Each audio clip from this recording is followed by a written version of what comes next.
Divine Sorcerer. Welcome back, brave explorers of impossible worlds. We are excited to have you here to continue this odyssey together. Before we continue, everything you'll hear is pure fiction, so please don't try to replicate combat techniques at home. This wonderful story in all its rights belong to its brilliant original author. We are only the messengers of entertainment.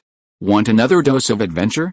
Subscribe to our YouTube channel so you don't miss a single chapter, and if you can't wait, our Patreon has exclusive surprises you'll love. Chapter 101 Return on Inheritance. This long-planned undead plague had suddenly ended. Barely 3 days had passed since the main quest was released. These 3 days left Chen Mo feeling like a dream, like the morning after a hangover, with its lingering headache and hazy memories. Every time he stood up, his heart would suddenly palpitate. But it was all over. The floating city lowered its suspension to a few dozen meters, lowering several cages directly to the bottom. Numbly, desperate adventurers walked into the cages and sat down dejectedly on the edge. With the sound of chains pulling, batch after batch of professionals were transported aboard the floating city. Chen Mo watched as many players followed suit, and he felt an urge to go up and take a look. However, he first needed to find Divari and Liang Zehu and clear out his inventory. Otherwise, the fees for the park's notarization of all this equipment and props would be a huge drain on his wallet. As Chen Mo took a step, he felt a gentle tap on the shoulder. Turning around, the mage named Wenli stood with her hands behind her back, a youthful smile. "Eh? Something?" Chen Mo asked succinctly. After all, he only had 2 or 3 hours left. He didn't know if those two idiots were still alive. If they'd been killed in the previous battle, by the time they revived, they'd probably all be back in paradise sleeping. Wenli shielded her mouth with one hand and whispered, "The Dean wants to see you. Come with me to the floating city. Don't worry. The people you're looking for are probably up there. The Battle Merit Redemption Office has also been moved there. You still have a lot of merit to redeem, don't you?" Chen Mo couldn't refuse the request of a lovely girl. Especially since this girl had a slightly plump 30-60 figure. Wenli's smile alone made Chen Mo forget a little about his upcoming plans.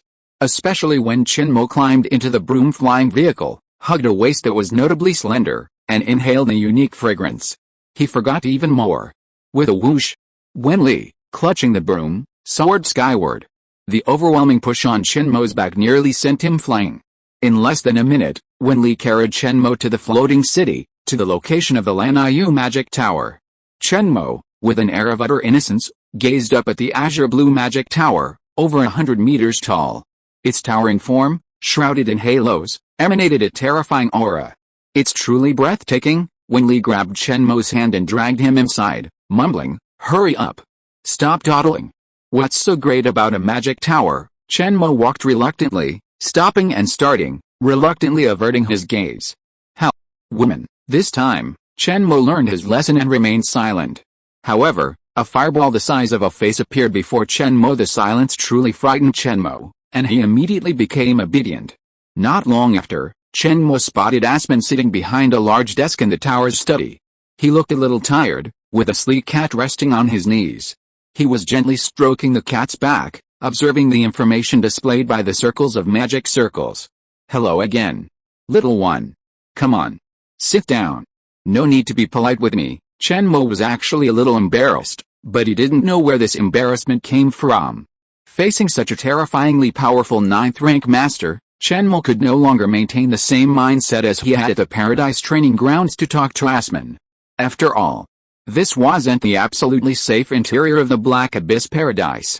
Being too fancy would get you chopped off. Aspen didn't stand up, but waved his hand gently at the table. After a shower of light particles, a bottle of potion and a book appeared on the desk. Aspen smiled, pushing the 2 items in front of Chen Mo and saying, "You've made even faster progress than I expected.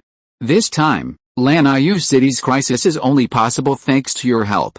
These aren't valuable items, they're just potions I have specially formulated to cultivate talented juniors. I hope you'll accept them. Also, I'd like to ask you for a personal favor. This magic book will be your reward." Chen Mo ran his hand over the book. The ancient cover emanated a faint, powerful magical aura. It was clear at first glance that this was no simple tome, it was likely some extremely powerful spellbook. Chen Mo was happy to take on a mission nearing completion. However, he wondered if it would be difficult. Looking into Aspen's eyes, Chen Mo noticed a tragic, solemn expression, as if he were entrusting his son to someone else. Yes, I accept, Chen Mo agreed firmly, not even asking for details. Aspen couldn't help but stroke his long beard, a smile in his eyes. Don't panic. It's nothing serious. I know you'll be returning to that mysterious place soon, but there's no rush. I want to ask you to take good care of my granddaughter, Winry. Winry is already a third-level magician, and you're only a first-level. However, I believe you'll soon catch up with Winry and become a powerful mage. Alright. Put these things away and go. The person you're looking for is in the square outside the magic tower. I'm sure you'll reappear soon. This side quest seemed a bit haphazard, and Chen Mo was about to ask for details when Aspen waved him out the door. He clutched a book in his arms and a potion in his hands. He felt like he'd been kicked out. Chen Mo always felt his ideas were a bit naive, but having a young heart was good. After collecting his reward, Chen Mo walked happily out the magic tower. Soon, they found Divari and Handsome Wei in a vast plaza. A vast amount of equipment and props were piled up in the plaza. It seemed that all the supplies previously stored in the warehouse had been moved here. Players were lining up, waiting to redeem their merits. As soon as Chen Mo appeared, the sharp-eyed Divari spotted him. He immediately grabbed Ayame away by the collar and ran over to join Chen Mo. After some maneuvering, Chen Mo successfully used up all his merits and sold them to the two adventure group leaders. A win-win partnership. Chen Mo's wallet had swelled to an incredible size. Name, Mo Chen. Black Abyss coins. 2,130,880. Chen Mo was now a veritable millionaire, and once his rewards were settled, he would receive another sum of Black Abyss coins. Reminder. Main quest completed, stay expired, returning to Black Abyss Paradise. The moment he heard the prompt, Chen Mo saw a black hole suddenly appear above the heads of the other players. With a slurp, it sucked people in. In the blink of an eye, a powerful suction force came from above Chen Mo's head. In an instant, his vision fell into darkness. In the exclusive room at number 44 Fingian Street, in Paradise, a pitch-black hole suddenly appeared above Chen Mo's big bed. With a plop, a figure fell onto the soft bed, lying in the shape of a Thai character. I'm finally back. Prompt. The main quest has been completed, and the rewards are being calculated. Quest name, Laniu City Under the Night. Quest area, Whale Abyss Continent, Kingdom of the Gods, Fingian Kingdom, Laniu City. Quest difficulty, LV20, hard. Number of quests completed. 1. Overall rating, S, kill 10,000 skeletons, and your rating will rise to B, kill 100,000 skeletons, and your rating will rise to A, persevere until the final rescue, and your rating will rise slightly, rising to S. Overall rating, S, judge level increased by 2, the judge has been detected to be at a bottleneck in advancement, this level has been converted to permission level 2. Judge's current level, LV10, permission level, LV15. Mission completed, rewards. 2 attribute points, 420,000 Black Abyss coins, 1 star core fragment, and 7 beauty magic potion bottles. All rewards have been deposited into the judge's uniquely marked backpack. Reminder. Your remaining time in Black Abyss Paradise is 3 days. Reminder. Your current level. 10, meeting the requirements for the advanced trial.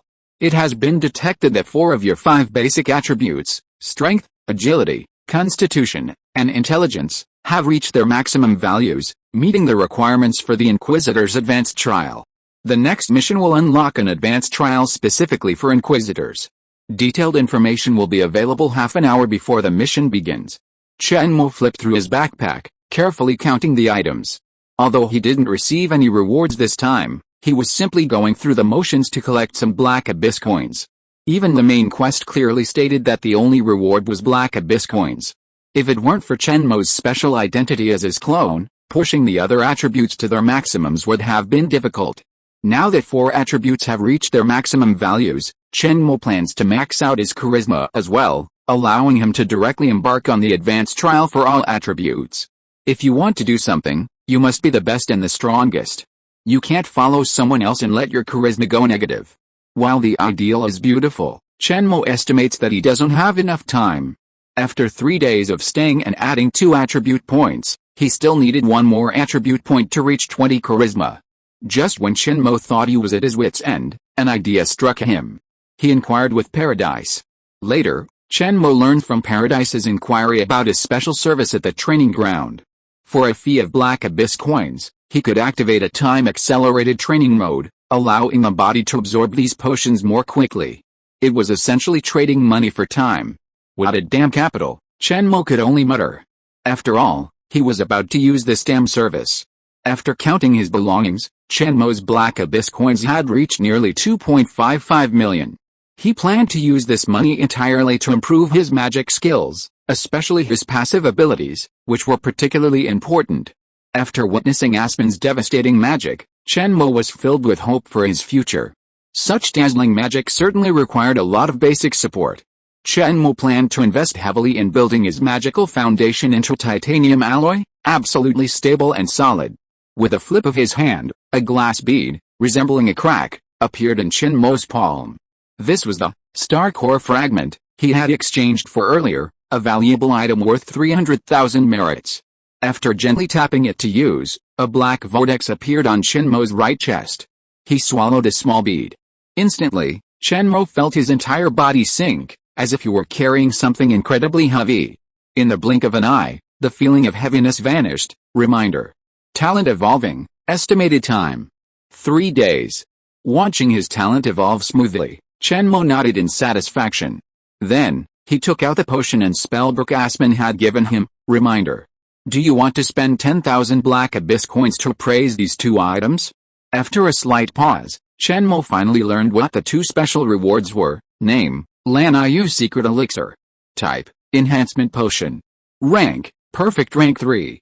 Effect, upon consumption, it boosts all attributes by 10 points for players of Tier 3 or lower classes. This potion is surprisingly powerful. Furthermore, it boosts all attributes by 10 points, practically cheating. Indeed, a little bit of what's available from a master is enough for a new player to eat for a year. Chen Mo had already made plans. Once he'd leveled up, he'd drink the potion. He'd avoid any further complications and lose such a valuable treasure. The potion was a huge surprise, and the magic book stunned him. Name, Hugh Aspen's magic book. Type, Book Magic Item. Level, 9th level, sealed. Description, this magic book is a record of Hugh Aspen's magical journey. It records Aspen's insights and experiences, including most of the spells. Hugh Aspen himself has placed a special seal on the book. Only those recognized by him can gradually break the seal with the magic power of the corresponding level. Usage restrictions, for use only by Black Abyss Judge Mo Chen. Chen Mo gasped. This book turned out to be Aspen's personal grimoire. Am I directly inheriting his legacy? This book not only recorded Aspen's understanding and insights into magic, but also contained a vast collection of spells from level 1 to 9. This saved Chen Mo countless millions of Black Abyss coins. For a magician, knowledge is priceless. And Chen Mo had easily acquired this priceless grimoire. It was hard not to assume that Aspen had given Chen Mo the grimoire as a legacy in hopes of taking him on as his apprentice. However, Chen Mo felt more like he was entrusting his son with a favor. What could possibly have caused such a devastating mage to believe he was doomed? Chen Mo couldn't fathom the reason. He planned to unlock the first level seal of this grimoire later, when he entered the training grounds. Afterward, Chen Mo went straight out to the Attribute Enhancement Hall to improve his attributes. Incidentally, he drank a bottle of beauty potion on the way, treating it like a drink. The increase in charisma was always unremarkable. Although the data panel was there, Chen Mo simply felt that the difference wasn't that big. Perhaps charisma changes a person's temperament. Comforting himself with this thought, Chen Mo saved enough money for 3 days of training and headed straight to the Skill Improvement Hall. Chapter 102 LV, 30 Absolute Limit. Although Chen Mo held over 2 million Black Abyss coins, he could be considered a genuine small-time millionaire. However, as he stared blankly at his dozens of skills, he finally understood. Sometimes, money isn't enough. Over 2 million is, at best, a waste of money. For example, Chen Mo's core skill, Absolute Boundary, typically consumes about 10 times the resources of ordinary skills to upgrade. Chen Mo even wondered if the cost would reach hundreds or even thousands of times that of ordinary skills in later stages. Last time, he spent 100,000 Black Abyss coins to upgrade it to level 20. This time, Chen Mo planned to go the extra mile and spend the million to upgrade it to level 30. This skill was a superb protective magic, combining both defense and offense in one, a superb skill. In combat, Chen Mo is unfazed by intense flames and could easily sever other weapons, all thanks to the energy-destroying effect of Absolute Boundary. Given ample resources, Chen Mo prioritized his skill above all else. Without it, Chen Mo would essentially be like a traditional mage, attack if approached. But with Absolute Boundary, Chen Mo's combat was completely different. When enemies, resisting Chen Mo's magic, reached him, they were pleasantly surprised. What the hell is that shield? How can it burn people? Fuck. Aren't you a mage? How do you even know melee swordsmanship? Skill upgrade completed. Absolute Boundary skill level increased to LV30, Master. Note: the special skill Absolute Boundary has reached its maximum level. Further upgrades to this ability require completing the Silver Trial. Absolute Boundary LV30, Master, consumes 100 mana points to create a spherical shield that completely envelopes the player. Matter or energy that comes into contact with Absolute Boundary undergoes an annihilation reaction, completely destroying it. Maintaining Absolute Boundary consumes 10 mana points per second. Annihilation damage tier increased by +3. LV 10. Annihilation Control allows you to control the annihilation reaction of the Absolute Boundary, forcing certain areas to maintain a passive defensive posture, no longer actively annihilating matter or energy they come into contact with. LV 20. Branched Form Attachment. Absolute Boundary's spherical form can be transformed into a full-body shield that adheres to the body's surface. When wielding a special weapon, the Absolute Boundary can also be spread to cover the weapon, enhancing its power. LV 30. Branched Form Externalization. Absolute Boundary's spherical form can be changed, allowing you to manipulate the Absolute Boundary to form outside your body. Under the guidance of mental power, it can also transform into any desired shape. The control range of the externalized Absolute Boundary is determined by the strength of your mental power. With the investment of 1 million Black Abyss coins, Chen Mo felt his connection with the Absolute Boundary grow stronger. In the past, when he used this skill, he always felt that the energy of the Absolute Boundary was seeping out from his body. Although this process did not affect his body in any way, Chen Mo always felt as if he was being parasitized by some kind of creature. Now, at the Master level 30, Absolute Boundary no longer felt that way. When casting Absolute Boundary, it could appear out of thin air, no longer emanating from within. Instead, it was a fusion of his own magic power and the energy or matter in the external environment. Furthermore, Chen Mo had a vague feeling that the primary factor in the formation of Absolute Boundary wasn't simply magic power or physical energy. There must be some other energy, one he didn't understand, influencing its formation. However, such an ethereal thing was difficult for Chen Mo to grasp and, for the time being, unable to comprehend. Furthermore, Absolute Boundary's advancement seemed to have reached a bottleneck, preventing further advancement unless he passed the Silver Trial. But what exactly was the Silver Trial? Chen Mo tried to inquire with Paradise, but discovered he lacked the necessary permissions and could not obtain the relevant information. Therefore, Chen Mo focused his attention on the new changes in Absolute Boundary. This advancement had caused Absolute Boundary to undergo a new transformation, just as Aspen had described in the training grounds. Absolute Boundary could now autonomously form outside the body. Chen Mo's mind moved, and with a flip of his hand, a small Absolute Boundary sphere appeared in his palm. Under the control of his mental power, the shape of the small Absolute Boundary sphere continued to change, changing into any shape Chen Mo desired.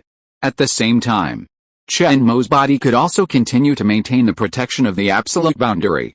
It can be said that this has greatly improved the quantity of the Absolute Boundary. After seeing this change, Chen Mo had some preliminary ideas about his subsequent fighting methods. Since the Absolute Boundary can be projected externally, and the control distance can be determined according to the strength of mental power, then, isn't this Absolute Boundary exactly the same as the sword control technique? Moreover, this state seems to have a similar effect to the way he usually uses magic balls to train his mental control ability. Both control an energy ball, rotating around himself outside the body, and when necessary, he can ignore the casting process and launch an attack directly. Maybe. You can also enclose special items within the Absolute Boundary, such as highly toxic alchemical potions, hypnotic potions, laxatives, and potent sildenafil.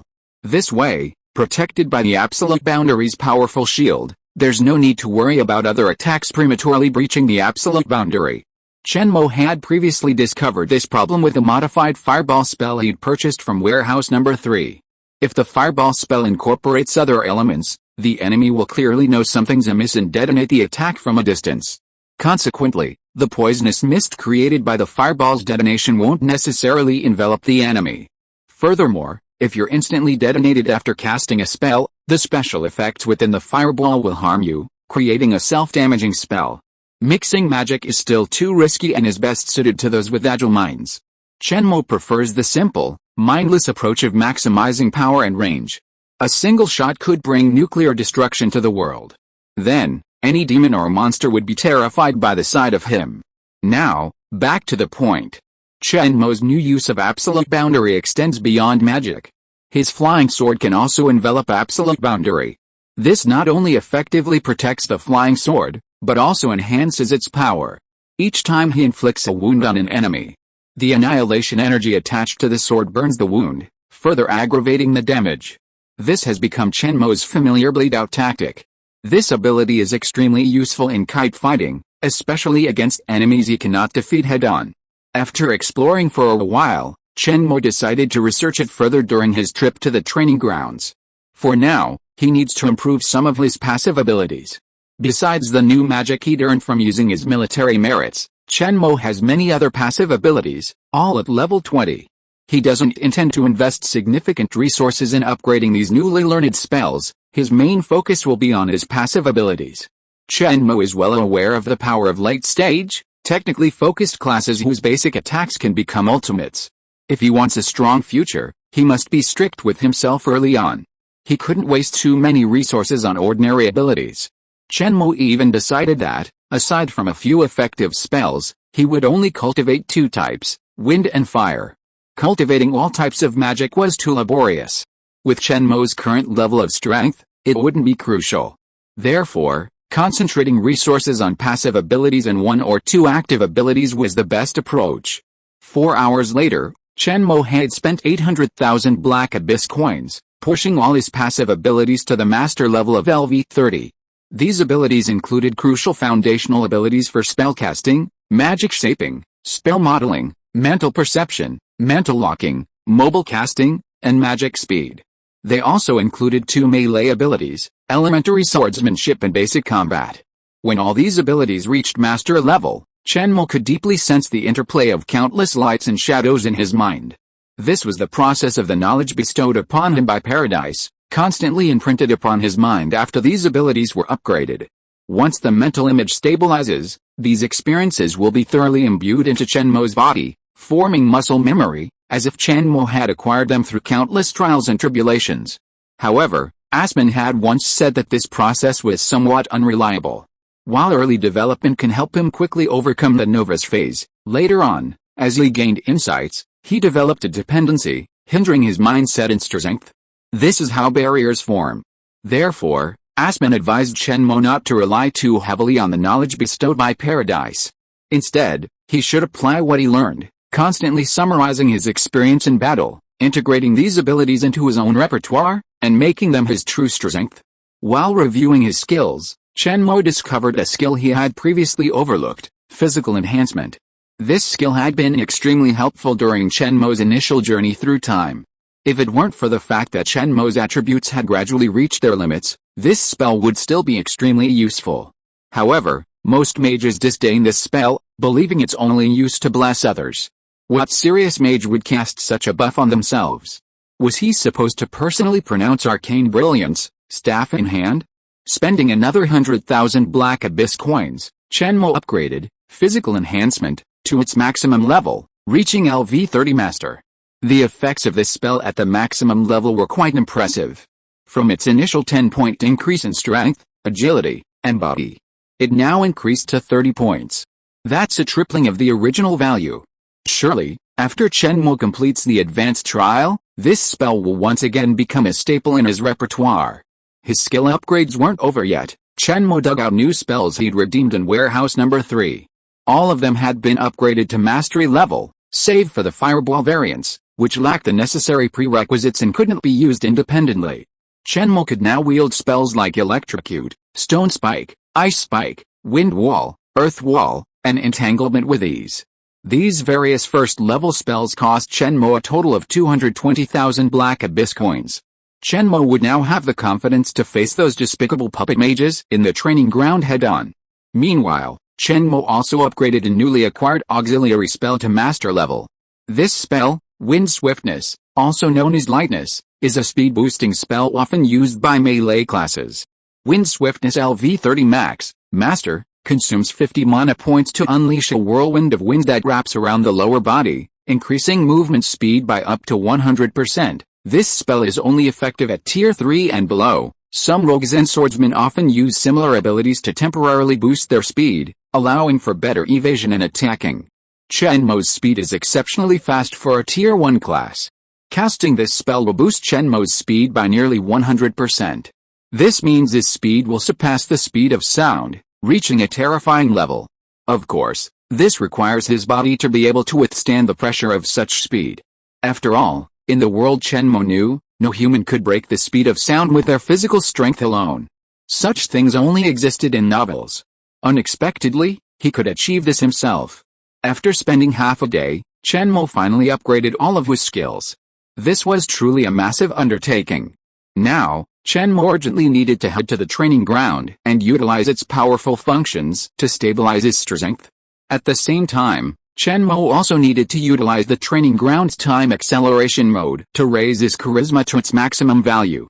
Previously, Chen Mo had never actively increased his charisma attribute, but this time, he used the 2 points he gained to bring it up to 16 charisma points. Therefore, Chen Mo would need to spend an extra day in the training ground and consume 4 bottles of beauty magic potions to increase his charisma. After the skill upgrades, Chen Mo's current Black Abyss coin count wasn't very high. It was barely enough for him to stay in the training ground for 3 days and 3 nights. Chen Mo had about 360,000 Black Abyss coins left. Besides spending them at the training ground, he also needed to save some for emergencies like meals. The restaurants in Paradise were unlike anything Chen Mo had back home. They brought food from otherworldly fantasies to the Paradise, transformed into delicious dishes by players. These restaurants were crowded with people every day, and the food wasted countless hours. For a judge like Chen Mo, whose time was precious, this was a real waste. Unless he paid for a membership. A VIP membership or an annual membership card would grant him access to special private rooms at popular restaurants, where he could enjoy the delights of a chef preparing his meals to his heart's content. However, these fees were quite expensive, making them unattainable for the average person. When Chen Mo first wandered around, he had only glanced at the menu and hurried away. Even though he had tens of thousands of dollars on him, he simply couldn't bring himself to eat such expensive food. Perhaps he would wait until he was completely wealthy before trying it. 3 days passed quickly. Hint. You've taken the beauty magic potion, increasing your charm by 1 point. Your charm has reached the first level limit of 20 points. Chen Mo took one last look at himself in the mirror, then left the training grounds, preparing to return to his private room to await the upcoming advanced trial. Regarding this, Chen Mo wasn't nervous at all, he was even a little eager. His wallet was almost empty, save for 40,000 Black Abyss coins, for emergencies. The number 4 had always been Chen Mo's lucky number. Hopefully, it would bring him good luck this time as well. Chapter 103, First Exploration of the Black Domain. Reminder. Your level is LV10, meeting the criteria for the advanced trial. It's been detected that all 5 of your basic attributes have reached their maximum thresholds, meeting the requirements for the judge trial. Please select 2 or more attribute values as your primary attributes to begin the advanced trial. The more primary attributes you select, the more difficult the task will be, and the richer the rewards will be. After taking a breath, Chen Mo selected all attributes and began the most difficult trial challenge. He quietly awaited Paradise's next arrangements. Reminder. You have selected 5 attributes as your primary attributes. With this selection, the difficulty of this advanced trial will reach the nightmare level. Reminder. Are you sure you want to select strength, agility, constitution, intelligence, and charisma as your primary attributes for the advanced trial? Chen Mo rarely saw Paradise being so long-winded. This constant dissuading was as if to say, how dare you, you newbie? You dare to choose 5 attributes for advancement? You're courting death? Perhaps Leon felt that training a few judges was not easy, and if they died right after advancing, Wouldn't that be a huge waste of resources? Even if the resources were few, they were still real resources. Chen Mo didn't really want to become a bucket player, but bucket players were truly powerful in the later stages. Although a little weak early on, Chen Mo had discovered that each rank had a power limit. Simply developing one or two attributes was a bit of a waste. Over time, many extra attribute points would be allocated to other attributes, and the powerful passive of the primary attribute would be lost. A brief explanation is needed here. Primary attributes differ from ordinary attributes. When ordinary attributes reach their maximum threshold, they won't change much, they simply improve physical fitness. But once Chen Mo successfully advances and transforms an attribute into a primary attribute, then, after each advancement, Chen Mo can, at his strongest, break through attribute limitations and gain incredibly powerful passive abilities corresponding to his rank. For example, if Chen Mo chooses intelligence and charisma as his primary attributes, the advancement will complete. Previously, the maximum intelligence attribute was 20 points, without any bonuses. After becoming a primary attribute, 20 points of intelligence will grant a unique passive ability, which acts as an additional bonus to the primary attribute. Each primary attribute advancement grants a corresponding passive ability. These passive abilities determine Chen Mo's future development and are crucial. Although Chen Mo is a mage who can't swing a sledgehammer wouldn't make a good captain. How would Chen Mo manage a magical battleship after this? As a Taurus, Chen Mo possesses a stubbornness. He's a die-hard stickler. Once he's committed to something, he sticks to it, unwaveringly, even if it's wrong. After a long stalemate, Chen Mo gently tapped the confirmation button, triggering the all-attribute trial's advanced level. It was undoubtedly difficult. This was Chen Mo's first experience with a nightmare level of difficulty. He just didn't know what the content would entail. The judge has confirmed the launch of the Nightmare Difficulty Advanced Trial. The objective and location have been confirmed, and the mission will be released soon. It seemed that Black Abyss Paradise was diligently helping Chen Mo find a suitable mission. This made Chen Mo suddenly feel like he was being assisted by Black Abyss Paradise. Why so considerate? Were they afraid I'd die in the mission? As Chen Mo waited quietly, a thought suddenly occurred to him. Was this nightmare difficulty the highest level? It seemed that the Paradise's previous prompt hadn't explicitly stated that the 5-attribute advanced trial was the most difficult. This sparked a few speculations in Chen Mo's mind, but he quickly dismissed them. Choosing all 5 attributes for the trial was Chen Mo's boldest decision. This was based on Chen Mo's lack of a clear understanding of the trial's difficulty. Chen Mo was worried that if he didn't act ruthlessly this time and chose to upgrade all attributes, he wouldn't have a choice the next time he advanced. Then, he'd lose his chance to become a powerful warrior. It was all about a fight. Win and you'd get the club's young model, lose and you'd be sent to clean toilets. Chen Mo, like a dead pig fearing no water, let himself go. Reminder. A new main quest has been released. In 5 minutes, the teleport will begin. Mystery of the Black Domain, Ring 1, Quest Area, Blue Star, China, Xianan Province. Area description: the Black Domain has descended, and the living space on Blue Star is being eroded by a mysterious force. Creatures trapped within it will experience a rapid change in personality, mental disorder, and ultimately death. Quest requirements: 1. Explore the living environment beneath the Black Domain and find ways to resist its encroachment. 2. Find the abandoned in the Dark Land. 3. Search for the mutated monsters within the Black Domain. Mission difficulty, LV20, Nightmare. Mission description: those living in the Black Domain have contracted a strange disease. Even those in perfect physical health will gradually lose vitality and become mentally confused over a short period of time. The people of Blue Star call this disease Black Hysteria. Time limit, 30 days. Mission reward: advanced ability corresponding to the main attribute, unlocking the second-level attribute panel. Failure penalty, starting from 0. Note: this trial is a special one. Your clone cannot participate and will be forced into dormant state. After carefully reviewing the newly released mission, Chen Mo was both surprised and found it to be reasonable. Surprisingly, this mission allowed him to return home. He had only been traveling for a few months, and he could return home. He wondered if he was an anomaly among the vast army of travelers. However, this mission would only last a month at most, so he would have to return to Paradise. The series of information was unremarkable. The only possible problem was the mission penalty. Chen Mo was powerless to complain about Paradise, a boss who completely adjusted the penalties according to his mood. Yesterday he was sent to sweep the streets, today he was killed on the spot, and tomorrow he might have to start from scratch? What on earth is this starting from scratch? My account will be wiped out? I'll have to start over? Is this such a joke? However, after asking, Chen Mo became even more withdrawn. This starting from scratch meant completely erasing his entire memory and then throwing him somewhere to undergo some kind of trial. It would mean killing a goblin or something, or maybe a minotaur instead. Just a memory wipe alone was unacceptable to Chen Mo. It would wipe out his entire life memory, turning him into a complete idiot. And then, using the big data within the Paradise, he'd be given some common sense. How could he possibly accept that? But once the arrow is shot, there's no turning back. Chen Mo could only take one step forward and watch the show. 5 minutes passed in a flash. Alert. Teleport about to begin. Chen Mo immediately tensed, covering the back of his head and simultaneously casting a double-layered absolute shield to protect his head. Everything is ready, just waiting for the east wind. Chen Mo was brimming with confidence. This time, the back of my head is so well protected, it completely eliminates the possibility of being knocked unconscious during the teleportation. Boom, buzz, a soul-shattering sound. Chen Mo barely had time to open his mouth before his vision went black and he lost consciousness completely.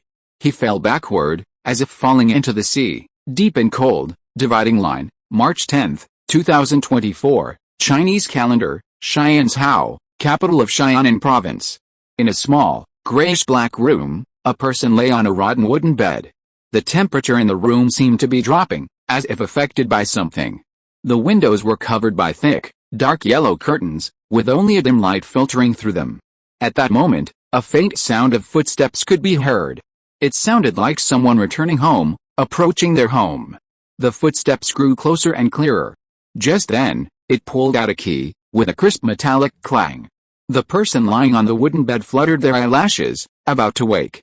Suddenly, all sounds vanished. The person outside the door seemed to cease all movement, falling silent. Chen Mo's eyes slowly opened, and he was greeted by a gray ceiling. It looked very much like the rental apartment he'd lived in before he'd traveled through time. The white paint had already faded to dark, grayish hue. Chen Mo leaned sideways, propped his hand against the bed, and sat up. Raising his eyes, he couldn't help but glance at the room's sole source of light, the curtained window. In a room devoid of sunlight year-round, only the faint glow of the window shone through. A damp chill. That was Chen Mo's sole sensation. This chill wasn't a simple drop in temperature, but more like the bone-chilling cold of the south. As everyone knows, the cold in the south is different from the cold in the north. Sometimes, even a strong man from the north couldn't withstand the chill that felt like a magical attack. Right. Magic. Have I traveled back through time? No. I've returned for the advancement trials. After a moment of trance, Chen Mo finally remembered what he was here for. And, he really did know magic. Swish. A fist-sized fireball suddenly appeared before Chen Mo's eyes. It hovered in the air, spinning around. The heat of the fireball dispelled the dampness and chill in the room, slowly raising the temperature. After taking a breath, Chen Mo finally stood up from the rough bed and looked around. The room wasn't particularly messy, but there were a lot of things piled up, and it looked like a thick layer of dust had accumulated. The floor was also covered in gray-black gravel. I had a feeling that the owner of this room didn't like sweeping the floor. Why was there so much dirt on the floor, and why didn't he sweep it clean? Chen Mo walked towards the only table in the room. The computer on the table was already broken, and the screen was cracked. On the keyboard, with several keycaps missing, lay a letter. The red stamp on the envelope was still there, as if it hadn't been opened yet. Could it be that this letter was for me?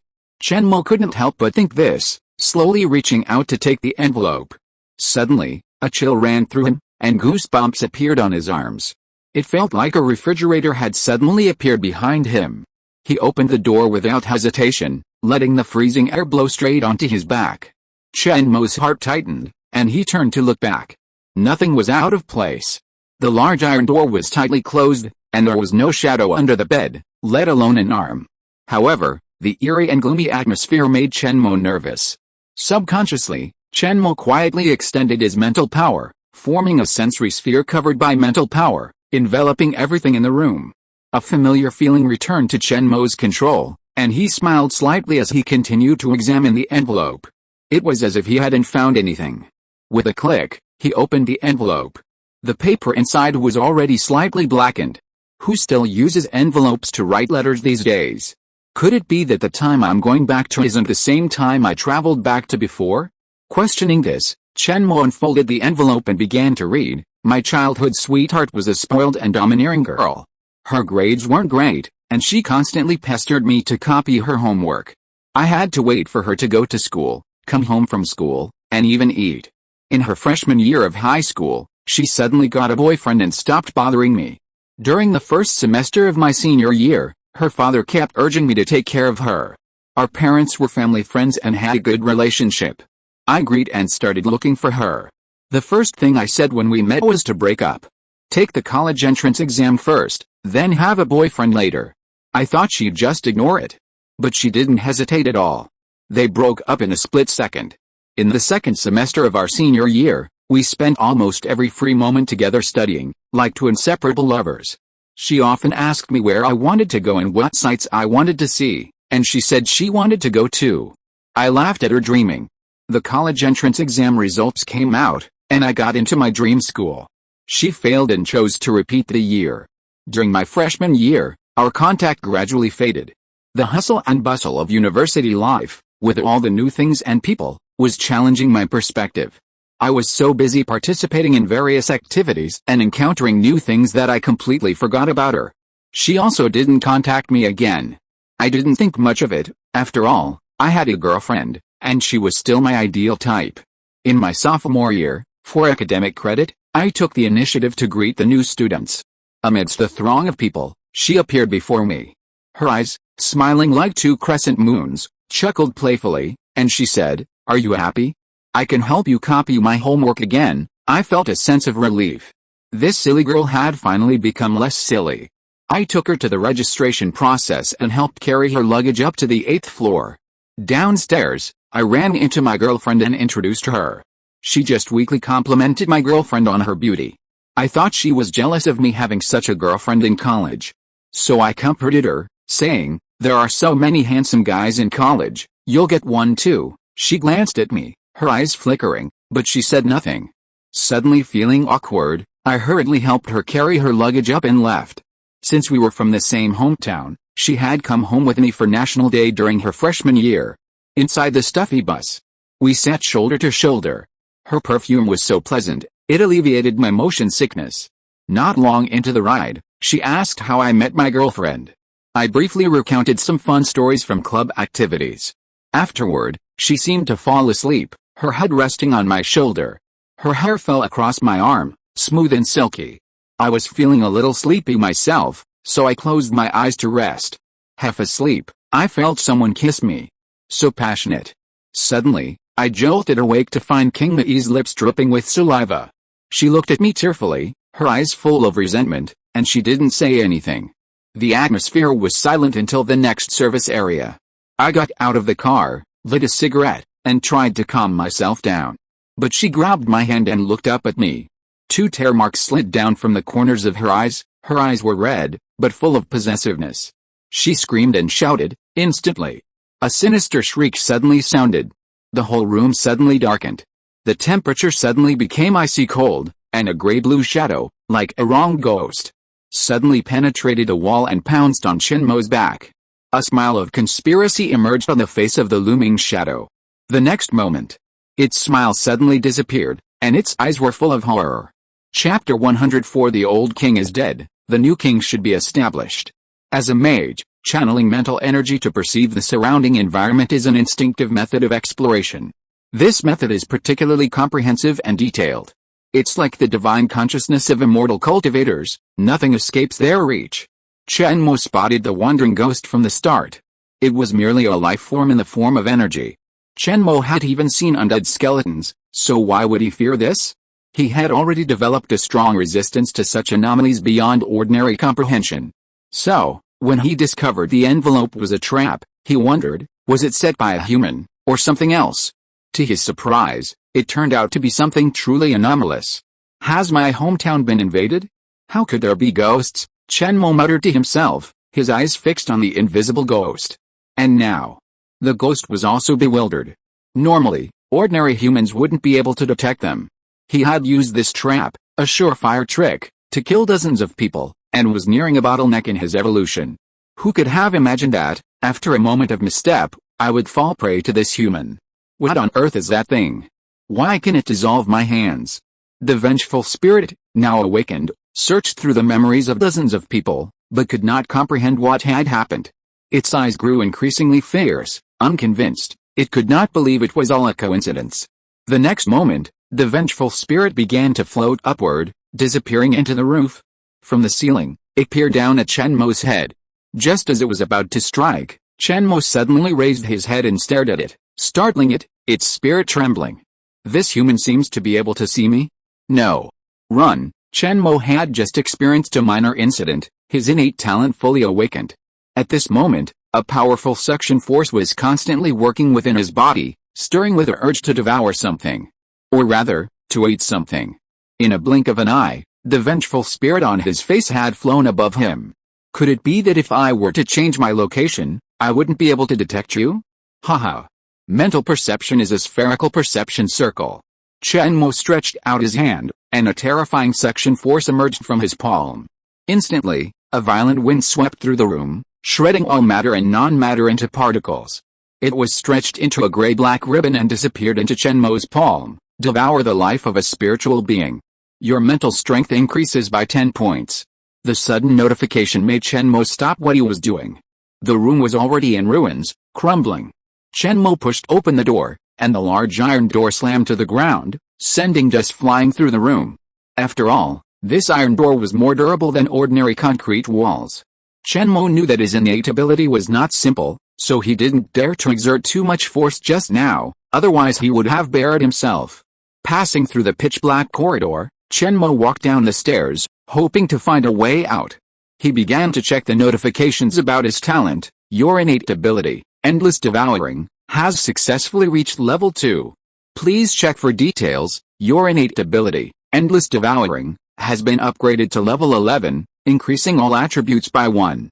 Since you are currently in the advanced trial, this reward has been automatically stored within your innate ability. Upon completing the advanced trial, this reward will be automatically granted. Endless Devouring, level 11-1. Endless Enhancement, for every level 1 increase in your innate ability, increase all attributes by 1, 2.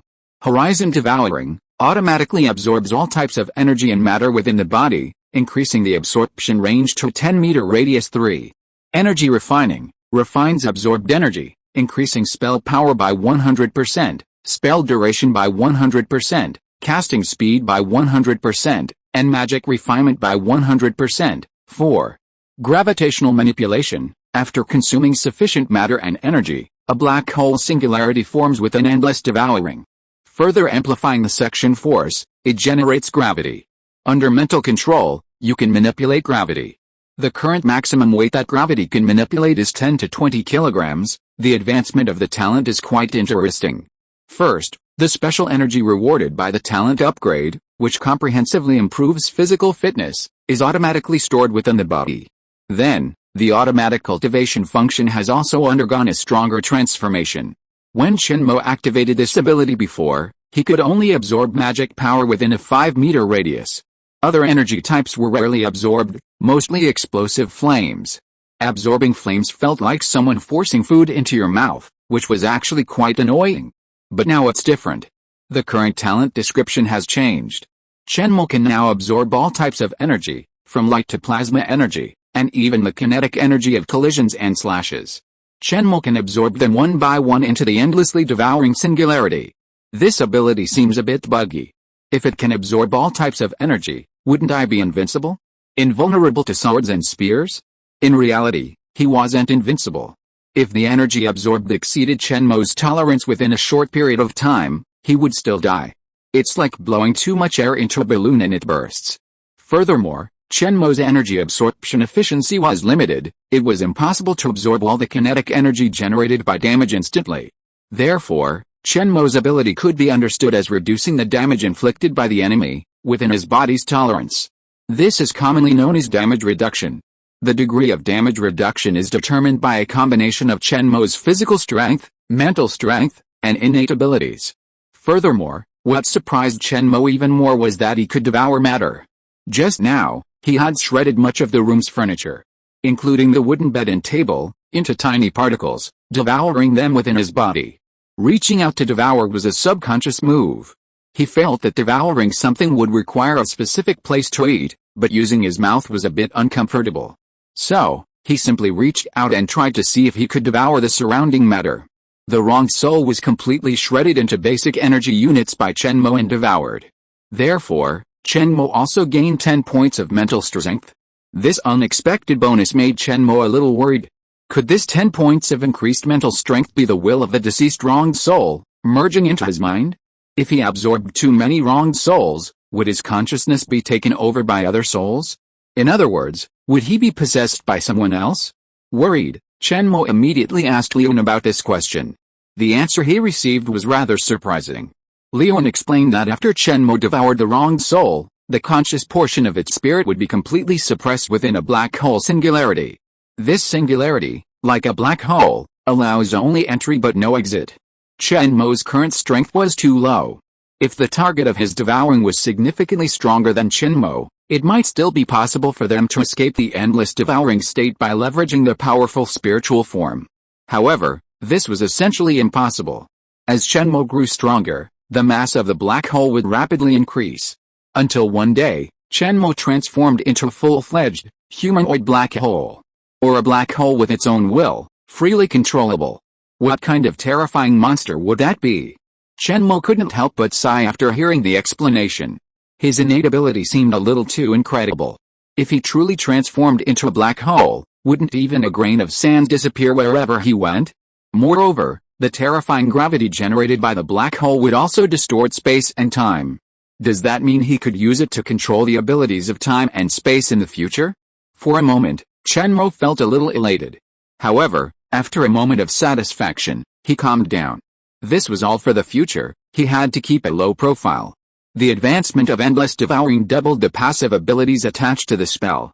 Moreover, Chen Mo had discovered that the previous introduction to reducing mana consumption had been changed to the level of mana refinement. After consulting Paradise, the explanation came to him that it was the concentration and density of mana within an individual.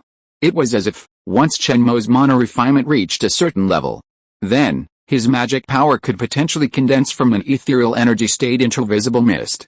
Furthermore, it could condense into a liquid, or even a solid. Previously, when Chen Mo was training with Asman, he had asked how magic crystals were formed.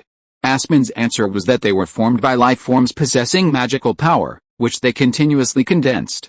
This method was used to increase the amount of magic power within one's body. Mid to high-level mages could also achieve this. Furthermore, many mid-level mages relied on condensing their magic power to form magic crystals as a source of income. These self-condensed magic crystals retained a strong residual of personal spiritual power, making them more difficult to clean than those formed by magical beasts. However, their purity was unmatched by ordinary magical beasts.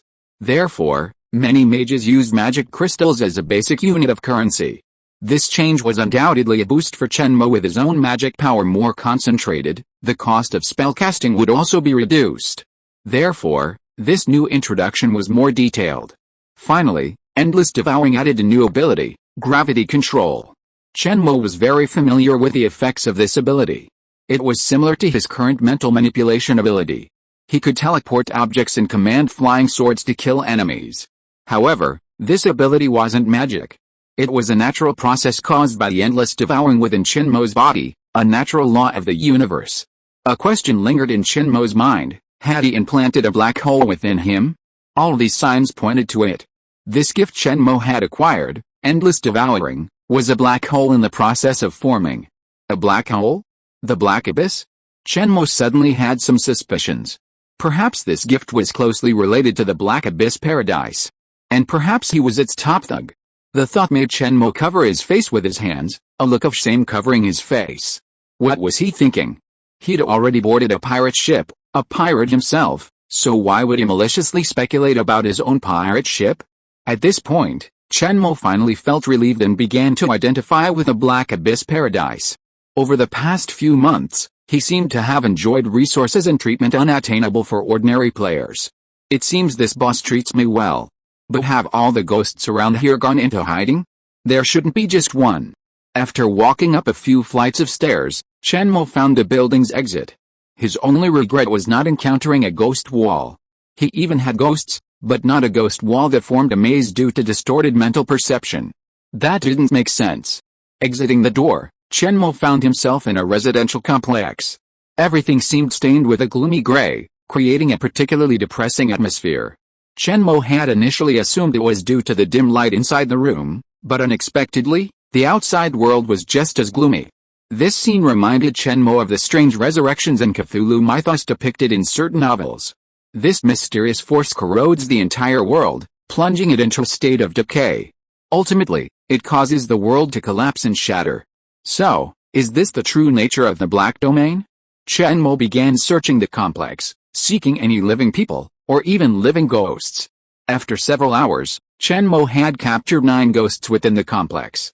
Almost every building could hold one. Initially, these ghosts, upon seeing Chen Mo, acted as if they had spotted a delicious meal. They rushed over desperately, believing him to be completely invisible, their spirit forms invisibly invisible. However, who would have thought that such a large hand would slap them directly? And then, the ghosts' lives ended. Who was the hunter? Who became the prey? Chen Mo had a vague feeling that many ghosts were hiding in the neighborhood. But he couldn't find them. His mental perception range was limited to 20-meter radius. Once he reached a building, the ghosts flew away. Chen Mo, unable to fly, had no time to catch them. After several hours of entanglement, Chen Mo finally gave up. He couldn't waste any more time playing hide and seek here. He might as well go outside. Perhaps he could encounter the ghosts that had attacked him. After kicking open the gates of the residential complex, Chen Mo put his hands in his pockets, leisurely, as if he'd just finished dinner and gone for a stroll to digest his food. A long time later, the numerous wronged souls within the community gathered together, conversing fearfully. Huh? That ruthless man is finally gone. Who is he? How could a human see us and devour us? This is horrible. Those 10 building owners were devoured just like that. We've always eaten others, but this time, it's our turn to be eaten. This is a shame. We've been here for years, and even those criminals in the exile zone, with their bizarre weapons, couldn't destroy us. To think so many lords would fall here this time. Alice, the old king is dead, a new king must be appointed. Everyone. It's time to begin a new round of selection. An unknown soul uttered these words. The scene suddenly became solemn, and the distance between the wronged souls gradually widened, separating them a little. It seemed they were all wary of each other. The next moment, a wronged soul cried out. Run. Who's back? With a bang. The wronged souls scattered and flew away, as if fleeing for their lives. Chen Mo, standing at the door, couldn't help but twitch his lips.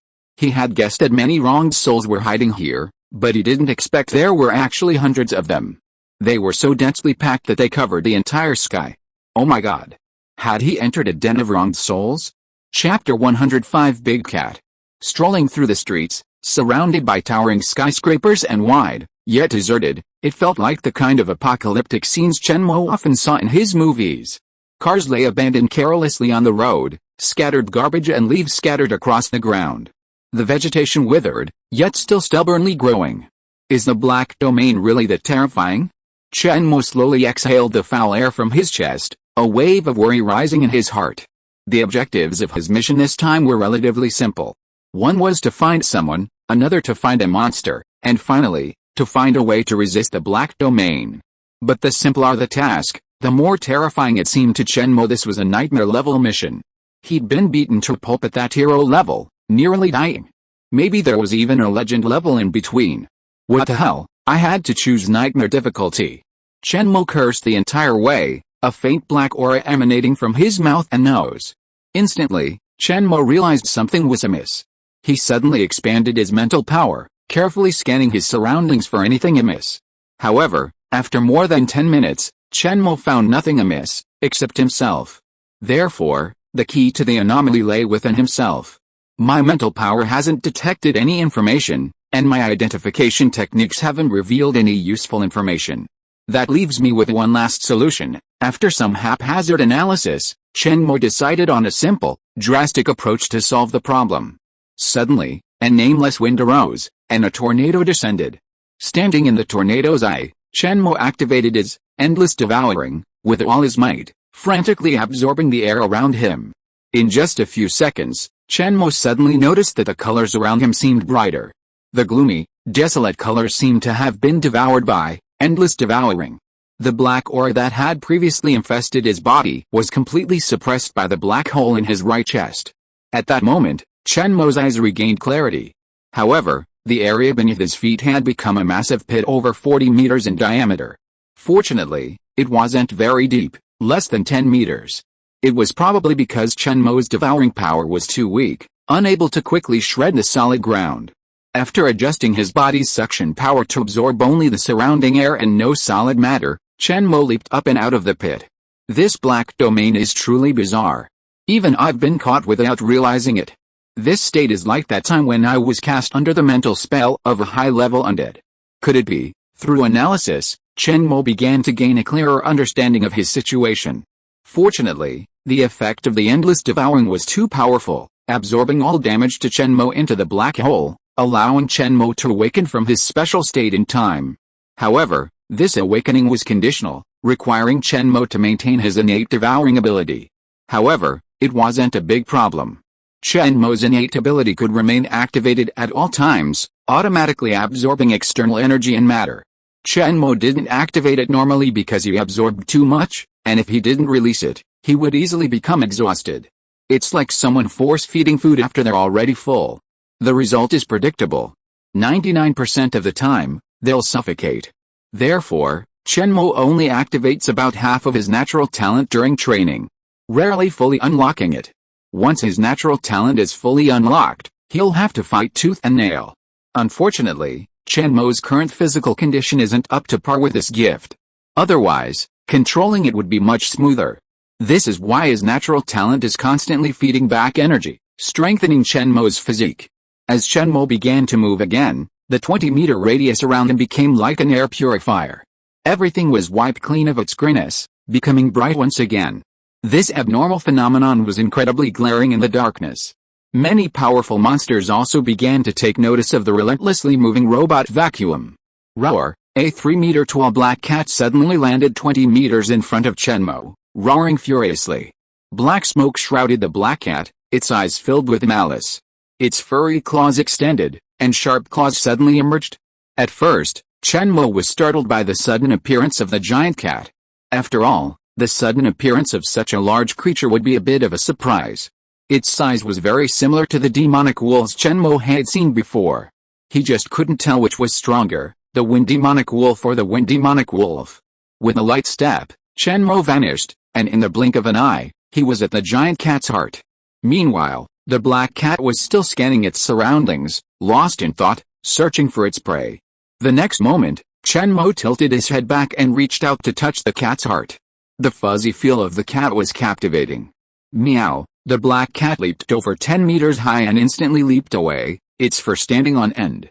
It lay in the distance, growling incessantly. Chen Mo smiled. Sure enough, it's a big cat. Even its fur is standing on end. The black cat, seemingly understanding human language, instantly erupted in anger, and a large puff of black smoke billowed towards Chen Mo within the black mist. A pair of fist-sized, vertical pupils shone with an uncanny, demonic presence. The cat lunged forward, its claws, pierced with sharp nails, lashing out. A flash of cold light suddenly pierced the air, smacking down towards Chen Mo's head. The blow, with a force at least a ton, would have crushed an ordinary person into pulp. Within the black mist, Chen Mo remained calm, enveloped in a state of absolute power. He placed one hand behind his back, gently raising the other to his head. A faint snapping sound echoed, completely blocking the cat's claws. Not even a crack appeared in the ground. It was Chen Mo, absorbing the kinetic energy generated by the cat's blow into the black hole. Instantly, all the expelled black mist flowed in a single line, drawn into Chen Mo's body. The black cat stared at Chen Mo, bewildered, as he stood before it, seemingly unaffected. But its claws wouldn't press down. It was as if there were a jack beneath its claws, firmly holding back its force. Instantly, The black cat thought of escaping and pulled back its claws, only to find it couldn't move. Then, terror finally appeared in the black cat's eyes. Chen Mo grasped the cat's nails with one hand, smiling as he looked at the panicked cat. He grabbed it, preventing it from escaping, and then, with a sudden pull, a swing, and a slap, he threw the black cat to the ground with his backhand, its limbs facing the air. Bang! Bang! Bang! Bang! Bang! Chen Mo effortlessly swung his hands, hitting the black cat, like the Hulk hitting Loki on a building. For a moment, smoke and dust billowed, obscuring the surrounding vision. A minute later, the cat lay half dead on the ground, its pink tongue hanging out. Chen Mo stood in front of the cat's head, squatting down to look at it. "How is it going?" Still meowing, a human-like tearful expression crossed the cat's face. It whimpered twice and closed its eyes. Life and death seemed to be determined by fate, and wealth and honor were determined by God. Chen Mo, amused by the big cat's expression, burst into laughter. Finally, he reached out and stroked the cat's head, saying happily, "I'm still short of a mount. I won't kill you, but how about you be my mount for a month?" Upon hearing that it could still live, the big cat suddenly opened its eyes and looked at Chen Mo in disbelief. It quickly rolled over. "Meow, seriously? You can't trick a cute little kitty?" Chen Mo smiled, but said nothing, simply watching it meow incessantly. Finally, the big black cat finally accepted its fate, lowered its head, and licked Chen Mo's palm with its tongue. This was considered its tacit acceptance as a mount. Chen Mo flipped his hand and purchased a temporary contract from Paradise. It was used to establish a master-servant relationship, but also to prevent the big cat from turning its back on him. Then, Chen Mo grabbed the cat's paw, drew his Yin sword, and made a small cut in the cat's paw pad. He let the cat's blood drip onto the contract, leaving a paw print. Contract signed successfully. You have signed a temporary master-servant contract with a mutated cat Walnut, for a period of 1 month. Having signed the contract, Chen Mo nodded in satisfaction. So this cat's name is Walnut? It must have been acquired by the previous owner. But now that it's in this state, the previous owner's fate is uncertain. Sighing, Chen Mo reached out and placed his hand on the cat's head. Hydrotherapy, purification, physical strengthening. A dazzling light erupted from his palm, gleaming continuously. In the blink of an eye, the dejected cat was delighted to discover that its injuries had healed. Furthermore, it seemed to have become even stronger. Meow, the black cat lay beside Chen Mo, happily licking him. After a while, it finally stopped, lying on the ground, allowing Chen Mo to mount its back. At first, the cat seemed a little uncomfortable with Chen Mo's position, hunching its back. After a few minutes, it forced itself out of this position and regained its composure. Walking down the street, Chen Mo suddenly felt as if the king had summoned him to patrol the mountains. In a fit of déjà vu, he grabbed the cat's fur by the scruff of the neck and yelled, "Go!" The cat leaped from the ground and broke into a run. This scene was observed by a group of men from a nearby building. From the moment Chen Mo and the cat met, they had been hiding on the rooftop, observing the situation through binoculars. Initially, one team member mocked them, saying, "This guy must be new here. He didn't even run after encountering the Black Tiger King. He must be terrified." However, as the situation unfolded, it became increasingly unexpected. The fight left them gasping in fear, their gazes growing increasingly serious behind their goggles. "Captain, he's already sped off on the Black Tiger King. Should we follow him?" The scout retracted his gaze, turning back to the man gazing at the campfire. "Don't act rashly. This man is no match for us. Judging by his strength, he's at least at the second level. Our team can't stand up to him." The captain paused for a moment before continuing, "This mysterious individual's origins are unknown, yet his strength is terrifying. He easily blocked the Black Tiger King's blow just now. His strength must be over 1,000 kilograms. Furthermore, he possesses healing abilities. This individual is definitely not simple. Little Eagle, report this to headquarters and have them dispatch a second-level expert. Spider, follow this man secretly. Don't let him discover you." "Yes. Yes. Captain." The captain of the mysterious team wasn't as calm as he appeared. What kind of monster was this? How could it be so powerful? Was that protective energy shield a supernatural power or some kind of high-tech equipment? This world was becoming increasingly mysterious. Chen Mo rode his big cat through the steel forest, wandering around without finding anything. Suddenly, passing a children's park, Chen Mo spotted a dozen children playing in the sand. A woman sat in the park, braiding a little girl's hair. The scene was warm, filled with laughter and joy, like a sudden return to the past. The scene was incredibly relaxing. Chen Mo ignored it, stomping his legs together, and rode away on the cat. Only after 100 meters did Chen Mo suddenly break out in a cold sweat. What the hell? What was that just now? Why did I walk away? Did you see that? Walnut, the big cat, completely unaware of Chen Mo's words, simply tilted its head and meowed in confusion. Seeing this, Chen Mo grabbed the cat's ears, pulled it back, and returned to the children's park. He was shocked to find the place in ruins, with no signs of laughter children. With a hum, Chen Mo radiated his mental perception with all his might, but found nothing. For a moment, my heart was in turmoil, filled with uncertainty.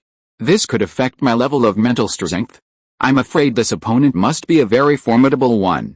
My originally cheerful mood suddenly became heavy. Chen Mo frowned and left the place, continuing to explore other places. After a long time, many shadows emerged from the ground. They gathered together inside. Boss. What kind of monster was that guy just now? Why is he still riding on the Black Tiger King's head, boss? Is this guy the one who slaughtered everyone in the living forbidden zone this morning? Hiss. This monster is actually a human? Are humans that strong? The eyes of many wronged souls collectively turned to the largest one, trying to get an answer. The wronged spirit they called the boss shook his head and said bewilderedly, I don't know either. I just feel that this human is very terrifying. Don't provoke him. If you meet him, burrow into the ground as hard as you can. He probably doesn't have the ability to burrow. Upon hearing this, the other wronged spirits dispersed, and the park was once again filled with laughter and joy. The restless boss muttered to himself as he braided the little girl. He kept mumbling words. How could it be so powerful? Spiritual power can even affect matter. Ouch. Boss. You ripped my hair out. The boss, regaining consciousness, looked down. The little girl-like spirit was on the verge of tears, but she struggled to hold them back. Chapter 106 Black Hysteria. Chen Mo sat quietly on the big black cat's back, his palm resting on it, constantly absorbing the black aura from the cat's body.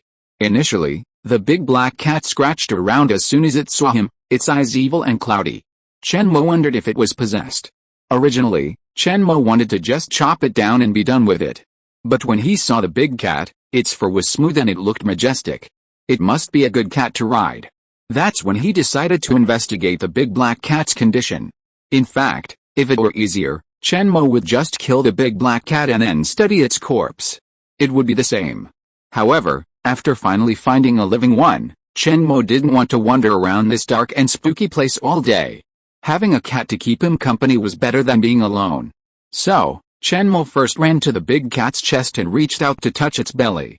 The aura he felt with his palm was indeed a very strong black aura.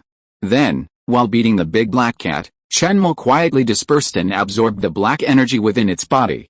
This barely allowed the big black cat to regain a modicum of consciousness. Then, he took the opportunity to sign a paradise contract with it. This way, under Paradise's notarization, the cat was temporarily free from the black energy's influence. If Chen Mo didn't continue absorbing the hidden black energy within it, the big black cat would soon revert to its previous state, filled with malice towards all living things. The big black cat could sense everything Chen Mo did. After all, as the black energy further dissipated, its intelligence was no less than that of an ordinary human. Being able to understand human speech was a remarkable feat. However, Chen Mo would be leaving in a month. It was unclear what the big black cat would become. Oh no. Why was I overthinking this? Things would work out in due time. Meow. The big black cat suddenly stopped and turned to look at Chen Mo, as if it had noticed something. What's wrong? Is there a monster up ahead? The big black cat, with a very cautious expression, nodded gently and lowered its body. It seemed to want Chen Mo to get off.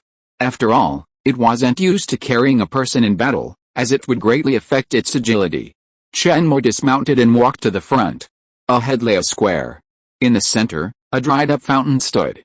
However, countless bones lay scattered around. Various spider silks entwined, forming a vast web in the air. Spider. Seeing this scene, Chen Mo couldn't help but think of spiders. And he quickly recalled those spider bosses in games, those oversized, venomous spider silks that would sit down and give birth to countless offspring. Chen Mo waved his hand, inviting the big black cat to follow him. Then, He bestowed wind swiftness and absolute boundary upon himself. Standing at the gate, Chen Mo had a vague feeling that if he took another step in, something terrifying would happen. So, he stopped. The next second, a massive fireball, 2 meters in diameter and trailing flames, slammed straight into the center of the square. Flashes of fire illuminated the sky. A resounding roar, like a violent earthquake, instantly reduced the entire square to rubble. Roar, a terrifying roar suddenly echoed, and the pitted ground suddenly broke apart. Dozens of worm-like monsters emerged from the ground. Chen Mo took a quick look and saw that they were at least 4 or 5 meters long.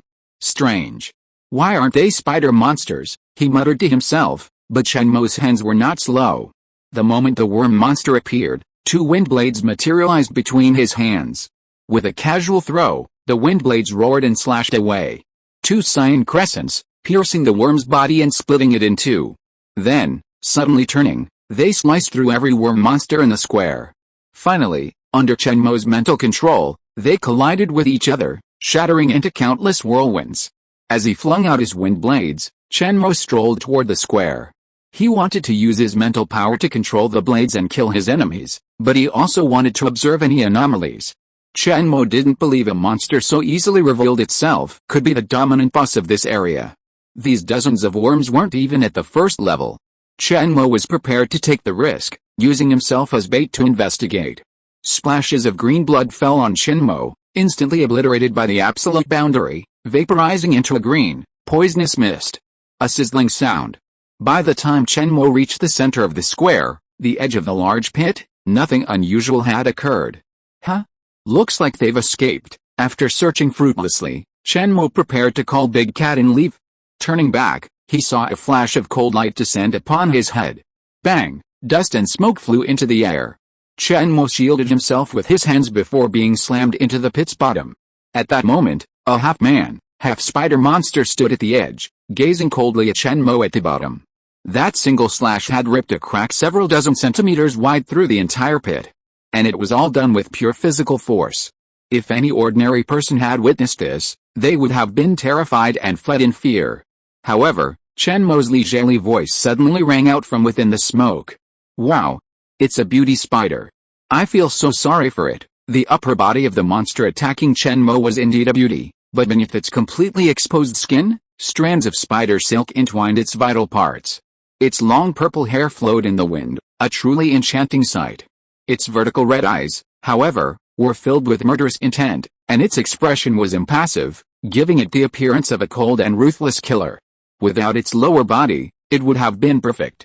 The enormous size of the spider clearly indicated that it was a mutated spider-like boss. Chen Mo had fought bosses like this countless times in the game.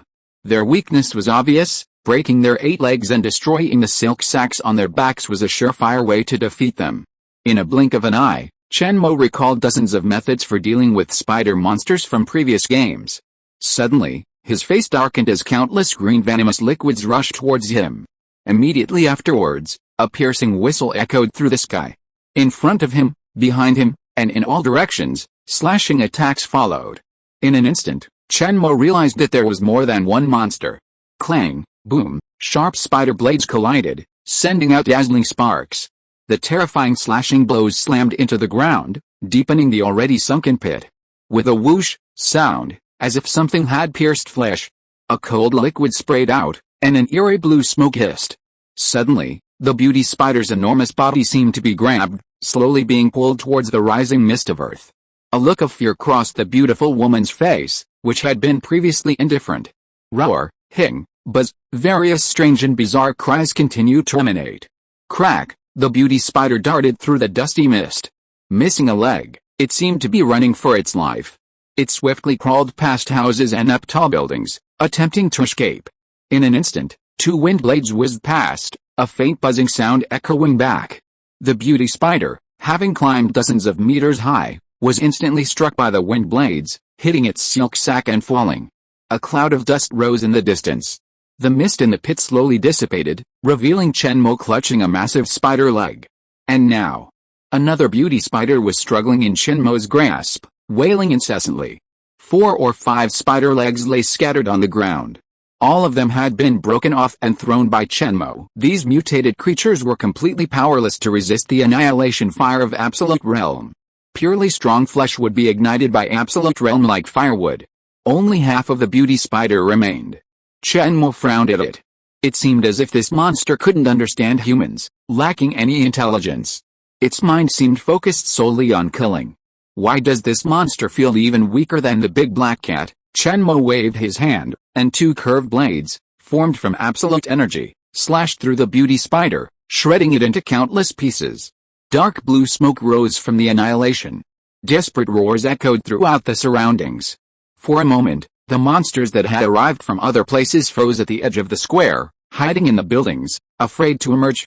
Their intermittently flashing crimson eyes constantly revealed the sheer number of monsters around. Yet, no one dared to enter the square. As the blue smoke rose, these sentient monsters gradually vanished, disappearing around the corner. Chen Mo turned back to the big black cat's location, only to find his newly tamed mount, now tied up like a dumpling, hanging from the gate. Only one large cat had remained, its mouth tangled in spider silk, meowing. Its eyes seemed to be watering, as if about to burst into tears. Chen Mo slapped his forehead and couldn't help but sigh. What the hell did I get? Not long after, Chen Mo was riding on the big cat, heading in a certain direction. The big black cat kept meowing along the way. Its tearful tone seemed to say, "Meow. I really didn't get tied up on purpose. I was ambushed. If it happens again, I definitely won't be ambushed by a spider. Believe me." Woohoo, helpless, Chen Mo could only gently stroke the cat's back, constantly soothing it. Alright. Alright. I know you were ambushed. I know you're strong, but you're just a little weaker. That's why you couldn't beat those two spiders. It took a long time for Chen Mo to calm the big black cat down. Finally, he breathed a sigh of relief and lay down on the cat's back. Staring at the thick, gray clouds, he was stunned. During the previous battle, Chen Mo hadn't noticed at all that the large black cat had been bound by two spiders. There had been no movement at all. And with that previous attack, a silent sneak attack, Chen Mo felt these monsters might be more than he'd imagined. Of the two beauty spiders, he'd only managed to capture one, forcibly dismembering several of its legs before killing it, unable to communicate. However, the other, struck down by the wind blade, had vanished. It was unclear if it had been dragged away by another monster. Killing monsters like these offered no benefit, unlike those on the Whale Abyss continent, where death could still produce magic crystals. Furthermore, they lacked any intelligence, only mindless killing. Chen Mo felt he was wasting his time and would be better off walking around and exploring his surroundings. Meow. Hearing the cat's meow, Chen Mo perked up and spotted a figure stumbling towards him on the street leading out of the square. Limping like a zombie from a movie, Chen Mo observed him quietly from above. Any sign of abnormality would be shattered into countless pieces by his wind blades. The closer he got, the clearer Chen Mo's vision became. The man was emaciated, his skin wrinkled, and countless black spots almost obscured his complexion. He looked as if dried out by the wind, eerie and terrifying. The strange figure approached the big cat and found his path blocked by a dark shadow. Looking up, his cloudy eyes revealed a look of numb despair. He stared blankly at Chen Mo for a second, then lowered his head and walked away, attempting to circumvent and continue on his way. Sensing something fishy, Chen Mo fixed his gaze on this person and cast his identification spell. Name, Sinner Old Man. Race, Ancient. Level, Nascent Soul Dead. Condition, Dead Fire Corrosion, Black Hysteria, Burning Insanity, Death Resistance. Weird. It was so weird. This old man who looked like a piece of drywood was actually a powerful Undying Realm Master. Chen Mo didn't even know what level the Undying Realm was equivalent to.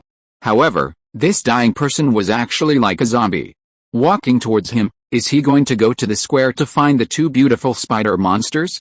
Although Chen Mo thought it was a troublesome matter, this person might be related to his main quest. He quickly controlled the big cat to turn around, caught up with the old man, and dissuaded him. Hey, old man, there are two spider monsters in the square ahead. What are you doing there? Stop, old man. Who are you, old? Chen Mo's words could not stop the old man's footsteps. The other party still walked forward step by step, determined.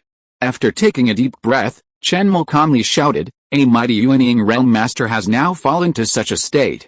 Can you still be a little angry? The sinner suddenly paused. Chen Mo, delighted, was about to continue, but unexpectedly, the sinner stared at Chen Mo. Then, a black fire suddenly erupted from his body. As it burned, a crimson flame ignited. Chen Mo's expression became solemn, and he became extremely vigilant. Suddenly, the sinner whispered a word. Chen Mo only vaguely heard the word rebirth. Before he could hear the rest clearly, the sinner was burned to ashes. This strange scene made Chen Mo feel heavy inside. What was this sinner's sin? Could this ancient human race mean that humans existed in ancient times and didn't evolve from apes? What was this series of dead fire, insane fire, and black hysteria? Even the flesh of a Yuanying realm cultivator could be reduced to ash. What kind of past did this skinny old man have? Resisting death. In the end, he still died. Chen Mo had too many questions in his mind. Troubles suddenly increased. The clue that he finally found was broken again. In desperation, Chen Mo had to continue riding the big black cat and move forward. A few hours later, Chen Mo came to the edge of the city. Next to the toll booth of an overpass, Chen Mo found 3 people sitting around a campfire. The clothes looked particularly familiar. They were military uniforms. Chen Mo, who grew up in a military compound, was delighted that he finally met his fellow countrymen. He patted the cat's butt and rushed towards the 3 people. Chapter 107 Major Chen? The 3 men gathered around the campfire, as if facing a formidable enemy, hastily raised their weapons and pointed them at the attacking Chen Mo. They shouted, "Stop! Come any closer, my bullets have no eyes." In the distance, Chen Mo, riding a large black cat, slowed to a stop. Only then did the 3 men begin to nervously converse. "Captain, isn't that the Black Tiger King? Who is this man?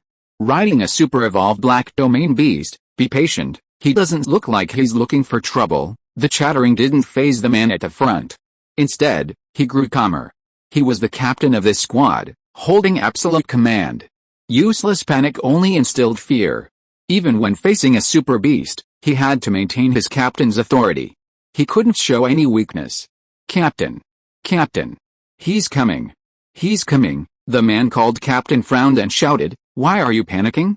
Do you still have the airs of a special forces soldier? Go back and train for 3 months." Instantly, the 2 restless men fell silent.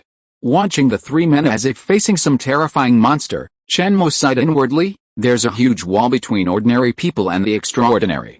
Their wary demeanor could easily lead to misunderstandings. Chen Mo needed to reduce his threat and appear friendly, earning their trust. So, Chen Mo raised his hands to indicate he was unarmed.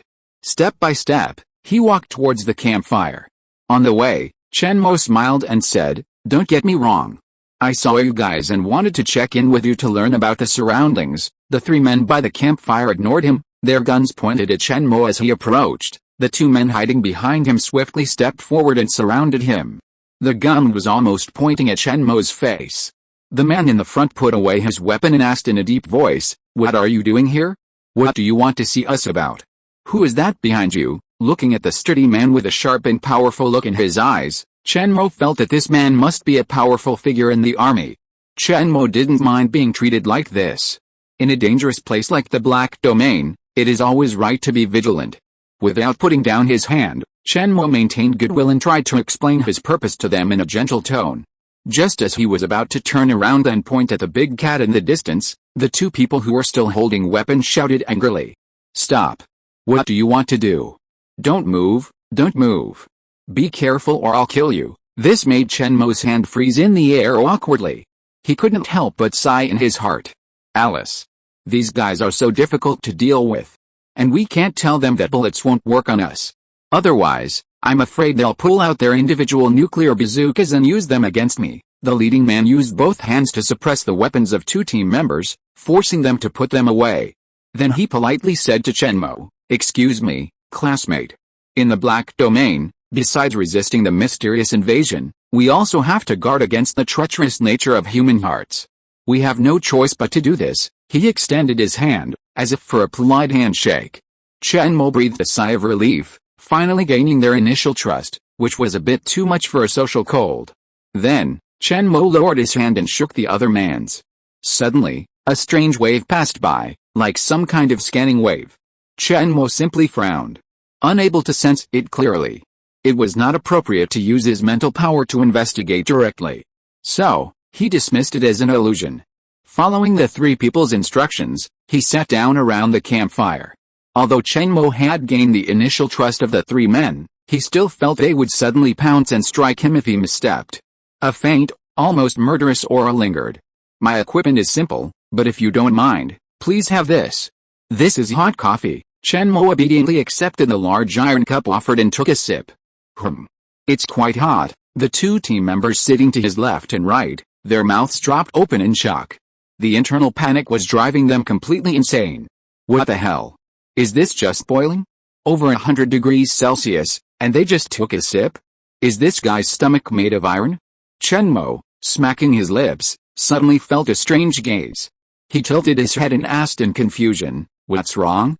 "This coffee is quite delicious." The two men could only wave their hands and reply awkwardly, "It's okay. It's okay." "Drink yours." The team leader, who had watched the whole scene, was also shaking slightly. Even someone with awakened superpowers couldn't do something so terrifying. What was this person's origin? Seeing the awkward atmosphere descend, Chen Mo glanced at the three of them and instinctively said, "Why aren't you drinking? Don't you like hot coffee?" Chen Mo, clutching his cup, was momentarily baffled. After all, even without using absolute barrier to absorb this little bit of heat, Chen Mo's attributes, reaching extreme thresholds, far surpassed those of a Blue Star native. According to the Paradise Attribute Panel, an adult male's 5 attributes should be as follows: Strength 2-3, Agility 1 and 2, Constitution 2-3, Intelligence 3, Charisma 2. But what about Chen Mo? All 5 attributes were maxed out at 20 points. With a full strength punch, Chen Mo could unleash a force of up to 1,000 kilograms. This strength, even among humans, is considered monstrous. With 20 points of agility, once running, he could reach speeds exceeding 200 meters per second. To call him lightning fast wouldn't be an exaggeration.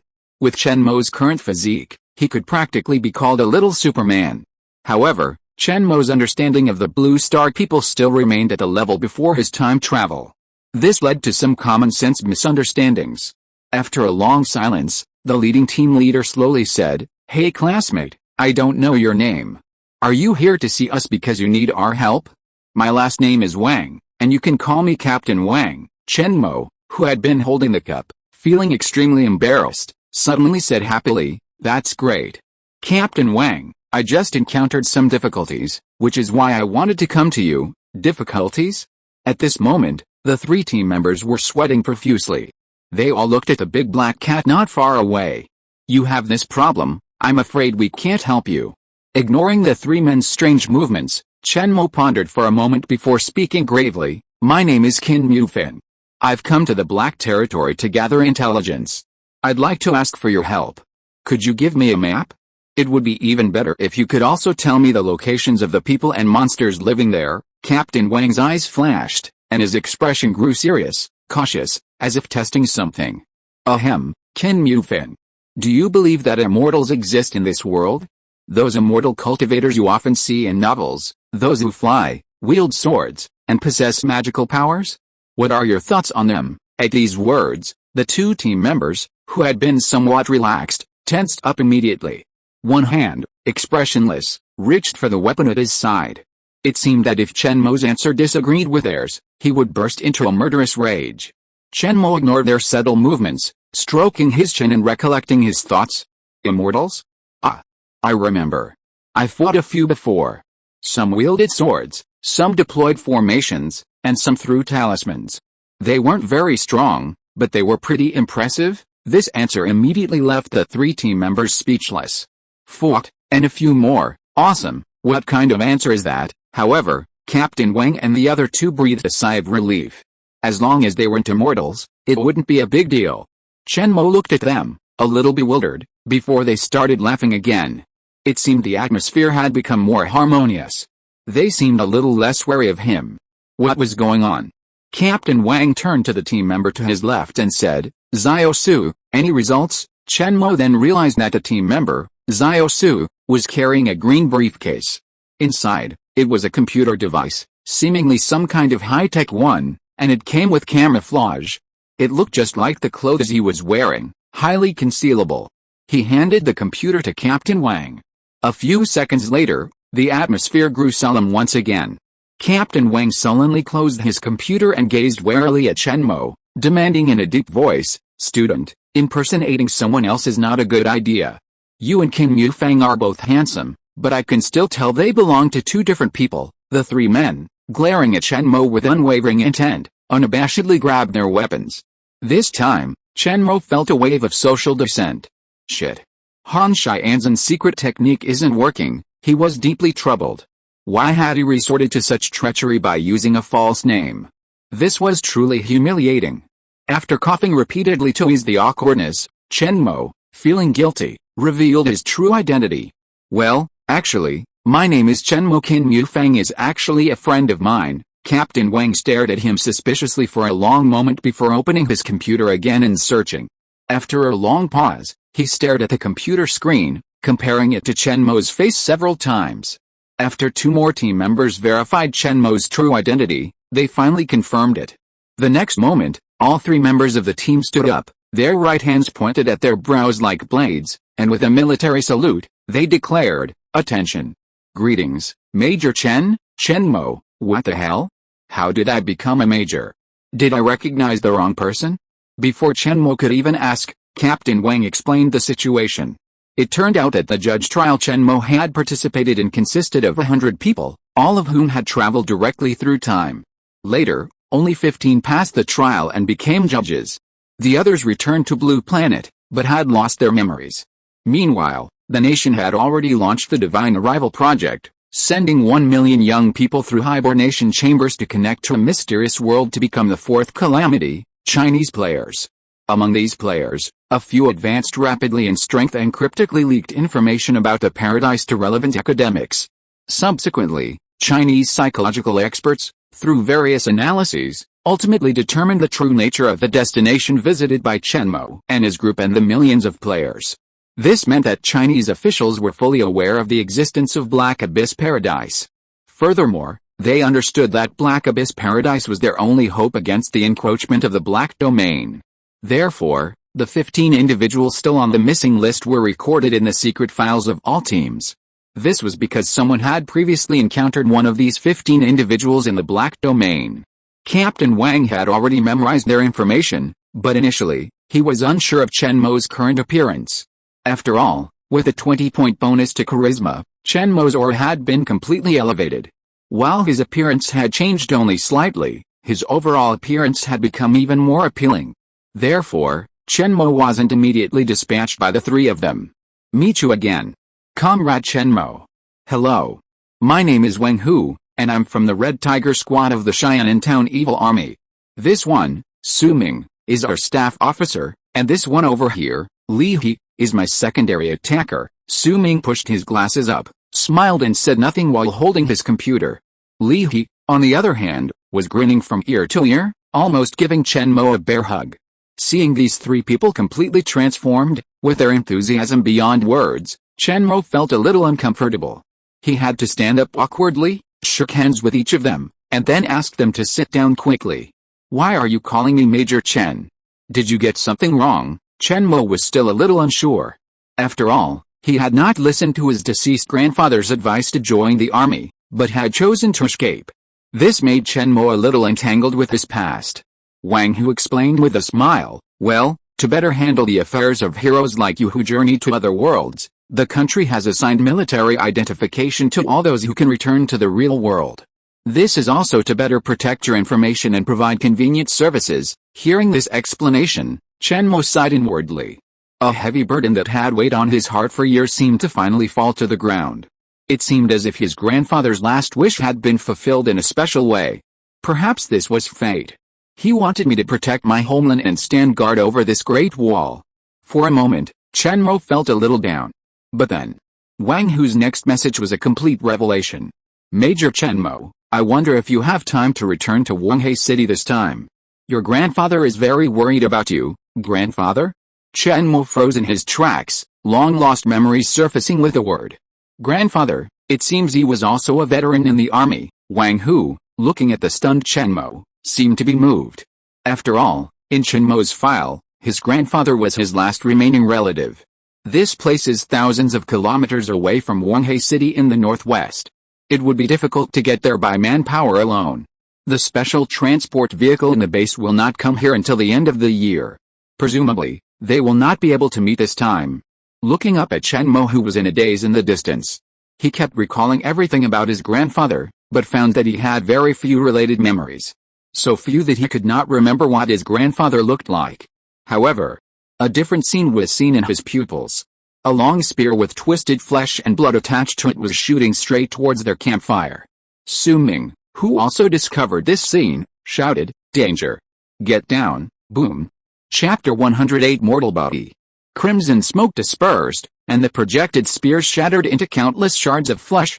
Chen Mo transformed his absolute boundary into a massive shield, over 3 meters long, completely blocking the sudden attack.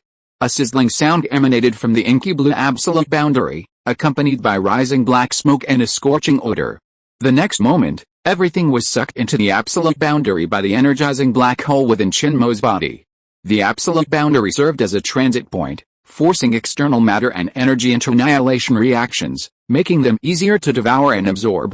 This scene left the 3 members of the inexperienced Red Tiger squad stunned for a moment. Holy crap! Superpowers! Awakened, Li He was stunned, exclaiming in shock. Wang Hu, having regained his composure, immediately shouted, "Run! It's those monkeys. They're targeting us." Chen Mo remained calm, his magic power surging from his body, filling his eyes. Suddenly, a divine light shone in his eyes, captivating him. Identification technique. The data that appeared in Chen Mo's sight didn't specify the monster's rank. It simply conjured the monkey's appearance and explained that it was a creature with mutated flesh and blood, belonging to a branch of biological evolution. Chen Mo stared speechlessly at the monkeys in the image, which were running towards him in a group. There were probably a dozen of them. Each one was so adorable. 3 heads, 8 arms, and a bunch of eyes and mouths. Had these creatures evolved in the wrong direction? Chen Mo was deeply puzzled. Why didn't any of the animals in this black domain evolve in the right direction? Oh, no. The big black cat was quite handsome. Thinking of this, Chen Mo turned his head and glanced at Tu Tao, who was lying in the distance. He actually looked like he was watching a show. How embarrassing. No need to run.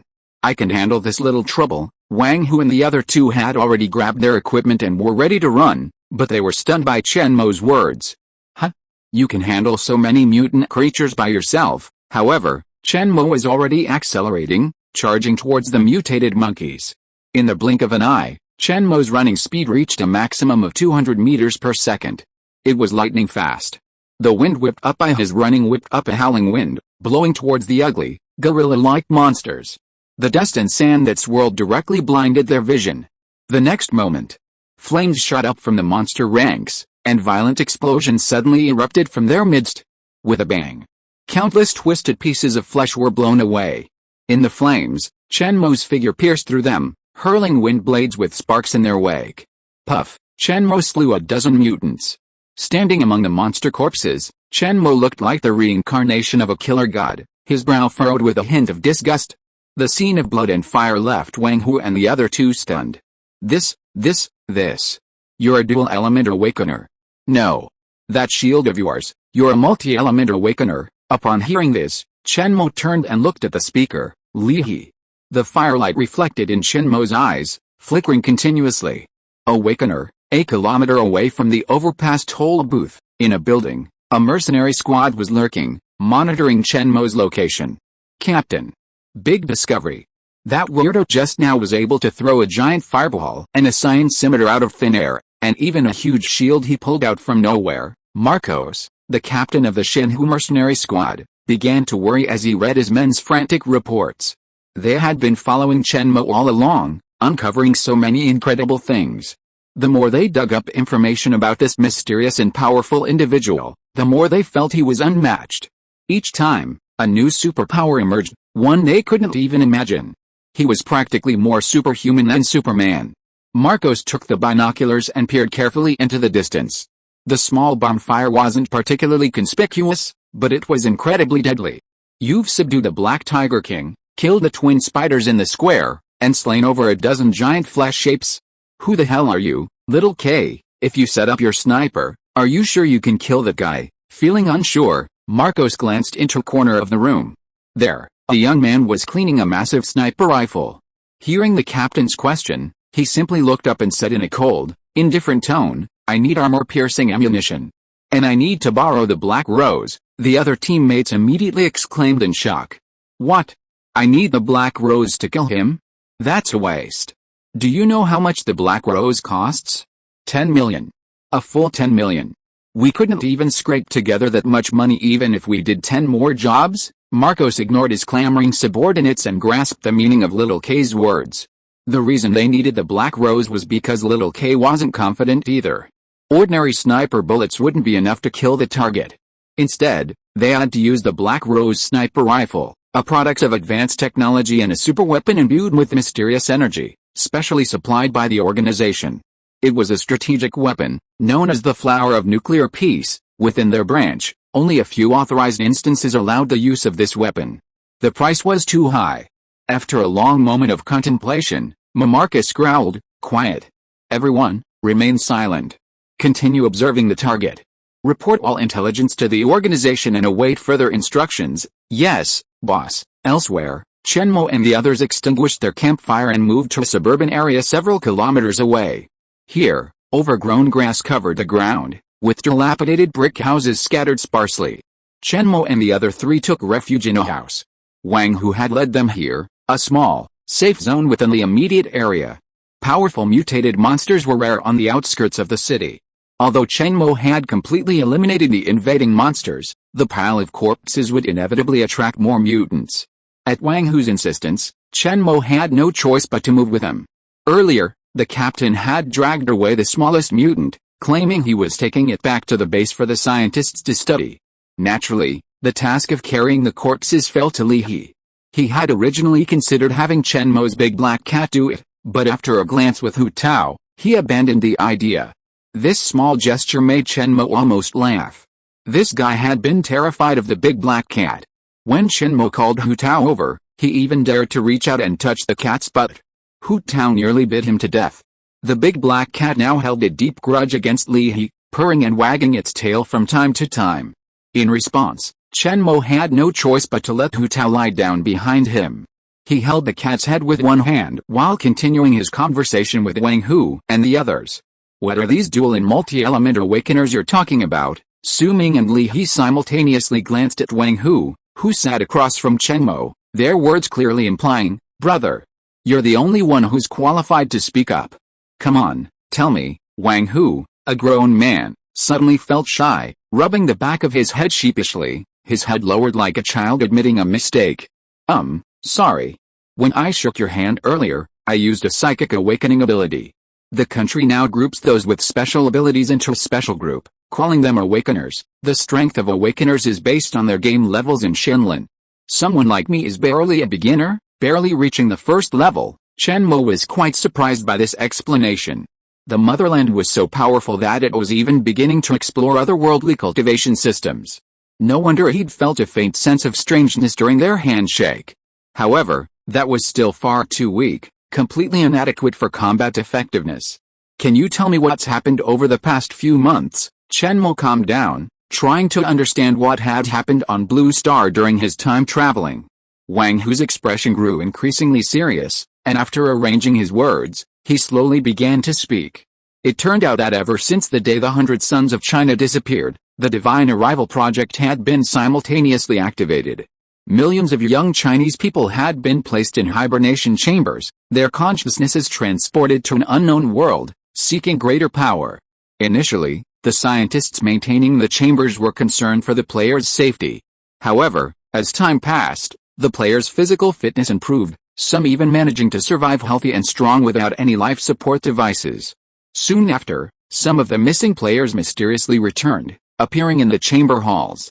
Unfortunately, none of them remembered anything, only a longing to enter the chambers and re-enter that world.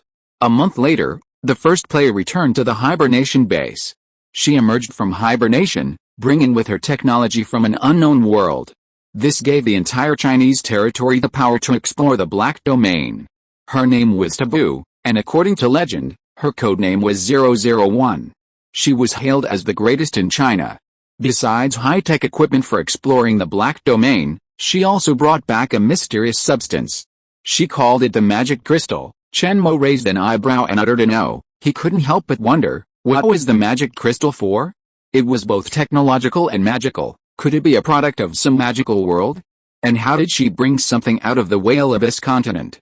Straight out of her bag? Lost in thought, Chen Mo didn't hear Wang Hu's voice. Instead, he mentally probed into the marked backpack. He was shocked. He could actually open his marked backpack on Blue Star.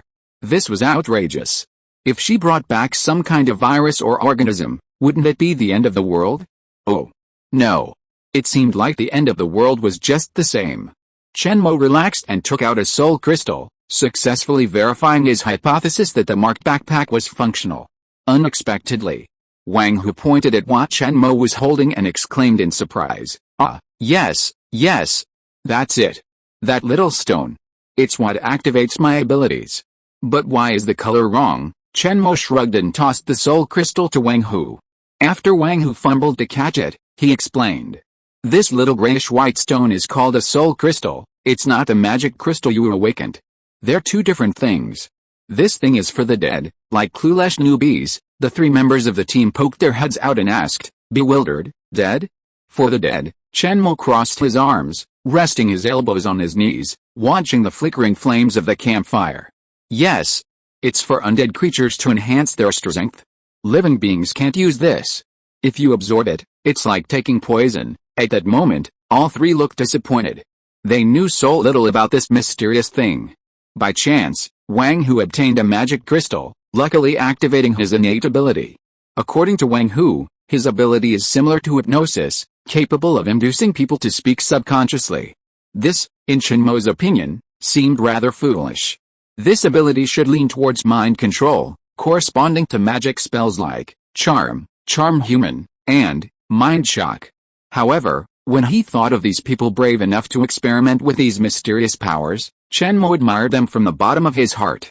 Absorbing the wrong energy, or absorbing too much, could lead to his own demise. Blue Star is not the whale abyss. Upon waking, Chen Mo felt his magic drain. It's almost as if there's not even a trace of magic left on Blue Star. Once his magic is depleted, he'll have to fight with his weapons. Chen Mo's conversation with them lasted until late at night, with Wang Hu repeatedly inviting Chen Mo to return to the base for inspection. Unable to refuse, Chen Mo agreed and returned with them the next day. Meanwhile, this was also to expand the scope of his exploration. Chen Mo believed that, with the help of the nation, completing the main quest would be easy. While resting on the cat's back, Chen Mo pondered what he had that could help his nation fight the Black Domain. It seemed that all he had left in his bag were a few soul crystals and a few bottles of beauty magic potions. Everything else had either been consumed or sold. Oh, right. There were still 2 skilled books available. But with so many people and so little resources, even 2 wouldn't be enough. What can we do? Chen Mo blinked at Li He, who was on night watch. An idea seemed to well up in his mind, but it wouldn't come to fruition. During their conversation today, Chen Mo had come to understand that his nation was in a critical moment and urgently needed help from all sources. Therefore, despite limited resources, he had dispatched soldiers into the Black Domain to investigate its origins. Unfortunately, the Black Domain's origin lay in the vast ocean. From land, they could only gather a few fragments of information. However, this derived intelligence alone has significantly advanced domestic biotechnology. It has enabled Chinese scientists to develop a drug that allows them to survive in the Black Domain for a short period of time. Once injected, it can resist the black hysteria within the Black Domain, preventing the erosion of consciousness and maintaining clarity. Chen Mo was deeply impressed by the way they could find a way to deal with it. This was some mysterious artifact of an advanced civilization. A mere mortal body could rival the power of a god. Chen Mo himself had no good way to combat the encroachment of the Black Domain. He simply relied on endless devouring, constantly absorbing everything around him into the black hole.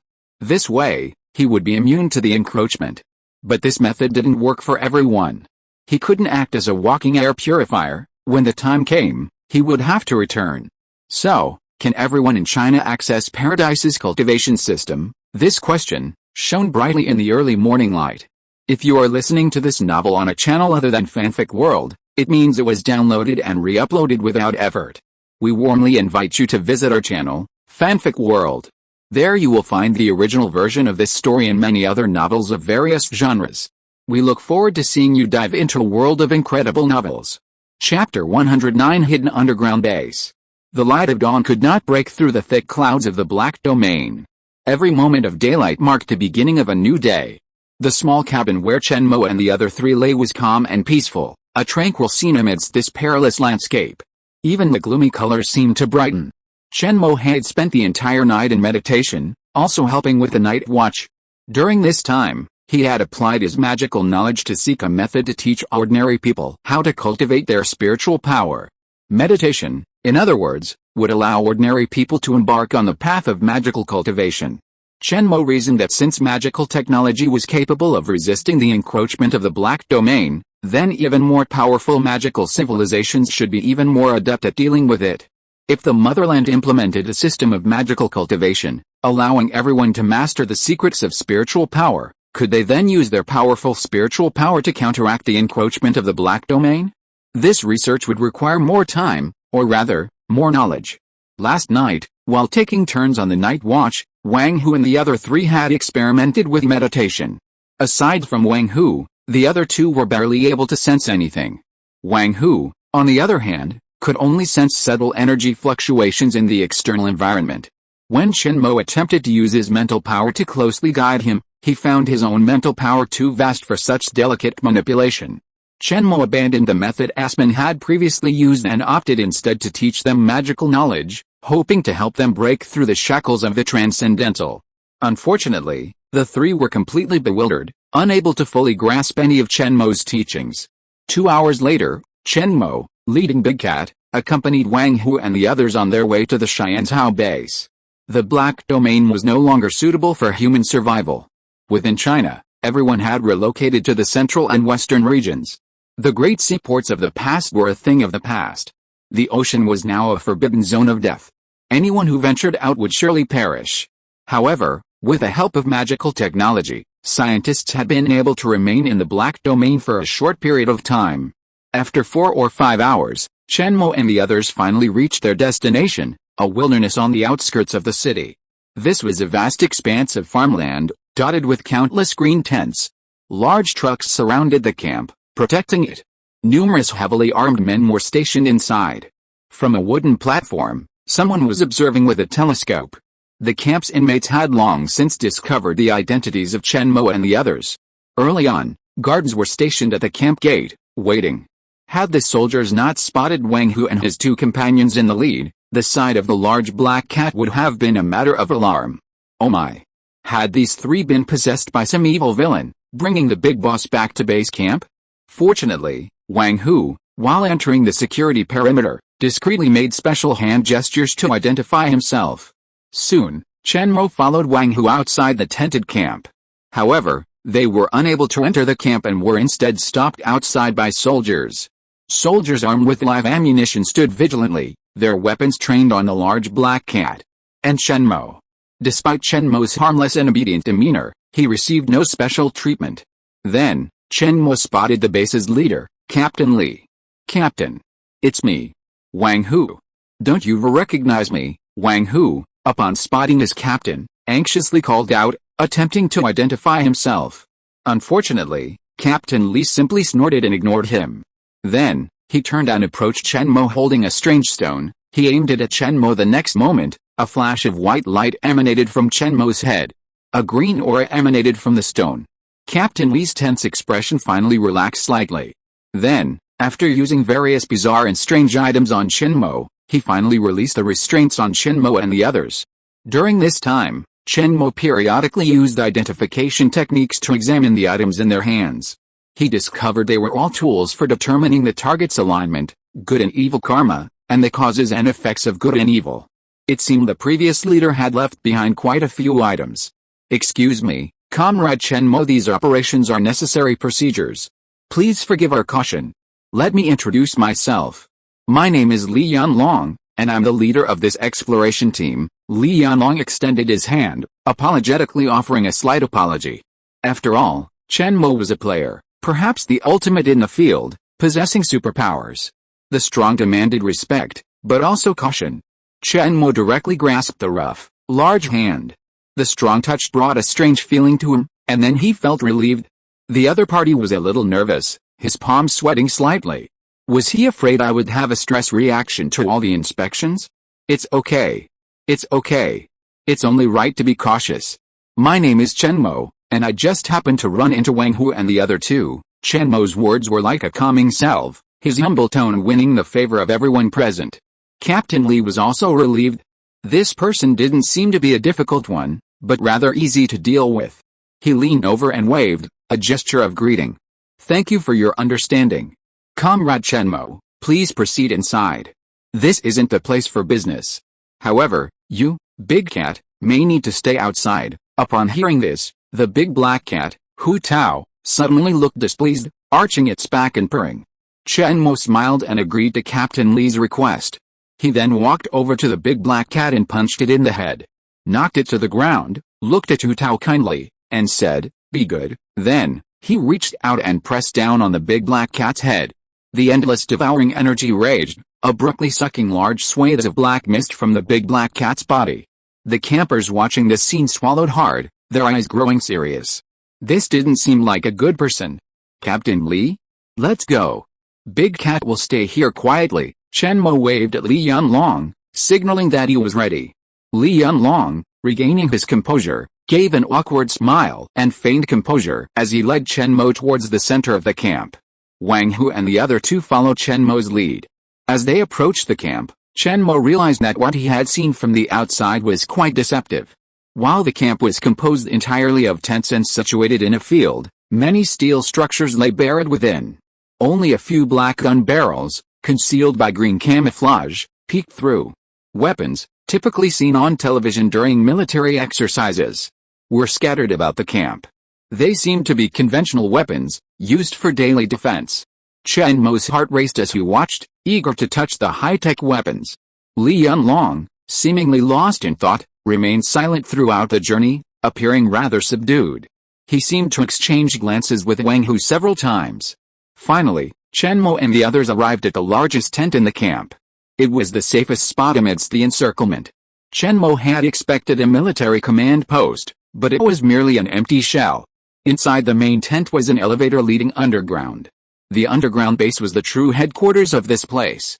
Riding the elevator, Chen Mo was once again astounded by the futuristic technology.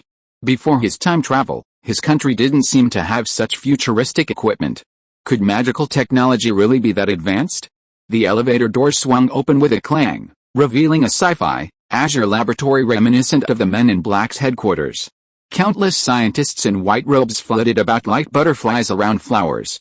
Several white-robed figures approached the moment the elevator opened, offering a warm welcome to Chen Mo. Hello. Hello. Welcome to Cheyenne Province's first exploration base. My last name is Chen, and you can call me Dr. Chen. Chen Mo, bewildered, shook hands with each person, then was shoved, bewildered, into a conference room. A group of people sat around Chen Mo, creating a solemn atmosphere reminiscent of a trial.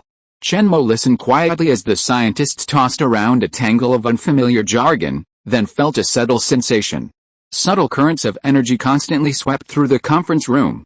It seemed as if he had already arrived at the base's headquarters, yet these people still weren't completely convinced of Chen Mo's identity. An hour later, Chen Mo withdrew his newly injected arm, twisted his wrist, and looked across at Dr. Chen.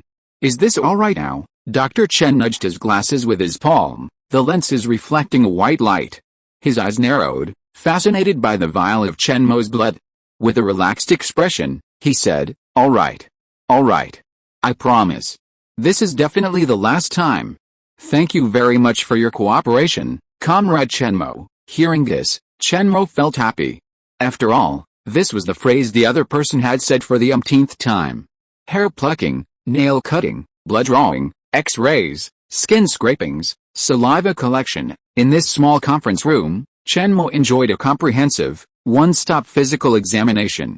If Wang Hu and his companions hadn't accidentally revealed Chen Mo's strength while explaining how they met him, the white-robed scientists might have wanted to cut something from Chen Mo's body for further study. Chen Mo could only sigh. He estimated that there were no more than 3 judges as good-tempered as himself in the entire paradise. Meanwhile, Dr. Chen had already ordered Li Yunlong, Wang Hu, and the other 2 to wait in the adjacent small room. After a thorough interrogation, Dr. Chen, drawing on Chen Mo's occasional tentative answers during the physical examination, concluded that he was not a member of the Kixin cult. Although Li Yunlong was the commander-in-chief of the corps at this base, he only knew how to fight and had no knowledge of science. In the Black Domain, those who only knew how to fight were the fastest way to perish. Their stable presence in the Black Domain was primarily due to the skill of these white-robed scientists. Therefore, at this first exploration base in Xianan Province, Dr. Chen was the primary person in charge, overseeing all matters. Alright. The test results are in, and it definitely matches that person's grandson. It's him, and he's actually one of the missing 100 sons of China. This is truly incredible luck. Dr. Chen's excited words echoed throughout the small cubicle, lighting up the eyes of the other 4. A moment later, Dr. Chen returned to Chen Mo's side, smiling and chatting with him about family matters, asking about life in this alien world. After a lengthy conversation, he tentatively inquired about the purpose of this mission. Players would, through some mysterious power, return to Blue Planet to carry out a specific mission. This concept of infinite flow main god space fiction is well known to the Chinese authorities, who have already implemented several cases. For players who naturally share their side, the authorities are happy to support them in completing the main storyline. This creates a mutually beneficial relationship, with players who complete the mission voluntarily donating resources to the nation. It's all about reciprocity. However, Chen Mo couldn't articulate it. After all, he was a judge, not an ordinary player. The details of the 3 missions couldn't be explained directly to anyone else. Here's the situation. My boss won't let me tell you. Even if I did, you wouldn't be able to receive the corresponding information. Dr. Chen rolled his glasses, his expression serious and reassuring. Yes, I understand. This is probably information disruption from a higher dimensional civilization. It's a confidentiality measure and a form of protection for us. In that case, I wonder what kind of assistance you need from the country this time? Whether it's equipment or technical support, we'll do our best to meet your requirements. Chen Mo looked at the man before him with sincerity, not a hint of joking. He had been manipulated for almost a day, and finally, after a day of hardship, he could finally express his thoughts. So, with a hint of hesitation, Chen Mo said cautiously, well, I'd like to try teaching you magic. Is that okay? At that moment, Wang Hu and the other 2, who had been hiding in the cubicle, burst into delighted excitement and shouted as they rushed out of the small room. With lightning speed, he slid over to Chen Mo's side, grabbed Chen Mo's hand, and shouted excitedly, really? Are you really going to teach me magic? At the door, Li Yanlong couldn't help but cover his face, baring his teeth and cursing under his breath. This bastard, what a disgrace. Honestly, the sudden appearance of Wang Hu and the other 2 frightened Chen Mo a little. Fortunately, the powerful mental strength of the magician prevented Chen Mo from panicking. After taking a deep breath, he slowly nodded and said seriously, yes. I want to try and see if you can learn the magical power I possess. Seeing Chen Mo's serious expression, Dr. Chen's eyes sparkled. He couldn't help but feel excited. This time, he might have really found a treasure. Their Xianan Province's first exploration division might truly achieve great success and make a powerful contribution to the fight against the Black Domain. Dr. Chen was the only one who understood the significance of cultivation methods. Not long ago, a mysterious player codenamed 001 simply copied his own portable technology, and it leapfrogged China's technological development by decades. He was now capable of producing the kind of steel armor seen in movies. While production and performance still require improvement, the results are truly remarkable. Wealth, companions, dharma, and land are the 4 essential elements of cultivation and fiction. China lacks the latter 2 the most. If Chen Mo succeeds in spreading his teachings, the entire Chinese nation will enter a new, extraordinary era. It could even usher in a major leap forward for civilization. Chapter 110 Awakening. Come. Empty your mind, close your eyes, and focus your attention on your consciousness. Imagine yourself in a tranquil lake, surrounded by a misty landscape. Now, try to sense the magic within the void. Chen Mo's words softly echoed throughout a vast underground hall. Standing in the center, Chen Mo glowed like a lamp. Circles of soldiers sat cross-legged around him, surrounding him. At this moment, Countless men closed their eyes, intently concentrating, striving to grasp the mysterious magic Chen Mo spoke of. Time ticked by. For the hard-working soldiers, this level of training was practically like a rest. However, after sitting cross-legged for hours, many people became numb. Aside from a buzzing sensation in their heads, they could feel nothing. When they opened their eyes, they were surprised to find that Chen Mo held a dark blue ball of light in his hands. The emanating energy waves were like some kind of super light, refining the body's constitution. Everyone who abandoned their comprehended perceptions and opened their eyes to the mysterious power felt a wave of regret. Dr. Chen, the most prominent figure in the base, stood behind a single pane of transparent glass, observing quietly. Within the brightly lit room, countless white-robed staff members bustled about like ants, frantically busy. Soon, a beautiful researcher handed Dr. Chen a research report. Dr. Chen, we've recorded all the relevant data, and the various energy analysis results are in. However, we still can't decipher the exact mechanism of the light ball in Mr. Chen Mo's hand. A flicker of pride crossed her beautiful face, but then a deeper sense of confusion emerged. Being able to simultaneously record the data of the so-called magic and conduct energy analysis in just a few hours was undoubtedly a challenge for her. She succeeded, and she failed. Her success was that all the results were in. Her failure was that she couldn't understand any of them. Now, her only hope lay in the man before her. Dr. Chen replied calmly, without turning around. He glanced down at the report and continued to stare at Chen Mo through the window. Those gathered in the hall were already the best soldiers in the entire base, including a dozen or so awakened. These individuals were the seeds of the nation's fight against the encroachment of the Black Domain. Their awakened superpowers were actually very weak, far from being combat-ready. However, this was already their limit. The magic crystals gifted by codename 001 were extremely scarce, and only a few hundred people were eligible to use them. These few hundred were elites who had stood out from tens of thousands. Each of them could easily defeat 100. Yet, even these formidable soldiers had yet to master the magic Chen Mo was teaching. Was it a system difference? Could those with a certain tech tree be unable to cultivate magic? But that didn't make sense. Why had codename 001 brought back such combined magical technology? Dr. Chen was extremely curious about these questions. Suddenly, the light in the hall slowly faded. The strange energy fluctuations vanished. Everyone awoke from their immersion.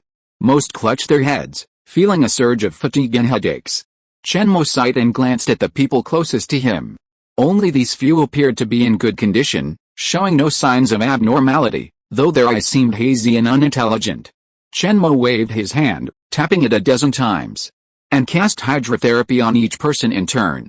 While the spell wasn't quite right, the effect was still comparable. The dozen or so people finally regained consciousness, their eyes brightening. Chen Mo asked with concern, "How's it going? Did you feel that magic ball?" They nodded, but their expressions remained grim. Before Chen Mo could ask more, someone else raised their hand. "Comrade Chen Mo, we've sensed it, but how do we use it?" "Chen Mo, this way. And then this way. A little imagination will allow you to visualize it in your mind." Despite Chen Mo's meticulous explanation, down to the last detail, every step was crystal clear. However, those who didn't understand remained completely baffled. Wang Hu, Chen Mo's guide, was the most gifted of the group. But he, too, remained completely bewildered, still in a state of bewilderment. Now, it was Chen Mo's turn to be helpless. He had thought teaching others to sense their own spiritual power would be a simple matter. Chen Mo himself had made the various uses of his spiritual power a habit, like eating and drinking. However, Chen Mo couldn't effectively convey these insights to others. Any player would understand his message instantly, but these elite soldiers seemed to be listening to a mystery. The only ones who had made some progress were these dozen or so. It was said that they were all awakened. These awakened always gave Chen Mo a feeling of being superficial. "Alright. That's enough for now, everyone, let's get some rest." Although Chen Mo was also anxious, this kind of thing could only be done slowly. Without Paradise's assistance, Chen Mo couldn't use his mental power to directly penetrate others' minds and guide them like Asmon did. After working for most of the day, Chen Mo finally realized the power of some of the techniques Asmon had used. It was a shame. Someone like Chen Mo, with his weak foundation, hadn't mastered them yet. Otherwise, this mission wouldn't have been so difficult. Chen Mo simply collapsed back, sprawled on the hall floor, staring blankly at the ceiling. Initially, Chen Mo had speculated that leveraging an individual's powerful mental power could slow the erosion of willpower within the black domain. Chen Mo had learned from the base's information that intelligent life within the black domain was subject to a mental illness called black hysteria. Symptoms of the condition were often low moods, similar to depression, which gradually eroded a person's willpower, leaving them like the walking dead, devoid of hope for life. Using the tools brought back by Codename 001, the nation, after extensive research and analysis, developed a special agent. It stimulates various micrometabolism processes in the human body and promotes the secretion of certain hormones, thereby counteracting mental damage. However, this method only treats the symptoms, not the root cause, and over time, it can easily cause permanent effects. Therefore, anyone operating within the black domain can only remain there for a maximum of 1 year.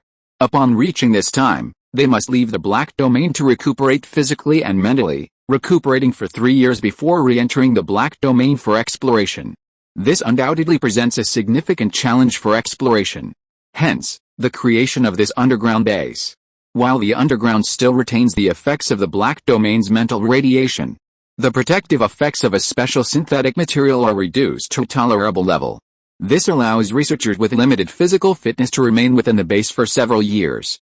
Chen Mo also informed Dr. Chen of the unusual condition he had observed in the sinful old man. After hearing the terms dead fire, mad fire, resistance to death, and black hysteria, he had also been fascinated by the terminology. Dr. Chen was initially surprised, then seemed to recall something.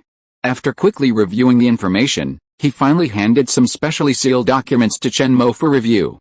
It turned out that while the official exploration team's scope was limited, their capabilities were still immense. With this vast number of personnel, they had uncovered many secrets within the black domain. The sinner Chen Mo had encountered was one of them. These so-called sinners were actually mysterious individuals who had suddenly appeared within the black domain. These individuals did not exist within the Chinese identity system. They had appeared out of thin air.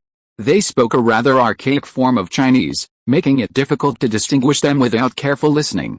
After extensive data collection and analysis, linguistics experts theorized that they might be ancient humans. In other words, ancient humans. Ancient people had traveled back to the modern era. Such a fantastical idea would have been unbelievable in the past. However, with the black domain now revealed in the events of the Chinese Hundred Suns journey through time vividly remembered, many scientists who believed in science had no choice but to accept this. These ancient people jokingly call themselves the sinners, living in this black domain to atone for their sins. Furthermore, their fate is beyond their control, During exploratory exchanges with Chinese officials, only a few sinners born within the black domain have been willing to communicate with modern humans. However, the information they exchanged is extremely limited. These sinners also refer to the people of China as embers, meaning ashes that have lost their burning value but still retain a hint of warmth. Shocked by this, Chinese officials have dispatched forces to search for the sinners, attempting to uncover the truth. In the process, they also learned about some of the unique injuries caused by the black domain. In addition to the more familiar black hysteria, 3 other types have been discovered: dead fire, insane fire, and death resistance. These are 3 mysteries that the official authorities have yet to solve. Chen Mo has already asked Dr. Chen to gather information on the sinners for him, and he anticipates that information will be available soon. Meanwhile, Chen Mo himself is also toiling away on the main quest. Alice. My strength is still too weak.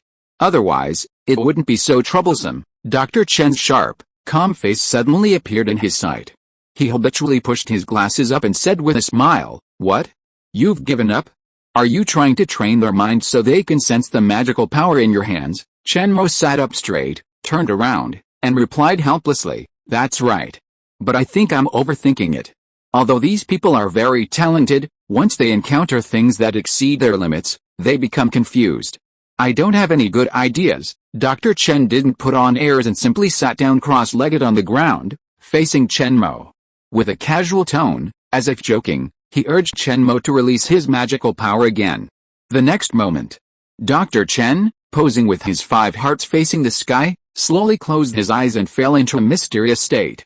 Gradually, he began to feel like he was in a trance.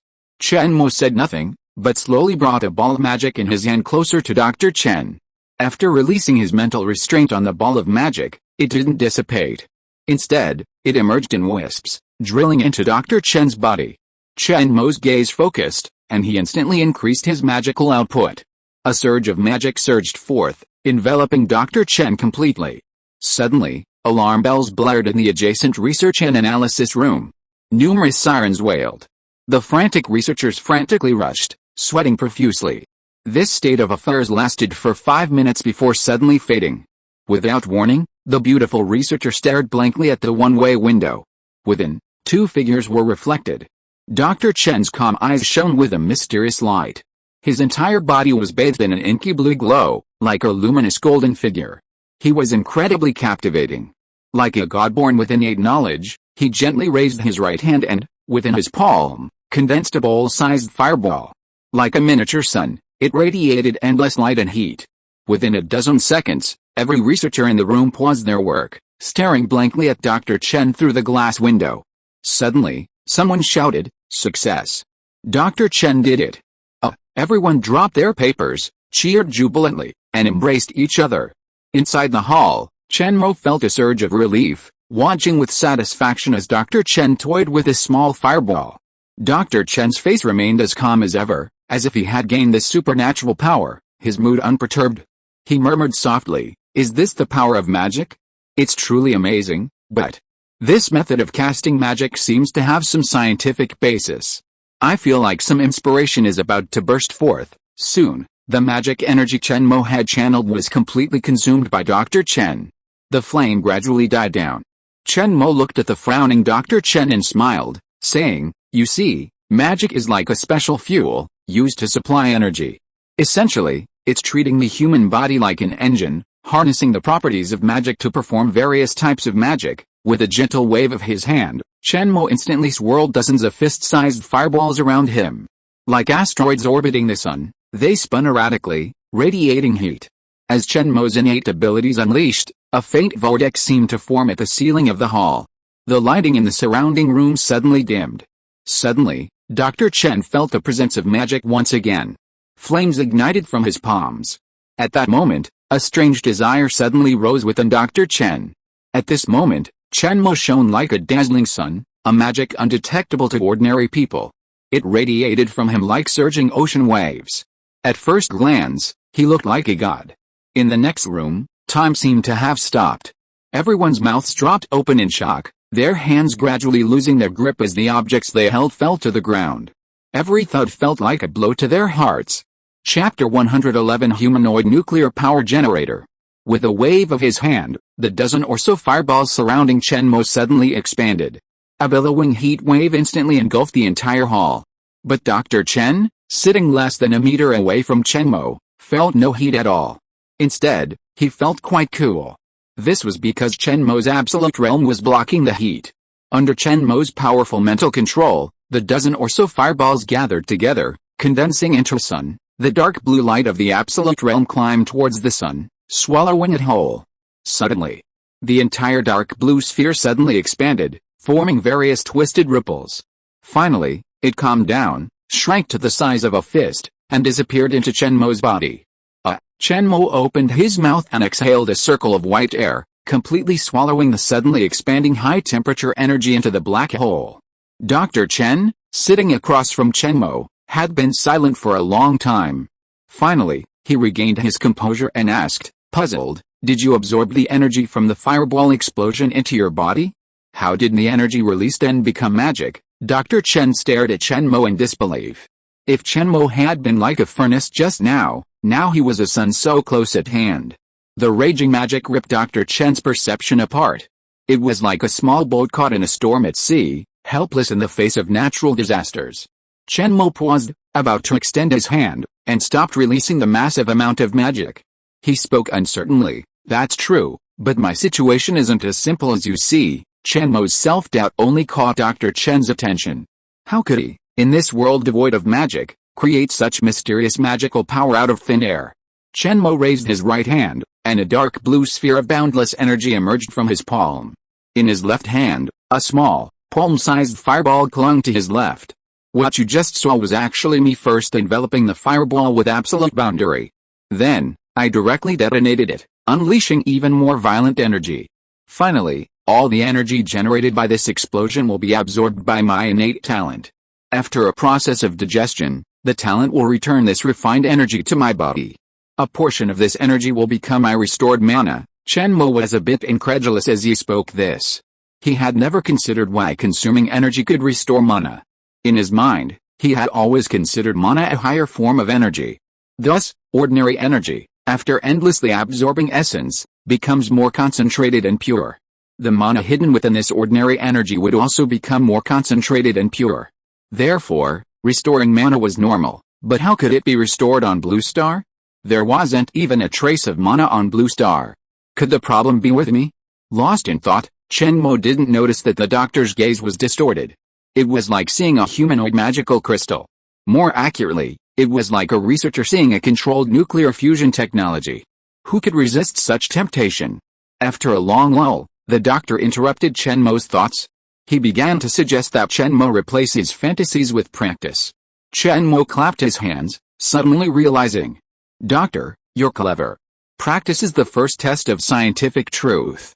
I'll try and see if I can figure out the cause of the magical transformation." Dr. Chen slowly stood up, exited the underground hall, and stumbled back into the next room. Suddenly, countless researchers swarmed around Dr. Chen, chattering non-stop. Finally, when they stopped, Dr. Chen slowly said, "Everyone, be quiet. Start recording Chen Mo's experimental data. We'll talk about awakening later. If he really figures out something this time, it'll be big news that will shake up the entire physics world." Outside the glass window, Chen Mo, cross-legged, slowly began to float. Although he didn't leave the ground, his entire body felt as light as a feather, giving the illusion of imminent celestial ascension. Chen Mo, unconcerned with the meeting hall, unleashed a massive fireball. It was 2 meters in diameter, its surface temperature nearly reaching over 2000 degrees Celsius. However, Chen Mo's mental power remained firmly bound to the fireball's surface, insulating it from the intense heat. Then, the absolute boundaries that emerged from various parts of his body gradually spread toward the fireball, devouring it. The previous scene replayed itself. After 9 repetitions, Chen Mo finally felt a sense of fullness. It was a mental overload. With a thought, he opened his hands, unleashing the surging magic power within him all at once, unconcerned about spilling and wasting it. After Chen Mo's repeated assaults, the hall was no longer what it had been before. The once futuristic, sci-fi decor had been melted, resembling a fire scene. If it weren't for the nearly 10-meter thick floor-to-floor separation, Chen Mo would have burned through the ground and fallen to the next level. As the concentration of magic power in the hall gradually increased, Chen Mo's expression grew increasingly bewildered. His current knowledge seemed incapable of explaining this situation. However, Chen Mo's stubborn nature compelled him to persevere. Perhaps there would be a chance for a change? He thought. Meanwhile, in the adjacent room, Dr. Chen's heart was already agitated. He issued various orders, reassembling the hundreds of elite soldiers who had been there. He instructed them to wait patiently in the nearest area, as this might be the moment for the ordinary people to awaken. During this waiting period, Dr. Chen was also busy, sharing his insights. This was explained to hundreds of elites in a live broadcast, with the attendees being asked to begin yoga-style exercises. Dr. Chen's awakening was primarily due to his avid Tai Chi practitioner. He regularly exercises his body through Tai Chi and the 5 animal exercises. The benefits of Tai Chi training are felt not only physically but also spiritually. The principles of yin and yang gradually guide practitioners toward achieving harmony between man and nature. When the spirit reaches a certain level of spiritual enlightenment, one can sense a mystical aura. Taoism, Buddhism, and Confucianism all pursue spiritual transcendence. Therefore, Dr. Chen, who had long cultivated his spirituality, easily sensed the magical energy Chen Mo placed before him. This, as if activating a certain internal signal within his body, led to a miraculous transformation. Dr. Chen's careful analysis revealed that awakening and gaining these extraordinary abilities required not only a certain spiritual level, but also the support of a mysterious power. That is, the magic power exuded by Chen Mo, a power that can also be detected on magic crystals. However, the number of magic crystals was too small. After the unified distribution, Dr. Chen only received 1, which he used for research. He had never been willing to use it, carefully hiding it for a long time. Now, After truly sensing the magic power, Dr. Chen finally had a clear understanding of it. At the same time, he felt a sense of regret for himself in the Black Domain. The dead silence of the Black Domain was not suitable for the training of his spiritual power. The feeling of the hysterical encroachment of the blackness became more pronounced after his spiritual power awakened. This feeling was even more pronounced when he was away from Chen Mo. Combining Wang Hu's previous description, Dr. Chen concluded that Chen Mo possessed the ability to purify the Black Domain in a short period of time. This 100th sun brought Dr. Chen unimaginable surprises. In fact, Dr. Chen even felt that this person would change the entire country's sense of powerlessness in the face of the Black Domain. With his keen sense, he even sensed the source of Chen Mo's magic change. Perhaps it was the Taoist saying, Tao begets one, one begets two, two begets three, and three begets all things. As Chen Mo continued to generate magic power relentlessly in the hall, the doctor observed something new and remarkable. Chen Mo could infinitely create massive fireballs, which exploded to generate terrifying amounts of energy, which he absorbed and then recast. He was a living, perpetual motion machine. The fireballs even had a hint of nuclear fusion. In Dr. Chen's eyes, Chen Mo was a treasure trove, a divinely gifted scientific research tool. After several hours, the mental training method Dr. Chen had urgently promoted had been mastered by all the elites. Now, it was time for them to begin their experiments. Dr. Chen's calm voice suddenly rang out from a loudspeaker in the corner of the hall. Chen Mo, you can stop now. I have an idea I'd like to experiment with. Stop and rest. Hearing this, Chen Mo slowly paused his movements, took a few deep breaths, and expelled the turbid air from his chest and abdomen. The constant casting of spells had left Chen Mo feeling a little exhausted. At that moment, the hall's two doors suddenly opened, and the hundreds of elites from earlier poured in. After rushing in, they crowded around Chen Mo, sitting cross-legged in a circle around him. Then, they quickly assumed various strange poses and began a yoga-style meditation. Chen Mo was stunned at first, but then he understood. The doctor intended to use the magic power I created to create a high-concentration magic training chamber for these soldiers. This would greatly save on magic crystals and even allow some to awaken superpowers. Chen Mo, understanding the meaning, immediately closed his eyes and began meditating. This time, he didn't create a dramatic meditation black hole, but simply gathered a vortex. This prevented the previously released magic from escaping and instead gathered it around him. The doctor in the next room couldn't help but smile and quickly instructed the surrounding researchers to go into the hall and meditate. An hour later, the hall's magic power was completely depleted. Of the hundreds of people in the hall, only a few dozen stood up in astonishment, dancing with joy. Presumably, these few dozen had successfully awakened, their spiritual powers transcending the limitations of ordinary people, successfully stepping into the supernatural realm. Dr. Chen slowly approached Chen Mo and said with a smile, "You truly amaze me. I never imagined that a random thought of yours could lead so many people to the supernatural realm. It's like a miracle." Dr. Chen's words captured the attention of countless people in the hall. Suddenly, everyone looked at Chen Mo with eyes filled with admiration and respect. Those who hadn't awakened quietly suppressed their disappointment and sincerely rejoiced for the others.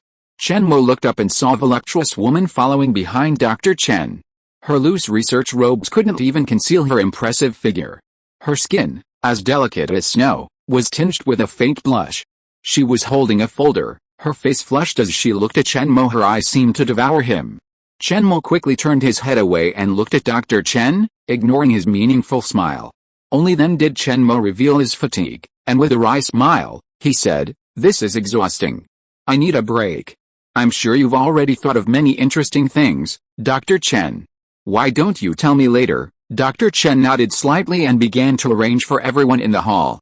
Meanwhile, a voluptuous female researcher came over and helped Chen Mo to his feet, intending to take him to the lounge to rest.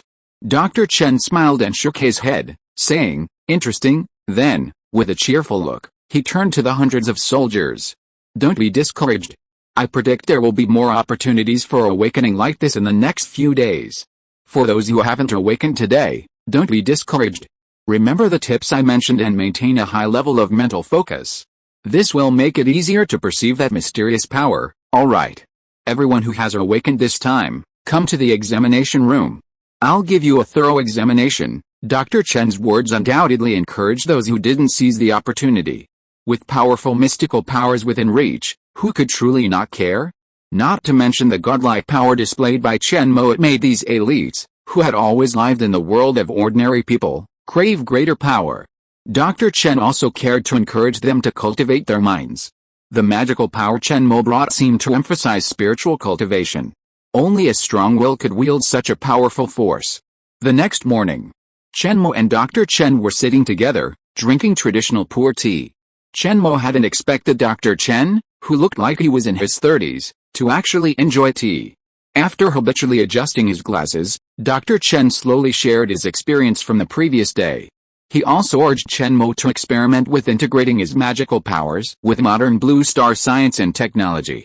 For example, could the fireball technique Chen Mo had taught Dr. Chen be integrated with nuclear technology for intensive development? After all, the nation had made some progress in developing nuclear fusion technology. This was the latest discovery from the information provided by codename 001. Now, Chen Mo's perpetual motion machine, so close at hand, seemed even more valuable for scientific research. Helplessly, Chen Mo could only sigh and say, "I can only stay at the base for a few more days. I have other tasks to complete.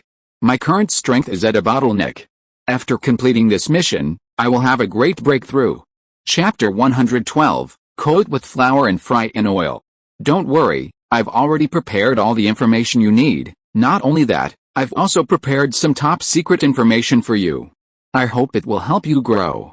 I hope you can stay at the base for a few more days. I'm collecting various scientific and technological resources for you, which I believe will be of some benefit to your magical cultivation. Before you leave, I hope you can take some equipment from the base's armory for self-defense. While you may not need it much, we do have quite a few powerful firearms stored here. Chen Mo's contribution to the entire exploration base was evident to all, and Dr. Chen was highly impressed. They were like any other soldier in the base. He was filled with love and loyalty for his country, a true descendant of a military family. After discussing some details, Chen Mo decided to stay at the exploration base for the full 9 days, aiming to help as many soldiers awaken their superpowers as possible. At the same time, Chen Mo informed the doctor that the energy within the black domain was not suitable for cultivation. Therefore, Chen Mo did not directly teach the meditation method to everyone, but only shared some key points with the doctor. The meditation method that suits you best still depends on yourself to shape. This is a deep experience that Chen Mo has gained from his practice so far. This move is also to prevent those who have awakened from trying to absorb the energy in the black domain, thereby being eroded and losing their sanity. For the next 8 days, Chen Mo was completely immersed in the environment of creating magic and learning science and technology. Even the beautiful researcher who took care of his daily life was forgotten by Chen Mo, and there was not much communication. In a flash, 8 days passed. Chen Mo, who was about to go out and pack up to leave the room, suddenly heard a conversation at the door. A crisp female voice with a very serious tone seemed to be the beautiful woman who took care of his daily life. "Your mission this time isn't just for sightseeing. Remember to protect Mr. Chen Mo. If I catch him losing even a hair, I'll hold you accountable. Do you hear me?" Yes, Miss Gu, it's definitely for sightseeing. The mountains above, the water below, whistle." The last 2 sentences sounded like a street thug, and the final whistle was incredibly expressive. This uninhibited voice sounded particularly familiar to Chen Mo. After carefully considering the words, Chen Mo smiled knowingly. This guy. What a flirt. The moment the door opened, the female researcher glared at Li He like an angry lion. Her teeth gnashed, her chest heaving, a unique beauty. At the sound of the door opening, she immediately subsided, her expression changing as she turned to look at Chen Mo with a grin. "Chen Mo, you're awake. You really won't stay a few more days?" Chen Mo smiled and nodded, waving his hand. No. I've already spent a lot of time. If I fail to complete the mission, I'll be punished terribly. By the way, why are you 3 here? Chen Mo politely declined the female researcher, ignoring her resentful glare and looking at Wang Hu and the other 2. "We're here to protect you. Captain Li asked the 3 of us to accompany you into the black domain. Even if anything unexpected happens, we can contact base and send support." Wang Hu stood upright, his whole demeanor changed. Thanks to Chen Mo, for 9 consecutive days, Wang Hu and the other 2 had always occupied a small corner of the hall. This was far beyond the reach of those who had to give up their seats upon awakening. Over these 9 days, not only had all three of them awakened their superpowers, but they had also greatly strengthened themselves. Wang Hu had even successfully achieved the strength of the initial first stage, while the other two were only half a step away. Therefore, Wang Hu and the other three now treated Chen Mo like an ancestor, speaking with immense respect. "Oh? Is that so? But it's so dangerous out there, I can't protect you three all the time." Chen Mo half smiled, looking at the three thoughtfully. While well-intentioned, having three more people with him was a considerable burden for Chen Mo after all. Going it alone was better than having a few lesser teammates. It wasn't that Wang Hu and the other three were lesser teammates. However, their strength was still far inferior to Chen Mo's. As a result, Chen Mo couldn't distract himself from caring for them during certain battles. After all, Chen Mo was undergoing a nightmare-level trial. From the first day he arrived until now, Chen Mo had yet to experience a nightmare. In his previous explorations, only that sinful old man had given Chen Mo a slight sense of unease. The others posed little threat, simply providing Chen Mo with experience. Wang Hu and the other two remained silent, their smiles subsiding as they stood together. After a joint military salute, they spoke solemnly, "As soldiers, we've long been prepared for sacrifice. This time, we're not only assisting you in your exploration, but also gathering forbidden intelligence about special areas within the city. Please allow the three of us to accompany you." Chen Mo knew full well that as a soldier, he was mentally prepared to risk his life. Given the mission of exploring the depths of the Black Domain, it was clearly impossible to dissuade them. Even with the uncertainty of life and death on this journey, they would take the next step without hesitation. So, Chen Mo stopped trying, slowly shook his head, chuckled, and exhaled. This was his tacit agreement to let the three of them accompany him. He'd just have to keep a close eye on them when the time came. Chen Mo silently resolved to protect these three, lest they die within a short time of their appearance. Seeing it was almost time, the beautiful researcher beside him whispered to Chen Mo, "Mr. Chen Mo, before you leave, the doctor specifically instructed you to visit the armory. The doctor said ordinary firearms might be of little use to you, so I hope you can bring some firearms. Inside the Black Domain, we've crafted some special weapons to target the unique monsters there. I'm sure they'll save you a lot of energy." Chen Mo looked at the four confident men and suddenly thought it would be a good idea to have some grenades for self-defense.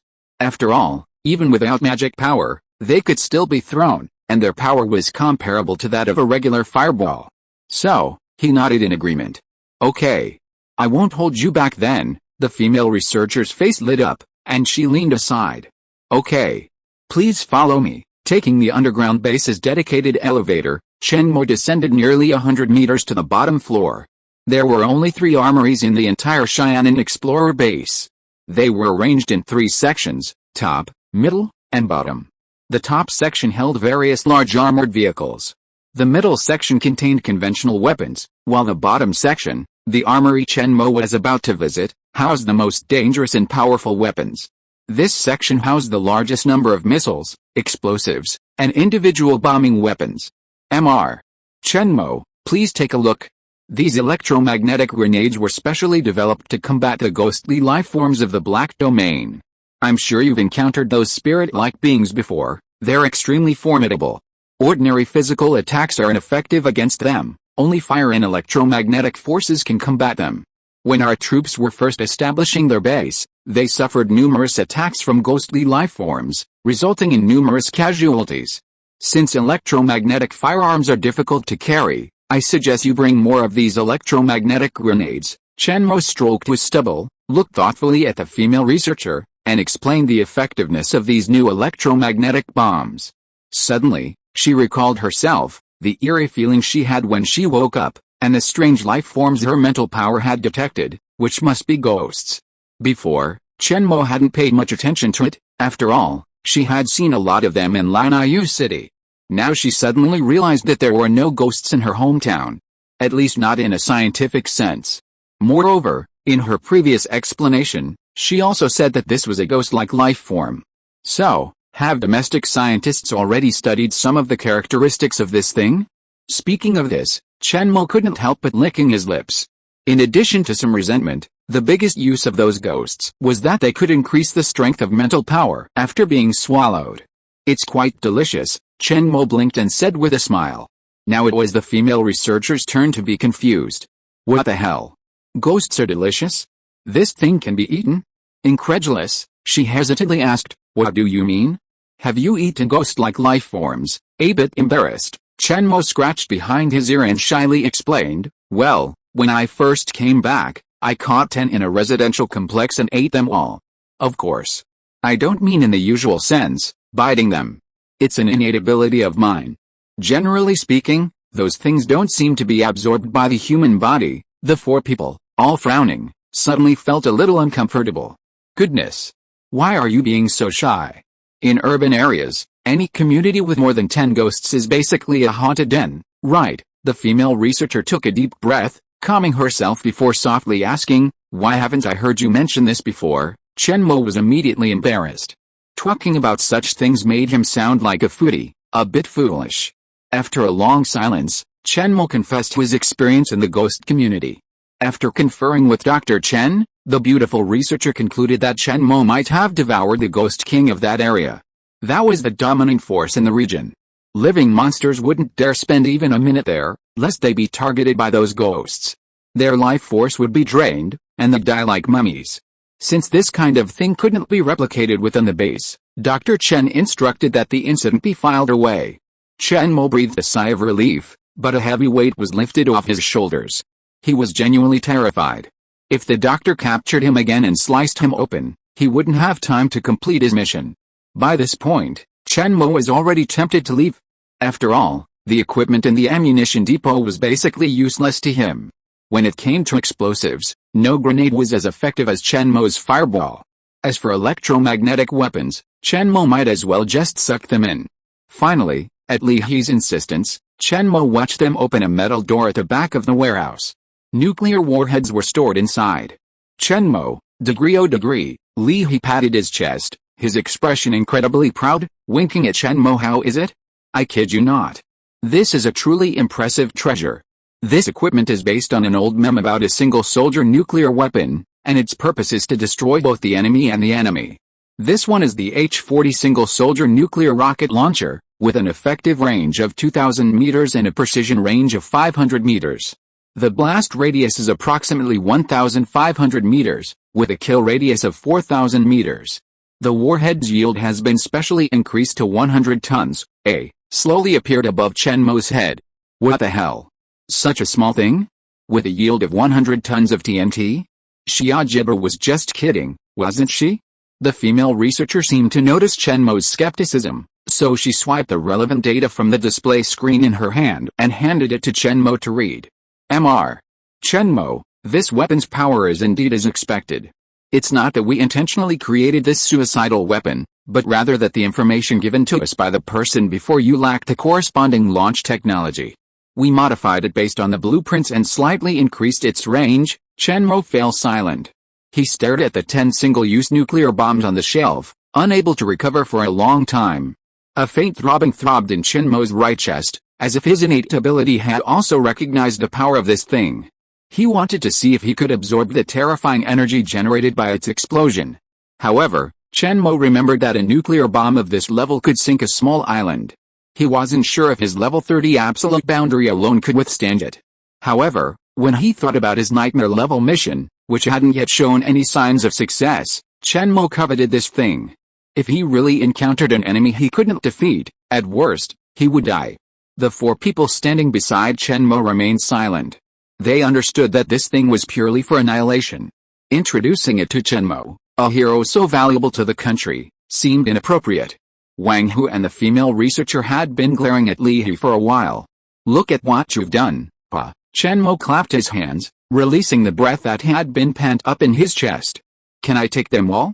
These individual nuclear bombs, the four were stunned. Huh? You mean, take all these miniature nuclear weapons? The female researcher's voice trembled. She didn't want Chen Mo to die from a weapon developed by her faction because of this mistake. She had already prepared a few hundred words of persuasion. Then, looking up, she met Chen Mo's determined gaze. She felt strangely calm.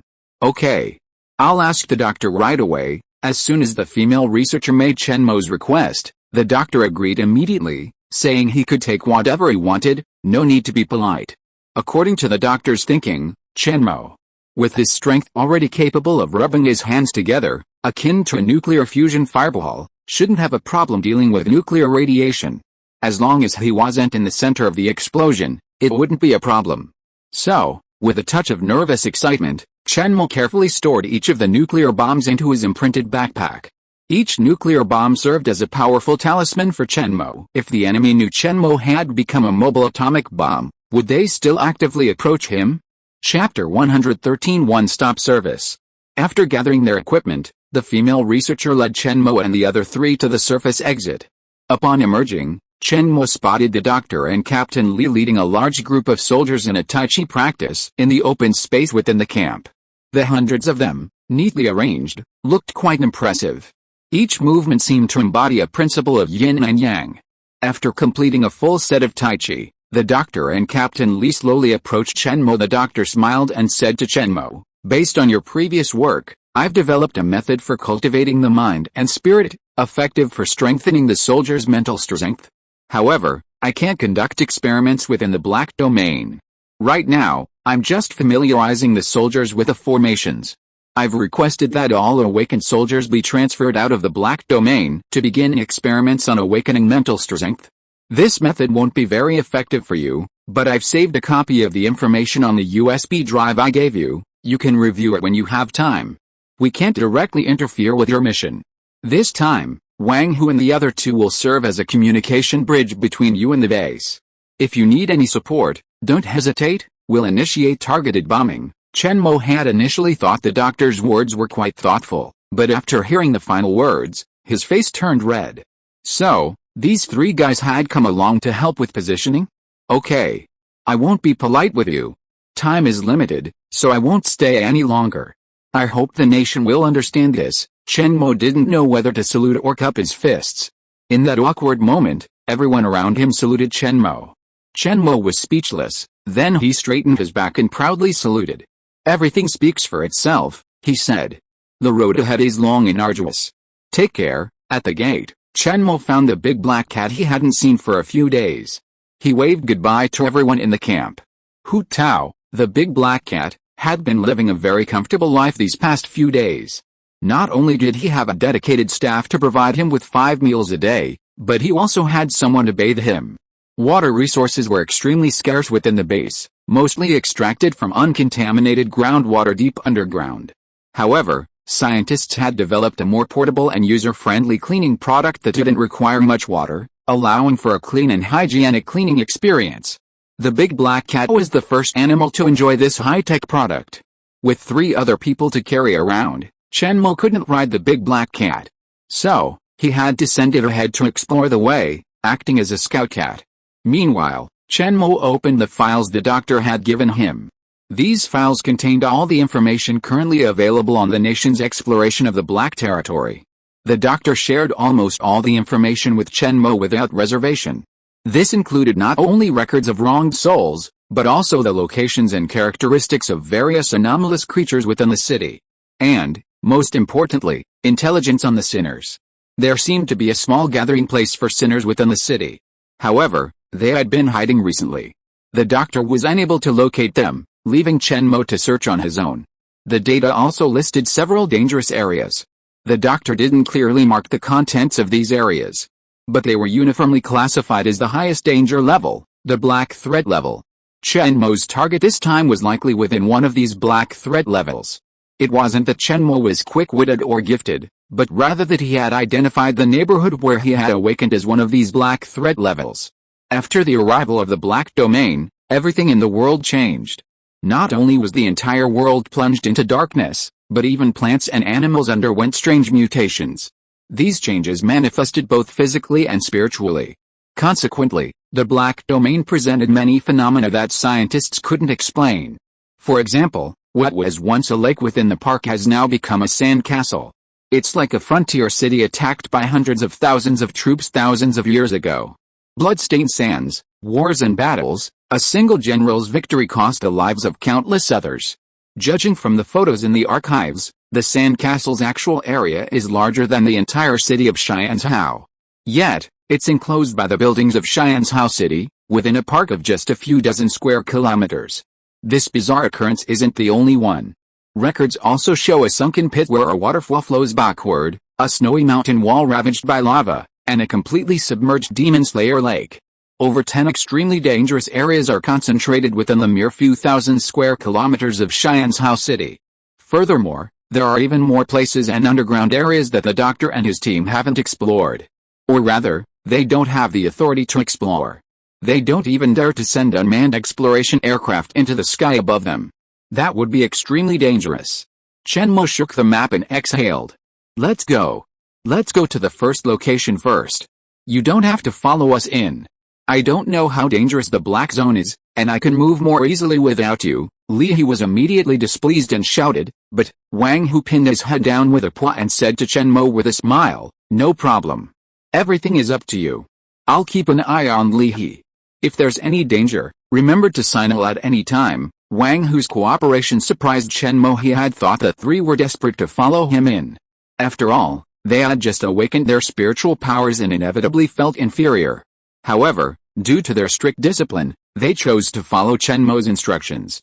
Chen Mo was happy with this, it saved them a lot of trouble.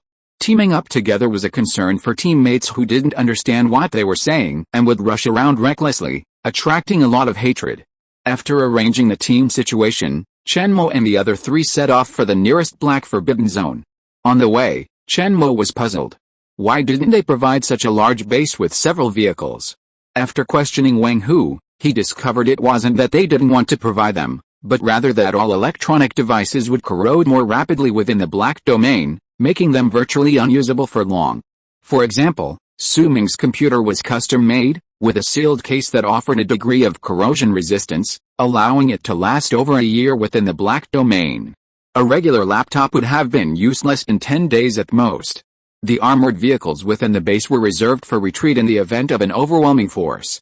Using these noisy vehicles within the black domain would attract the attention of monsters in the city, causing unnecessary trouble. Therefore, exploratory missions were carried out manually by small teams, significantly slowing down exploration efficiency. Since the advent of the black domain, the nation had continuously dispatched countless teams to explore. The document in Chen Mo's hands, meticulously crafted with a painstaking effort of countless individuals, was truly invaluable. As the four men chatted and hurried along, the big black cat spotted some humans, more precisely, dead human corpses. Wang Hu and the others seemed accustomed to this, remaining calm. These are people who died in the black domain for various reasons in the past. Their bodies weren't burned in time, and thus, they were infected by some kind of virus. They look very much like zombies from foreign movies, but our scientists have concluded that these zombies are actually infected by some kind of parasite. Following Wang Hu's words, Chen Mo also performed his identification technique, but found nothing useful. And these dozen zombies combined wouldn't even be enough for Walnut to smack with 2 slaps. Soon, these cannon fodder monsters were pulverized by the big black cat. Then, stretching its neck, it nudged Chen Mo, as if to seek credit, nudging him. This left Chen Mo furious. It was such a simple matter, but the big black cat had gotten himself into a mess. It even came over to rub itself all over. Seeing the filthy, decaying matter, Chen Mo couldn't help but want to vomit his breakfast. Bang! Bang! Chen Mo punched the big black cat directly on the head, causing its head to make close contact with the ground. He then threw a dust cleansing spell. It was so dirty, it was no longer cute. Walking to the center of the scattered corpses, Chen Mo used his mental power to control and gather the parasitic dead together. A fireball fell, erupting in a blazing flame. A foul, burning smell filled the air. Chen Mo sighed and observed a moment of silence. Rest in peace. After this lesson, the big black cat became much more obedient, this time no longer making a fuss. Perhaps it had been living too comfortably for the past few days, forgetting its true identity. Late afternoon, Chen Mo and the other three finally arrived near their first destination. They were outside a large shopping mall, and the fountain in the small square had several cracks. The pool, supposedly dry, was now emitting a constant stream of red mist. Flyers, cell phones, and trash were scattered everywhere. Yet, the place was strangely quiet. Chen Mo nodded to Wang Hu and the other two, then, after opening his absolute realm, he clung to the wall and headed towards the mall's main entrance. Chen Mo had left the large black cat behind as a kind of bodyguard for Wang Hu and the other two. After all, It was useless for it to enter at such a large size. The radiating spiritual energy enveloped everything within a 20-meter radius. Chen Mo approached the main entrance with what seemed like slow, but actually swift speed. Inside, it was pitch black, and nothing could be seen. It was only afternoon, and even outside, the sky was still slightly light. Yet, the eerie, inky blackness of the entrance gave Chen Mo the aura of a horror game. It seemed as if, from within the pitch-black door, a pair of crimson eyes stared back at him, waiting with interest for him to fall into their trap. Chen Mo paused in the middle of the main entrance, his outstretched hands suspended in midair. Just a centimeter away from touching the barrier, like a black curtain. Time ticked by. On both sides of the door, everyone waited patiently for something. Wang Hu and the other two peeked out from behind the collapsed wall in the distance, looking at Chen Mo in confusion. Li He, why did you stop moving? Su Ming, maybe you noticed something unusual. Wang Hu, SHH. Be quiet, don't draw attention. Hu Tao, snoring. The three looked back and saw the big black cat lying there asleep. Suddenly, they were filled with anger, as if they hated the cat for not being as good as steel. Bang! A huge explosion suddenly sounded. Startled, the three quickly turned their heads and saw Chen Mo frantically throwing huge fireballs into the door. Wow! He didn't stop, throwing more than a dozen fireballs. It lasted a full minute before he stopped. He dusted his hands off, leisurely stepped into the door, and disappeared. 5 minutes later, the whole building suddenly shook. Countless pieces of glass fell from the sky, sparkling like a shining rain. Red flames gushed out from the windows in the middle of the building. A black shadow was thrown down from the flaming window and landed on the small square. Not long after, Chen Mo's figure appeared from the gate of the mall. At this moment, the gate was no longer covered by the layer of dark barrier, revealing the dilapidated environment inside. Chen Mo was holding a horned helmet and a broken blade sword in his hands. He walked leisurely to the side of the falling black shadow and waved to Wang Hu and the others. It seemed that he was calling them over. Wang Hu and the other two exchanged a bewildered glance, their eyes etched with confusion, as if to say, "Is this the end?" They hurried over. Chen Mo pointed at the headless corpse on the ground and said, "This thing must be some kind of alien being, not from our blue planet. The reason is that it possesses a special corrosive energy that corrodes and destroys everything it touches." As he spoke, Chen Mo tossed his helmet and broken blade sword to them. A massive fireball condensed in his hand, a dark blue absolute barrier clinging to it. It formed an inverted bowl shape and descended upon the unknown corrupted knight. The three standing nearby swallowed hard. The area where it had been placed sank more than 10 centimeters. Cracks appeared in the surrounding ground, but thankfully, they didn't expand further. Chen Mo continued to absorb the excess heat through the absolute barrier, yawning as he gave instructions to Wang Hu and the others. "I'll take out this armor later, and you can take it back to base. I'll meet you at the next destination. This equipment seems quite high quality, but wearing it requires a certain level of strength, and you'll need to be able to withstand its mental resentment." Upon hearing the word resentment, Li He nearly dropped the helmet in his hand. However, Chen Mo held it in place with a single hand, immobilizing him. "Don't worry. You're safe if you don't wear it." Chen Mo had noticed, while standing at the gate, that his mental power had lost all perception after entering the pitch-black portal. However, his sixth sense kept telling him that someone was hiding behind the door, preparing to attack him. After a moment of careful consideration, Chen Mo silently constructed a spell model for a massive fireball. Then used his gravity control ability to radiate it, acting as a reconnaissance radar. Sure enough, he discovered a significant number of well-equipped individuals hiding behind the gate. As soon as Chen Mo collapsed inside, the interplay of light would prevent his eyes from adjusting to the light for a short period of time. They would launch a siege and kill Chen Mo directly. Therefore, Chen Mo was too lazy to hide and just threw a big fireball in. After a fierce bombardment, he walked in leisurely to see the situation. Unexpectedly, a bunch of soldiers were killed, but the little boss ran upstairs and hid. Chen Mo spent 5 minutes searching up one floor after another before he found the hiding guy on the middle floor. Originally thought that this guy knew to hide, he must have some wisdom, and wanted to get some information. Unexpectedly, it shot Chen Mo without saying a word. Chen Mo had no choice but to give him a one-stop service. Chapter 114 Mission Progress plus 0.1. But Wang Hu hesitated. While bringing the armor back to the base was important, protecting Chen Mo was their priority. Chen Mo waved his hand and offered a more conciliatory solution. How about this? Choose one of the three of you, and I'll have the big black cat carry you all the way. Upon hearing that there was a big black cat riding, He immediately jumped out and raised his hand. He shouted excitedly, eager to take on this task. Chen Mo nodded, picked up a small stone from the ground, aimed at the dozing big black cat, and threw it. With a thud, it hit the head. The big black cat had woken up just before being hit. Unexpectedly, his movements suddenly paused, leaving him no time to dodge the attack. He immediately covered his head with his paws and stood up. Tears streamed uncontrollably from his eyes. The pain was so excruciating that it was heartbreaking. Chen Mo scratched his forehead awkwardly. It seemed he had used too much force. So, leveraging the contract, Chen Mo used his mental power to summon the startled black cat. After a few brief instructions, he had it carry He back to the base with a full body armor. Chen Mo had previously believed cats didn't have human expressions. Until just now, he'd seen Hu Tao frown impatiently, glaring at He with disdain. Fortunately, Chen Mo's fists were large enough, so after rubbing the cat's head, he healed the cat's forehead wound and inhaled a black domain ore within it. Only then did Hu Tao agree, clutching He in its mouth, and ran back. He hadn't anticipated this.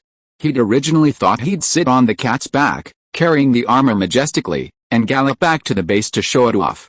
But now, he was clutching the armor and sword in the cat's mouth, like a caught mouse. He instantly regretted agreeing so quickly. Still too young. Watching the big black cat leave with a cloud of dust, Chen Mo wanted to cover his face. It was really unbearable to watch. How could it become like this in the hands of this guy?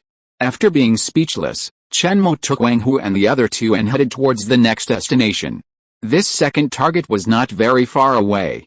They would arrive around dusk, and then Chen Mo would decide whether to clear it out based on the situation. In this first black domain restricted area, Chen Mo felt like he was playing a dungeon. However, these bosses guarding the dungeon were a bit smart. If they couldn't beat them, they would run and hide. After destroying this corrupted knight, Chen Mo's quest progress increased by 0.1. Originally, Chen Mo was quite high level. As long as he played 10 more dungeons like this, wouldn't this quest be completed? Then, Chen Mo saw that behind the quest progress, it showed 0.1/3. Oh my god. Does this mean he has to play 30 dungeons? Chen Mo thought about it carefully and felt that something was wrong. This dungeon was too easy. The strength of these monsters was basically in the middle and lower reaches of the first level. It's completely unworthy of the nightmare level difficulty. This quest's progress should be calculated according to the previous quest requirements. Completing 10 dungeons will gather intelligence on the alien monsters and fulfill one of the 3 conditions. This explains everything. Chen Mo had previously spent 9 days at the base searching for a method to resist the Black Domain's encroachment, thereby completing one of the 3 main plot points. However, this method can only be tested after Dr. Chen and his team leave the Black Domain. Chen Mo estimated that within the next few days, Dr. Chen and his team would evacuate the Black Domain to conduct research and experiments on spiritual awakening. Furthermore, these methods would soon be disseminated to the military and, even more so, to the general public, strengthening humanity's overall strength and better combating the Black Domain's strange encroachment. What a long and arduous journey. Night fell. This place was a strange old castle, similar to those vampire castles in Europe. Chen Mo felt that this was indeed the case. Amidst the sparse trees, numerous tombstones lay scattered, covered in spiderwebs, moss, and debris. Occasionally, the call of an owl could be heard. Chen Mo waited patiently at the edge of the castle grounds, waiting for the big black cat to return. He was uneasy about leaving Wang Hu and the other two alone. The wind howled along the main thoroughfare. The temperature seemed lower than elsewhere. Even the robust Wang Hu shivered with cold. Seeing Wang Hu's strange state, Chen Mo immediately expanded his mental power, forming a sphere with a radius of 20 meters, enveloping the 3 of them. He then discovered a monster with a human head and an owl body, hiding in a corner. It blew air in Wang Hu's direction. And it wasn't just ordinary cold air, but a ghostly aura. Chen Mo remained calm, pretending not to notice, and walked towards Wang Hu, intending to check on him. Then, within 10 meters of the monster, Chen Mo suddenly vanished. A combination of gravity and mental power simultaneously bound the owl monster. Chen Mo's hand, wrapped in juji, suddenly appeared above the creature and slapped its eerie humanoid head. A terrifying shriek suddenly erupted from its mouth. The next moment, it suddenly stopped. Chen Mo used his hand knife to cut it in half. The monster's body was filled with all kinds of filthy, twisted, dark flesh, looking extremely evil. It didn't resemble a normal blue star creature at all. Chen Mo frowned slightly and set it on fire, incinerating it. Phantoms emerged from the ashes and flew towards the castle as if fleeing. Chen Mo reached out and grabbed them, and with terrifying devouring power, he sucked them all into the black hole in his body. After a strange look at the castle, Chen Mo turned back to his two teammates. They were shocked to find that they had both fainted. Startled, Chen Mo hurried back and cast hydrotherapy on them. At this moment, Chen Mo felt a little uncomfortable.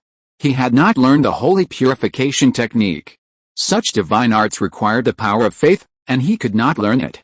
In an environment like the Black Domain, divine abilities are most effective. After half an hour of work, the big black cat arrived, carrying Li He. Chen Mo sighed as he looked at the weakened trio, then told the big black cat to keep an eye on them. Alone, he headed towards the castle grounds. He returned around midnight. This castle visit took quite a while. The atmosphere was incredibly terrifying, and Chen Mo wasn't particularly suited to this kind of horror. Therefore, his exploration speed was significantly reduced.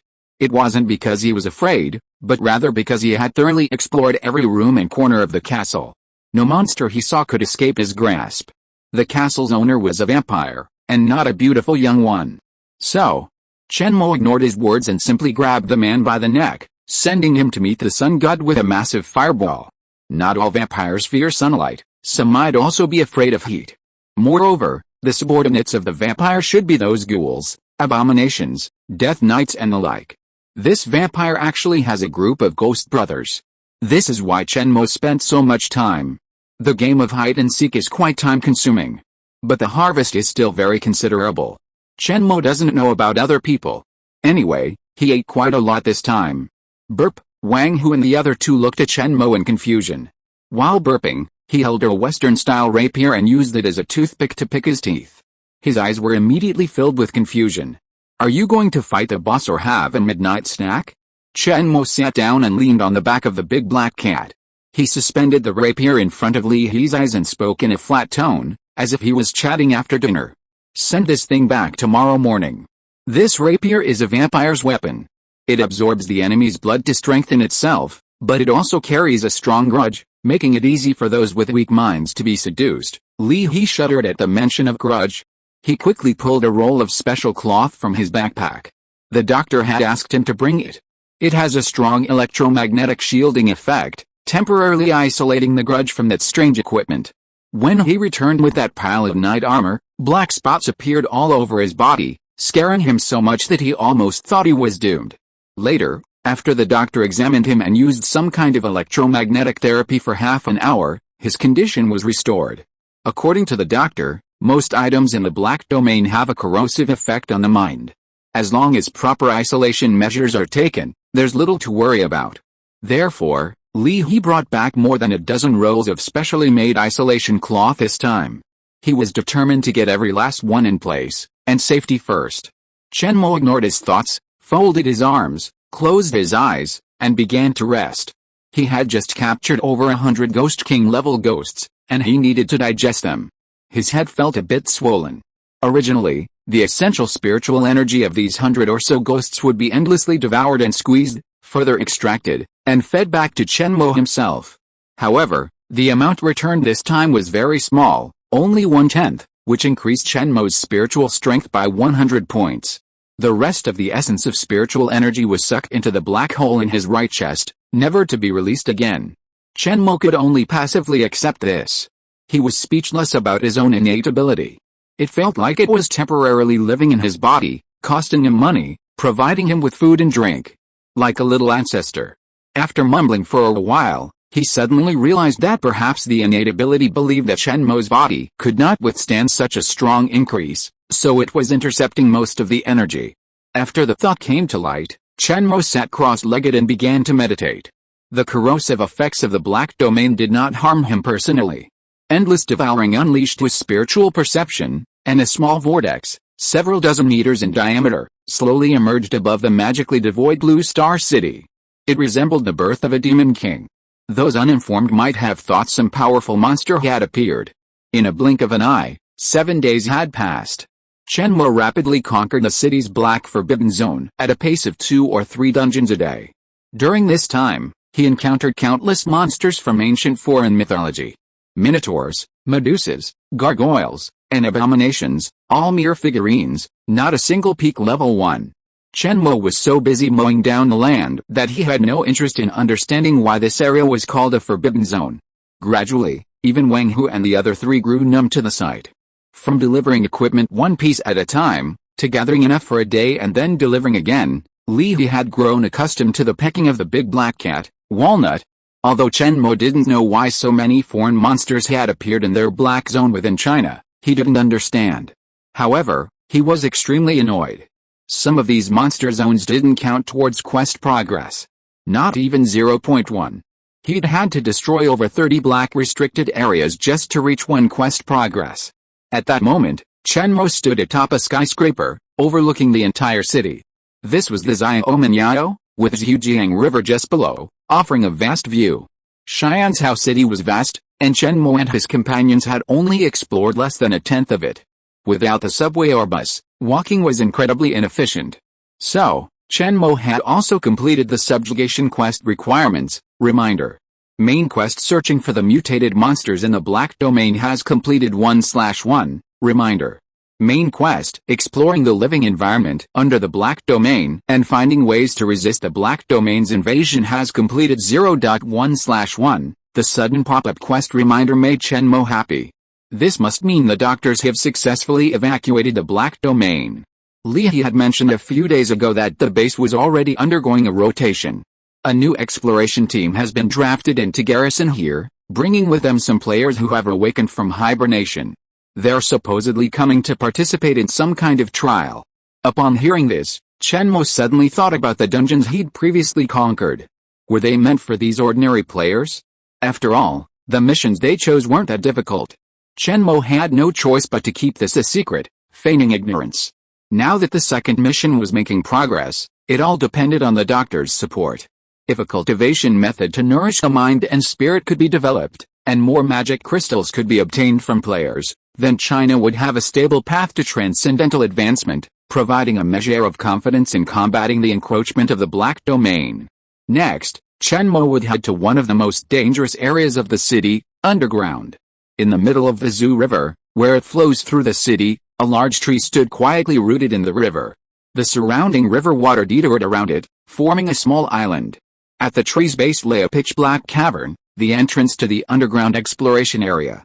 Chen Mo could sense the terrifying howling coming from there. That place is definitely not a place where ordinary people can survive. It is a truly dangerous restricted area. In this regard, Chen Mo forbade Wang Hu and the other 2 to follow him.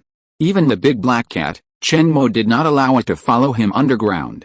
This matter was originally a bit difficult to deal with. However, after Li He reached his hand into the cave, they immediately agreed. The reason was that within a few seconds of Li He's hands being in, all kinds of strange markings appeared. Red, black, blue, purple, and fine long hairs also grew out. He was so scared that his body trembled and he jumped back and rolled back. Chen Mo used his mental power to pull out the colorful long hairs on his arms one by one, and then told them to go back to the base and wait for him. After that, he waved and summoned a dozen small fireballs around himself. Alone, he embarked on a dark journey into the underground cave. Chapter 115 Underground Ruins. The sky above the Black Domain was devoid of light to begin with. The underground was utterly pitch black. At least Chen Mo hadn't found anything that could provide illumination. In previous games, you could usually buy a lamp or something. At the very least, a flashlight. Chen Mo had all of these. Unfortunately, they weren't as effective as his own mental perception. He simply put them away, relying on his 20-meter radius of perception as he groped his way through the darkness. The cave was located beneath a large tree, its surface covered in a tangled web of roots. When Chen Mo first saw the tree, he didn't pay much attention. He thought it was just another plant from the Black Domain, a bit large, but normal. The tree was only a few dozen meters tall and only about 10 people could hug it. While rare in Blue Star, it wasn't uncommon. However, the deeper Chen Mo delved, the more he felt something was amiss with the tree. Its roots glowed a cyan glow. A myriad of auras intertwined within it, natural, sacred, majestic, and mysterious.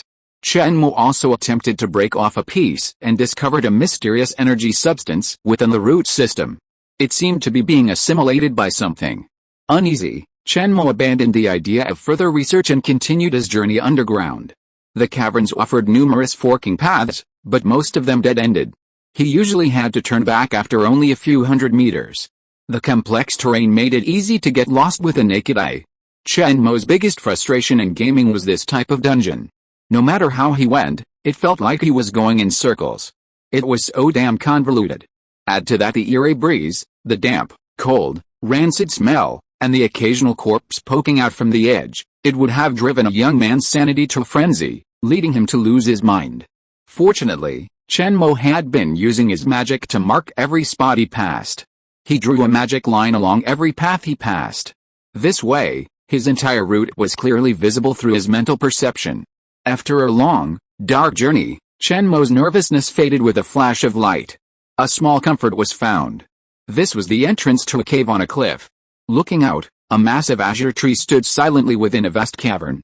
The cavern, several thousand meters in diameter, was bottomless, and the ground was invisible.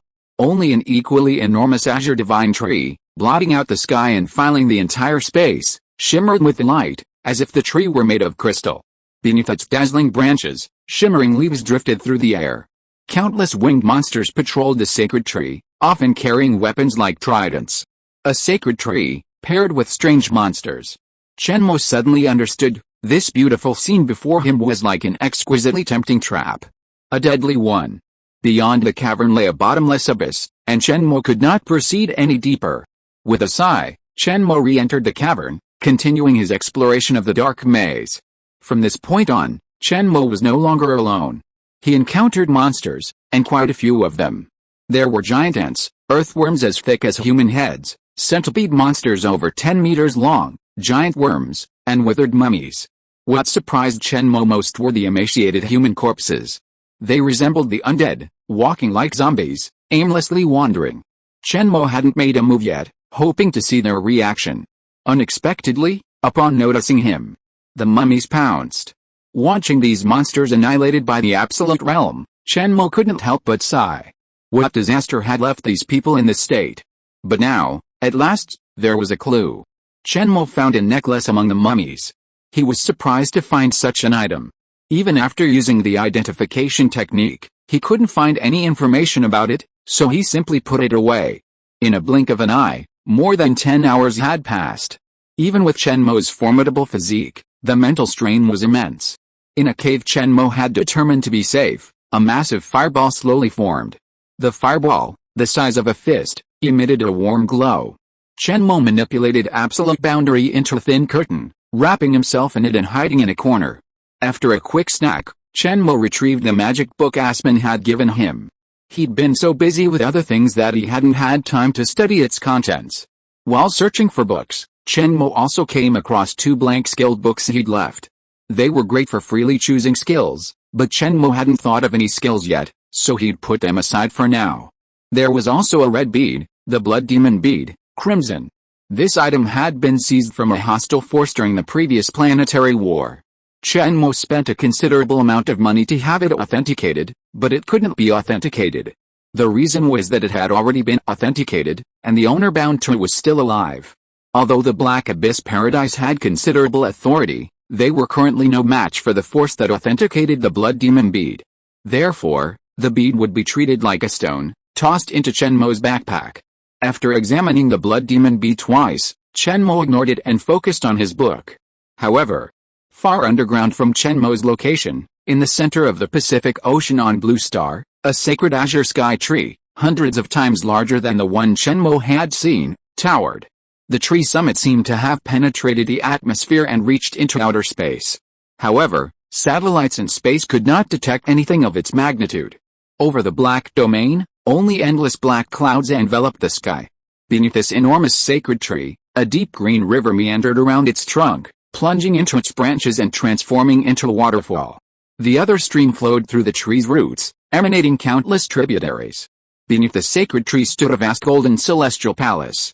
1,000-meter-tall pillars rose one after another, an epic, magnificent ancient Chinese architecture stood one after another.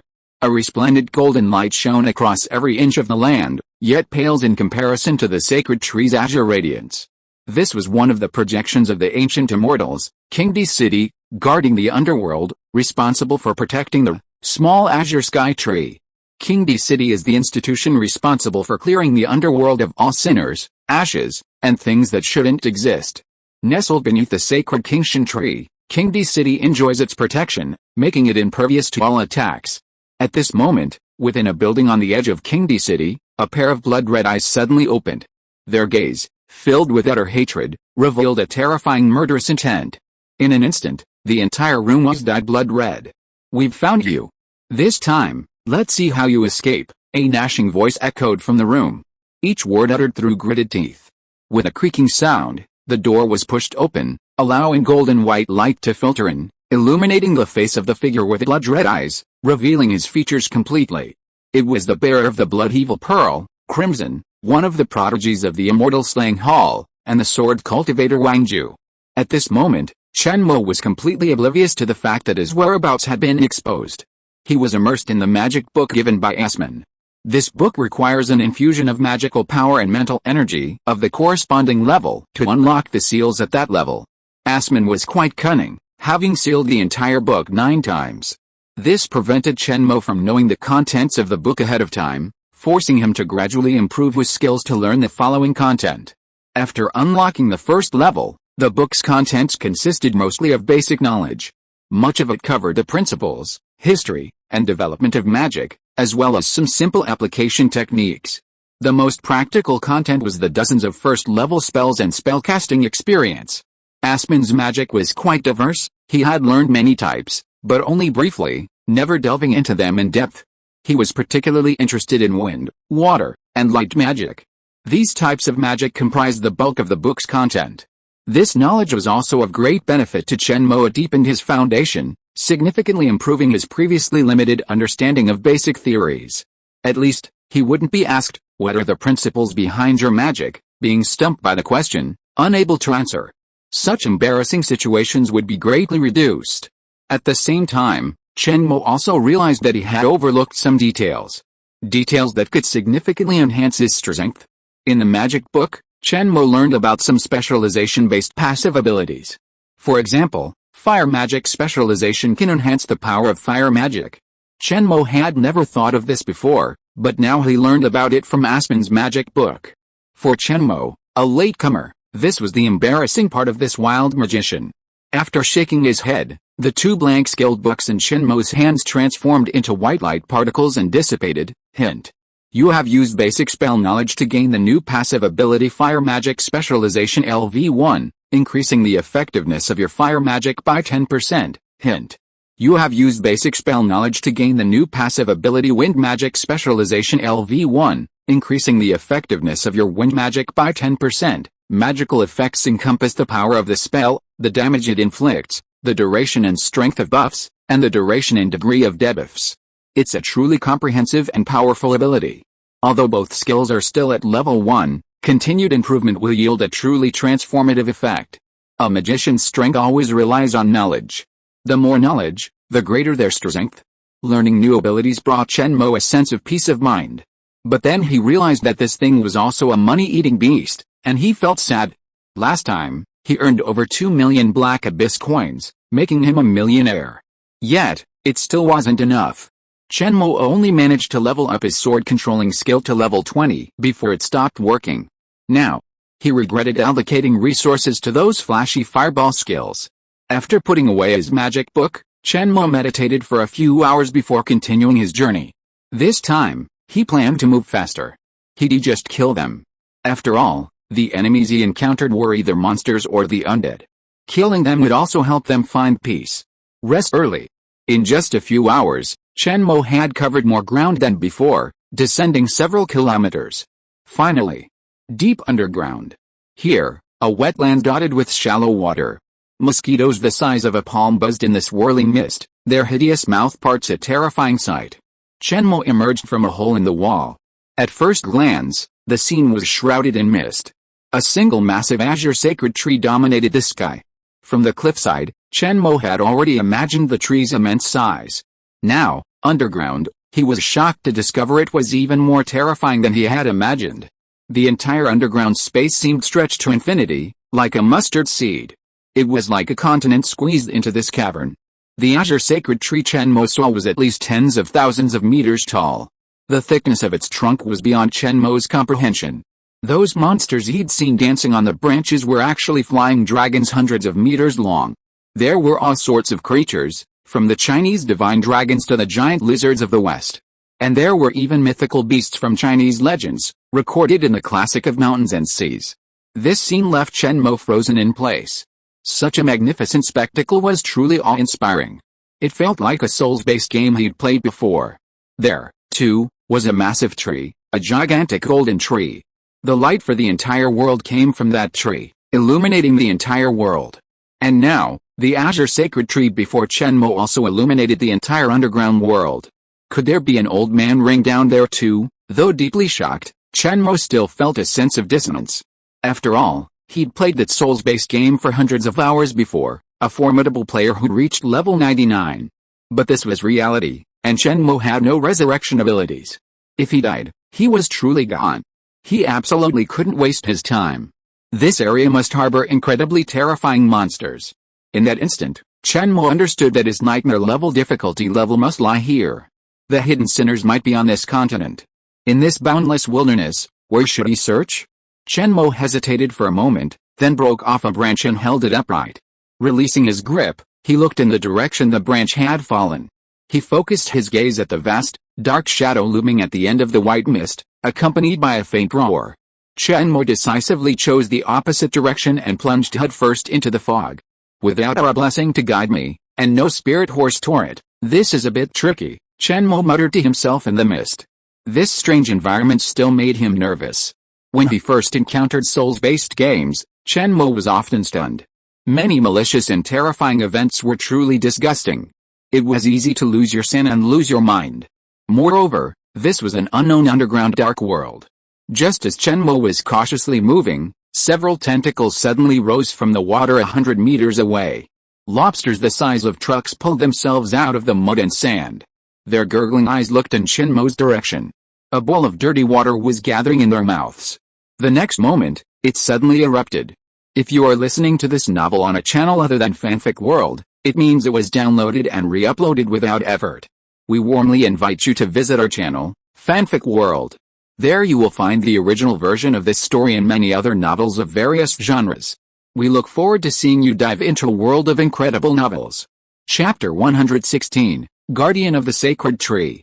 Wrapped in the mist, Chen Mo's mind suddenly wandered. A deadly throbbing sensation suddenly emerged. Several fist-sized black dots suddenly appeared in the white mist. Instinctively, Chen Mo gathered his absolute boundary in front of him, transforming it into a shield. Bang! A series of immense impacts struck Chen Mo. The terrifying kinetic energy sent him carelessly careening backward, landing smoothly on the water. He gazed cautiously ahead. A massive black shadow seemed to emerge from the white mist. The force of the attack was at least that of a top-tier first-order powerhouse. Even Chen Mo couldn't withstand 4 consecutive attacks, so he chose to evade and absorb the impact. As the shadow grew larger and clearer, Chen Mo's nervous heart ignited with a fire of battle. With a swish, a massive fireball appeared in Chen Mo's palm. The firelight illuminated an area of more than 10 meters, and the enemy attacking Chen Mo gradually revealed its true form. Fuck. Shrimp Firewood King, bang, bang, bang, bang. The attacking enemy ignored Chen Mo's cries and launched a turbidity stream attack directly at him. Chen Mo, who had a clear view of the enemy, was speechless. This was actually the Shrimp Firewood King. No wonder it was so powerful. The so-called Shrimp Firewood King was actually a mutated giant crayfish. Perhaps calling it a giant lobster would be more appropriate, but this creature was truly powerful. Not only was it covered in armor, providing extremely high physical resistance, but it also had incredibly strong defenses against all kinds of magic. If it were just a turtle shell, it would be fine, but the damage of its attacks was even more outrageous. The turbidity stream used to attack Chen Mo just now had a force exceeding a ton. The power of a ton of weight being thrown at you is simply terrifying. It could be compared to Chen Mo's full-strength punch. However, ranged attacks are just a few of the Shrimp Fire King's tricks. Its most formidable weapon is its massive claws. If you get within its attack range, those claws will suddenly spring forth without hesitation, crushing everything. Chen Mo had no idea how much damage they could inflict, and he didn't want to find out. Most importantly, avoid getting close to these giant lobsters. In the Souls-based games Chen Mo used to play, monsters like these existed in the Old Man's Ring. Each one had high defense and could attack from both range and melee, practically a boss template slapped onto a minion. When he first saw one in the game, Chen Mo dismissed it as just another wild monster. It wasn't until a single turbid stream attack from the Shrimp Fire King killed him that he realized, this wasn't a wild monster, it was a wild boss. The moment he saw the Shrimp Fire King clearly, Chen Mo threw his massive fireball. The booming explosion interrupted the turbid stream charge of the 4 Shrimp Fire Kings. They began to charge at Chen Mo, brandishing their claws. Memories of past abuse at the hands of the Shrimp Fire King surfaced, and Chen Mo frantically activated wind swiftness. He scurried off for a great distance. Truly frightened, he instinctively thought of running. After running a few hundred meters, Chen Mo suddenly realized, this isn't right. These Shrimp Fire Kings aren't fast enough to catch me. Why should I run? As he realized this, Chen Mo gradually slowed down. Truly traumatized by the blow, he was retreating before the battle. But what attack could he use to break through the Shrimp Fire King's defenses? Chen Mo pondered. Such thick armor wouldn't be shattered by a few fireballs. Perhaps a charged fireball could incinerate them. But the temperature required would likely be ridiculous. It didn't make sense to unleash a powerful attack just to deal with a few small monsters, did it? As Chen Mo hesitated, the ground around him suddenly stirred. Countless bubbles erupted from the surface of the shallow water. There was a gurgling sound, as if something were emerging from the mud. Suddenly, Chen Mo's feet wobbled, and he was lifted up. Super Shrimp Firewood King. Chen Mo jumped back onto the ground, hastily dodging the incoming claws. Before he knew it, he had reached a dense area of Shrimp Firewood Kings. Now, surrounded by Shrimp Firewood Kings, a single volley of turbidity could rip Chen Mo into a sieve. Aided by the swiftness of the wind, Chen Mo's speed had surpassed double the speed of sound. Sonic booms, breaking the speed of sound, continued to explode behind him. Chen Mo dared not maintain this super speed for too long. His body would be unable to withstand it, not to mention the difficulty of reacting. Using the kinetic energy of his high speed, Chen Mo continuously swung out wind blades, slashing at the Shrimp Firewood King's weak spot, its eyes. Unfortunately, his attacks were ineffective, mostly blocked by its massive claws. Seeing the surrounding Shrimp Firewood Kings gradually closing in, Chen Mo worried he was surrounded. He then raised the absolute boundary sphere and engaged the Shrimp Fire King in front of him head-on. It was unknown what the claws were made of, yet they had managed to withstand the absolute boundary's annihilation for so long without disintegrating. Even after Chen Mo finally managed to grind off one of the other's claws, the Shrimp Fire King simply bit it off, roaring and then rapidly regenerating a new one. Chen Mo's brows trembled at the sight. At that moment, an idea suddenly struck him. Although the Shrimp Fire King possessed unparalleled defenses, there were gaps in its armor. If he could penetrate these gaps with a sharp weapon, then cover the weapon with the absolute boundary and prop up the annihilation sphere, wouldn't he be able to destroy the Shrimp Fire King directly from within? He immediately acted. Chen Mo summoned his hidden sword, casting a thin layer of absolute boundary. He broke into a run again, his mental perception fully activated, searching for the most suitable target. In the blink of an eye, Chen Mo spotted the most energetically jumping Shrimp Fire King, mindlessly spewing muddy water. With a swish, the hidden sword sliced through the air, piercing the crack in the Shrimp Fire King's carapace. With a clang, the hidden sword became lodged in the gap, unable to move. Chen Mo's mental strength was still too weak, and his gravitational pull was insufficient, preventing him from using a sword control technique to retract the weapon. Chen Mo's eyes focused, his body sank, and he suddenly soared. Bang! A violent sonic boom echoed from the spot. After running dozens of meters, Chen Mo stomped down on the hilt of his sword. The hidden sword sank into the Shrimp Fire King's body. The next moment, the entire lobster suddenly expanded, as if a large iron ball, 1 or 2 meters in diameter, had been stuffed into it. In a moment, the lobster shrank, and the hidden sword pierced through the lobster's mouth parts and burst out. Huh? I've taken one down. I told you not to spit on me. I'll make you into spicy crayfish later." The death of the first Shrimp Fire King did not provoke the anger of the others. Neither sad nor happy, they only had eyes for Chen Mo, their enemy. The densely packed Shrimp Fire Kings crawled over like emotionless machines. They looked up, the tepid current sprayed, and they lowered their claws to lash out. Facing the impenetrable encirclement, Chen Mo knew he couldn't leave until he had slain all the giant lobsters. He took a deep breath, his mental power enveloping his flying sword, and charged out again. 2 hours later, Chen Mo sat on the shore of the shallows, building a bonfire. He was roasting a large piece of tender white lobster meat. The sight of the sizzling lobster meat made Chen Mo's mouth water. The fragrant aroma wafted, and he was almost tempted to start eating. Suddenly, Chen Mo's eyes hardened, as if he had been forced into sage time. He appeared completely indifferent.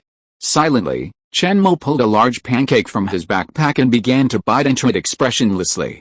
Then, as if in anger, he unleashed a massive fireball, destroying the entire bonfire.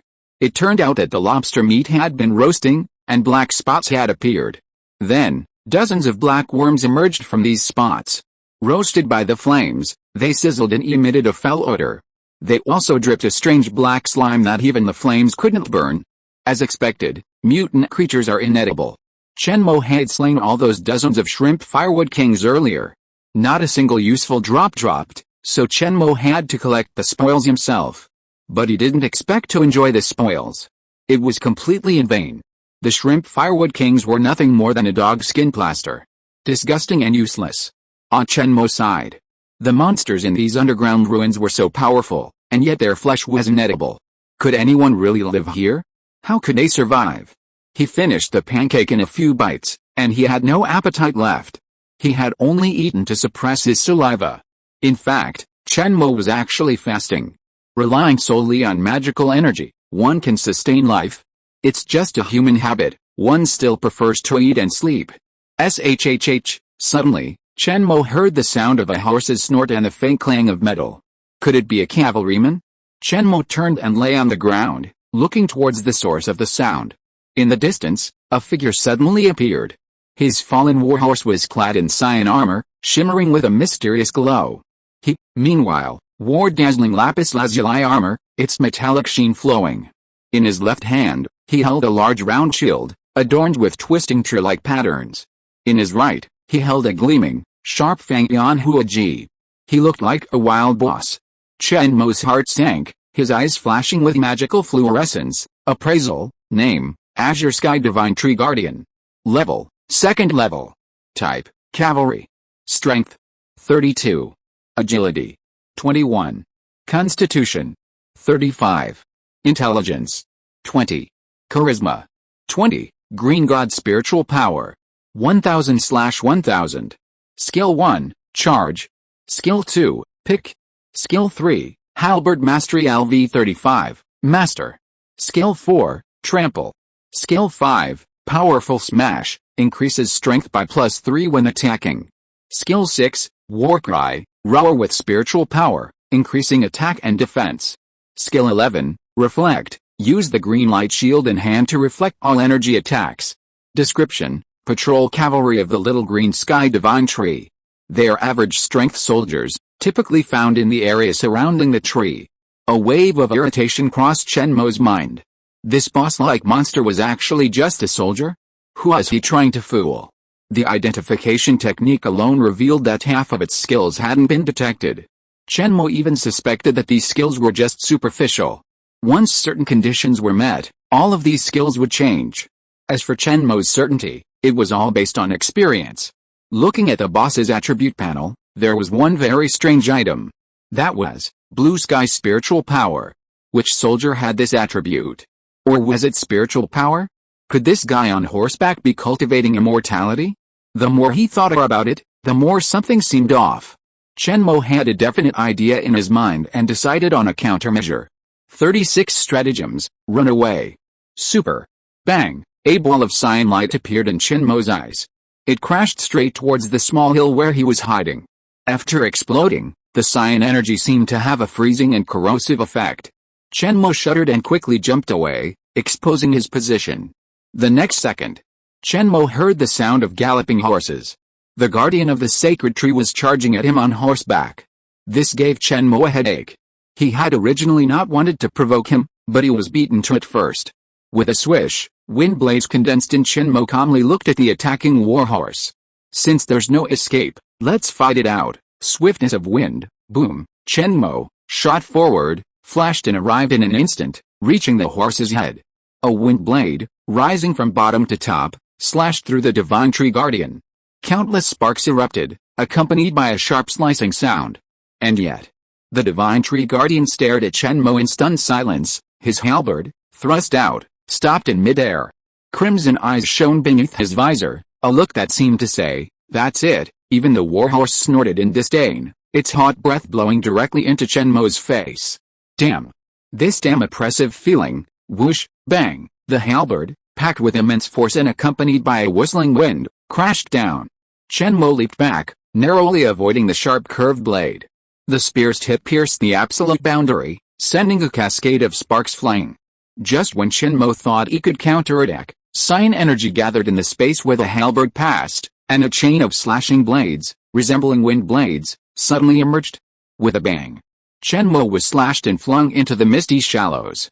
Half kneeling in the shallows, Chen Mo felt as if his entire body was falling apart. The intense pain made his body stiffen.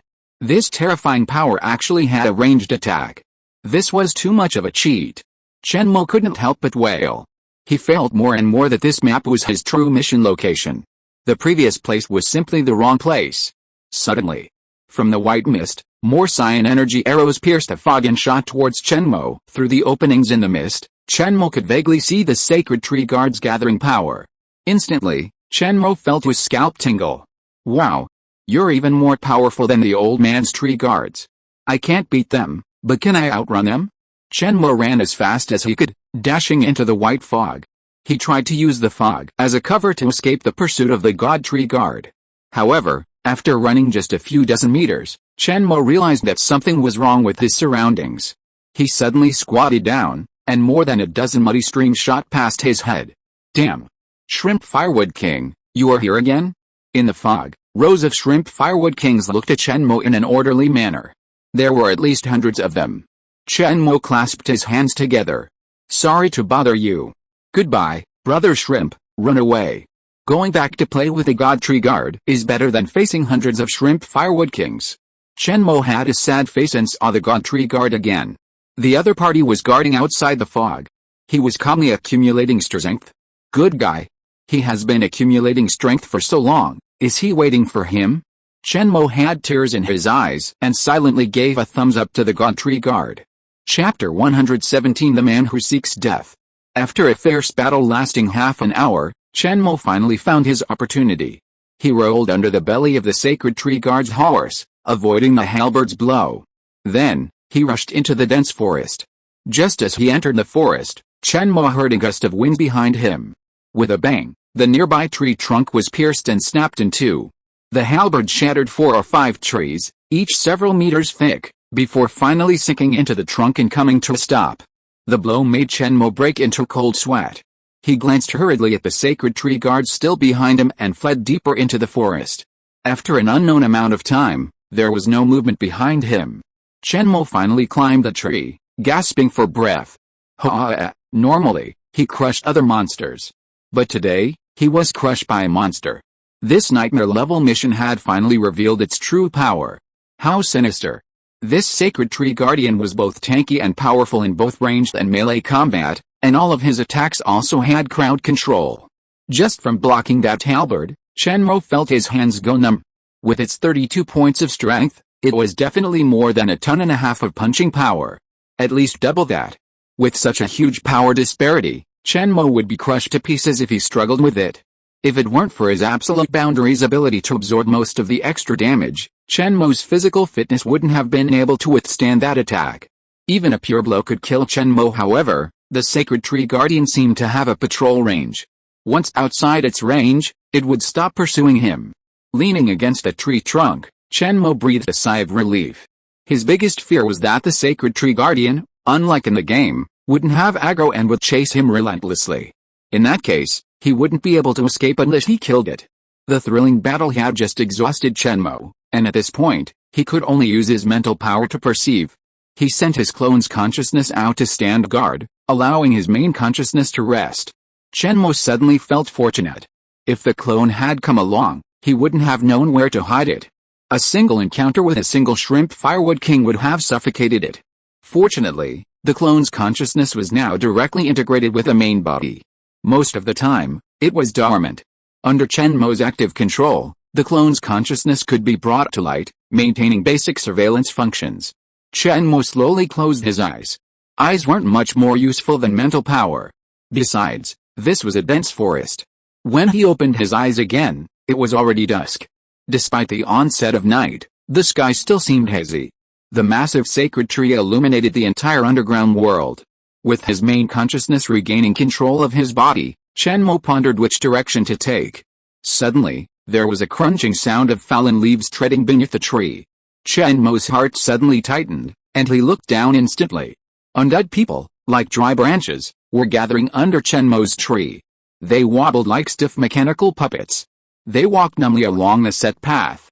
Chen Mo suddenly felt overwhelmed. How come his cloned consciousness didn't notice these mummies at all? With so many gathered together, they shouldn't be able to be discovered with the perception of his spiritual power. Chen Mo silently cast an identification spell.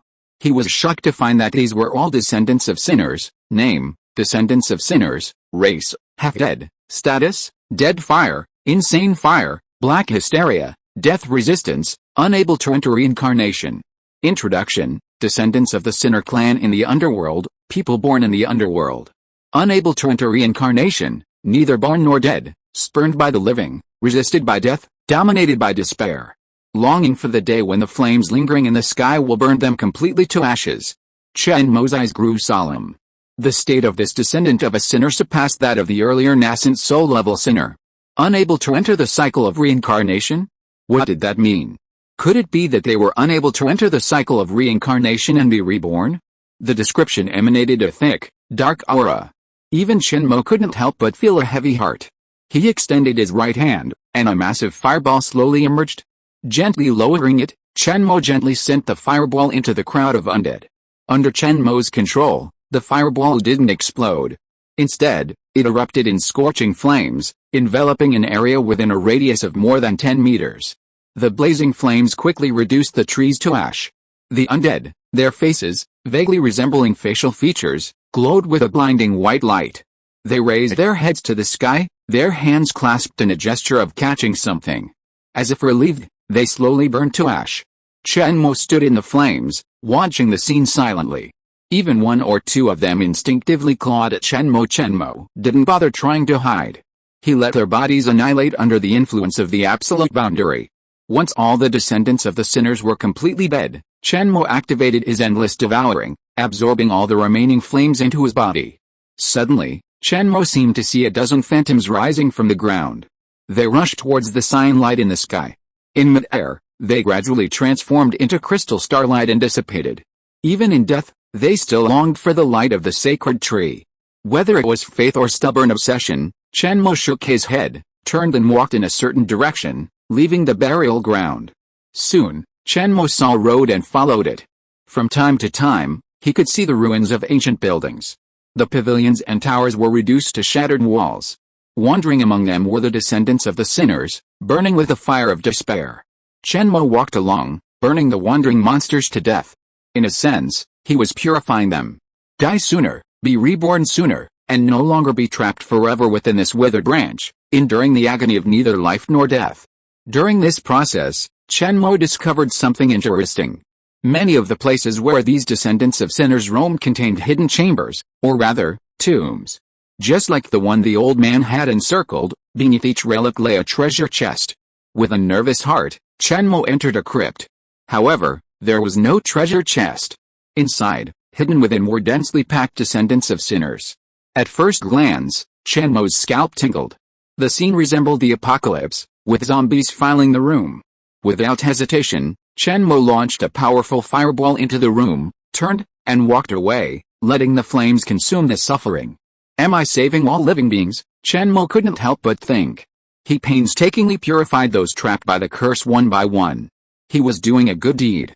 Strolling through the forest, The fog that had previously obscured his vision reappeared in Chen Mo's field of vision. The strange, dense fog ahead looked treacherous. But Chen Mo couldn't help but explore, for his retreat was now engulfed in the fog. He was completely lost within it. Chen Mo looked up. Countless stars twinkled in the night sky. A huge, full moon appeared, filling a third of his field of vision. A cold, pale blue moonlight continuously streamed down, shimmering in the light of the sacred tree, transforming into tiny, shimmering specks of light. Chen Mo suddenly unleashed the wind blade, swung around, and cleaved an undead that attempted a sneak attack, slicing it in two. After a pitying glance, Chen Mo threw a flame, incinerating it. Then, Chen Mo fixed his sight on the path he had taken. Silently, he stepped forward. Since he couldn't escape, he decided to venture into this mysterious foggy forest. The Zenith sword hovered at his side, guarding against any incoming attacks. Chen Mo's right hand occasionally flickered with the cyan light. Half-gathered magic power remained at a state that threatened to transform into windblade magic. As the moon moved westward, Chen Mo slew no fewer than 100 undead along the way. Yet, the exit from the fog remained elusive. In a trance, Chen Mo seemed to hear the sound of a flute, accompanied by a humming voice. The voice was melodious and mournful, revealing a profound sense of sadness. Chen Mo paused, his heart sinking. In this situation, he must have encountered a boss. Singing in the fog, what normal person could possibly be? The key was how to defeat this boss. In this kind of terrain, Chen Mo's mental perception couldn't detect these unique undead. He could only rely on observing them one by one with his naked eyes. This added another level of difficulty to the battle. Furthermore, this boss might possess psychic attacks. Without even realizing it, he could be struck. He had to be on guard. But what defense could he take? He had no defense. Lamenting his own weakness, Chen Mo made up his mind. If the opponent launched a mental attack, he would completely unleash his endless devouring ability, allowing his innate ability to devour everything around him. The worst that could happen was that they would both perish. With this thought in mind, Chen Mo quietly approached the source of the sound. The thick fog gradually dissipated, revealing a large rock before Chen Mo's eyes. A woman dressed in ancient Chinese clothing sat sideways on the blue stone. Clutching a flute, she played an unknown tune, occasionally humming a ballad without lyrics. She didn't notice Chen Mo approaching, singing to herself. Perhaps she was deliberately waiting for him to approach. Chen Mo, on the other hand, was extremely cautious. Although he approached with a mentality of no venture, no gain, he still had to have the necessary defensive measures. The absolute boundary had already enveloped him in 360 degrees without blind spots. He just waited for the humanoid boss to unleash some skill. 3 meters from the girl, Chen Mo paused, listening quietly. Protected by his absolute boundary, Chen Mo wasn't afraid of drugging her. Silently, his endless devouring energy slowly slurped the surrounding mist into the black hole within his body. This went on for a long time, one singing, the other listening. Chen Mo didn't grow impatient, but instead studied the girl carefully.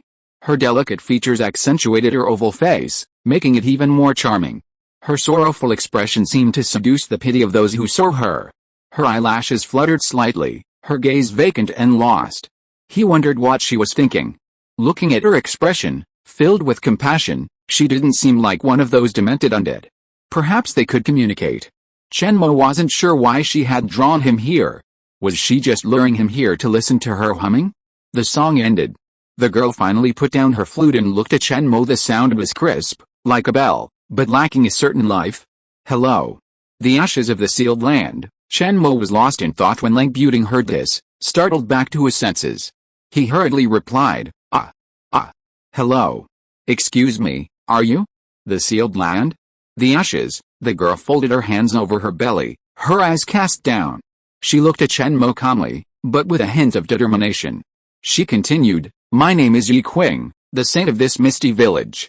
I'm also the daughter of a sinner banished to the netherworld. Yi Qing? Chen Mo couldn't help but mutter to himself, the name was quite fitting. She looked so cold and desolate, like change in the Guanghan Palace. This misty forest was actually a village, but why didn't I see any buildings or people? What did the netherworld mean? Was this the legendary underworld? The daughter of a sinner? Was she the descendant of a sinner born in this place? Countless questions suddenly flooded Chen Mo's mind, and he didn't know which one to ask. However, Yi Qing had already started to tell Chen Mo about the doubts in his mind. In ancient times, humanity dominated the world. Ascending into the sky in broad daylight, achieving immortality was commonplace. The ancient immortal civilization was so glorious that the vast expanse of space, from the heavens to the underworld, bowed to its dominion. Later, this civilization was eroded by a mysterious force. Immortals could not become immortals, and humans could not become human beings. The entire ancient immortal continent, stretching across millions of stars, eventually sealed itself off, becoming the tiny planet it is today. And you are the embers left on this planet's surface. You represent the last traces of ancient immortal civilization in this universe. You are a legacy, a cover-up, and a seal. Now, the ancient immortal continent is about to break free and return to the cosmic world. With the return of this ancient immortal era, you too will be completely reduced to cold ash. You will become the soil of this dead zone, fertilizing the sacred tree of the blue sky. You and I are both abandoned. Immortals cannot be defeated, and destiny cannot be defied. Please help me find complete liberation, free from this cage of despair. Chen Mo was still absorbed in the other person's words. The history of Blue Star was truly a myth. Could it be that the evolution of Blue Planet hadn't evolved incrementally over billions of years? Was the ancient immortal civilization she spoke of true or false? Immortals? Sinners? Embers? Were we humans really destined to be burned into a pile of fertilizer, absorbed by that sacred tree? No. Perhaps it should be called the demonic tree. Suddenly, Chen Mo saw many black and murky yellow flames erupt from Yi Qing's body. Gradually, they ignited and grew larger. Please help me, free me completely. This alien embers, Yi Qing pleaded bitterly, a feeling of sadness welling up in his heart. Chen Mo looked at Yi Qing with a complex expression, unsure of what to do. If she continued to burn like this, would she end up becoming more like those undead? Seeing her pitiful eyes, Chen Mo's heart softened. Cracks had already appeared on her face, like a piece of fine porcelain cracked. Soon, it would be completely destroyed. Chen Mo sighed at the unpredictable nature of fate and slowly extended the flame in his palm to her. Yi Qing opened her arms and took the flames in Chen Mo's palms into her arms. In an instant, a column of flames rose up, and Chen Mo's flame seemed to be purifying. The dead fire and the crazy fire were expelled, and Yi Qing's body was purified into the smallest particles. In the flames, Yi Qing's eyes were filled with tears, and the tears evaporated in the flames, flashing with starlight. She cried. She laughed. She was relieved. Just when Chen Mo lost his sense of touch and could no longer sense Yi Qing, a roar suddenly came from behind. Sister. No. Don't go. Sister. I will kill you. You murderer who killed my sister. P.S. Thanks to the little fat boy who loves to eat new for the monthly ticket. Chapter 118, Dead Fire Lotus. A sudden gust of wind blew from behind, and Chen Mo turned abruptly. He was startled to find the attacker already beside him. Those crimson eyes were filled with endless hatred. So fast, Chen Mo only had time to shield himself with his hands before he was sent flying by the opponent's whirlwind kick. The terrifying force of the kick made the blow seem incredibly powerful. Chen Mo rolled over 100 meters like a wheel. Finally, he half knelt on the ground, plowing a furrow. The absolute barrier on his arms dissipated, and both arms trembled uncontrollably from the immense impact. With a thud, Chen Mo activated the hydrotherapy technique, covering his hands. Only then did he have the chance to see who had attacked him. He saw the screaming girl, hunched over the pile of ashes. Her long, dark hair cascaded down her shoulders, obscuring her face. Her hands seemed to want to touch, but were afraid, trembling, afraid to reach out. Tears dripped from her hair, melting into the pile of ashes. She threw her head back and roared, as if unable to accept the truth. Her beloved sister, her only family, was completely gone, completely vanished from this world. What else could she cling to? What hope could she have? Hatred, like a raging storm, overwhelmed her consciousness. Suddenly, the blood from the instep of her right foot formed ripples. It was the wound she had received when she had kicked Chen Mo away, when her ankle had made direct contact with Absolute Boundary, a counter-injury from Absolute Boundary. As she gazed at the ashes in sorrow, the blood from her wound had flowed so much that it formed a pool. Now, as she cried out in agony, the blood flowing from her feet was no longer blood-colored. It had turned pitch black.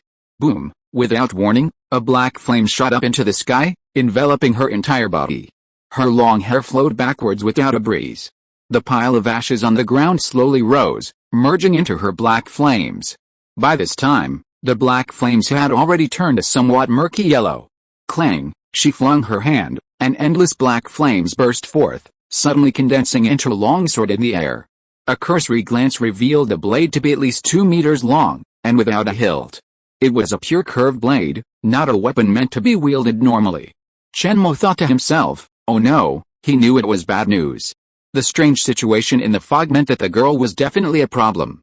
If he hadn't agreed to her demands and burned her trash, freeing her, he would probably have to face the boss transformed by the flute girl first, and then the boss transformed by the long sword girl. Either way, a fight was inevitable. As the pain in his arm gradually subsided, Chen Mo's expression grew serious. The flames on the girl must have died. But could this shift to a murky yellow state be a sign of a wolf falling into madness, causing the dead fire to mutate into frenzy? Chen Mo didn't hesitate, unleashing absolute boundary and wind swiftness.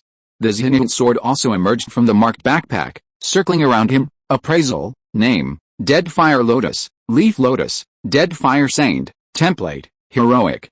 Level, First Stage, Key Training Stage. Health, 3000/2000, 100%.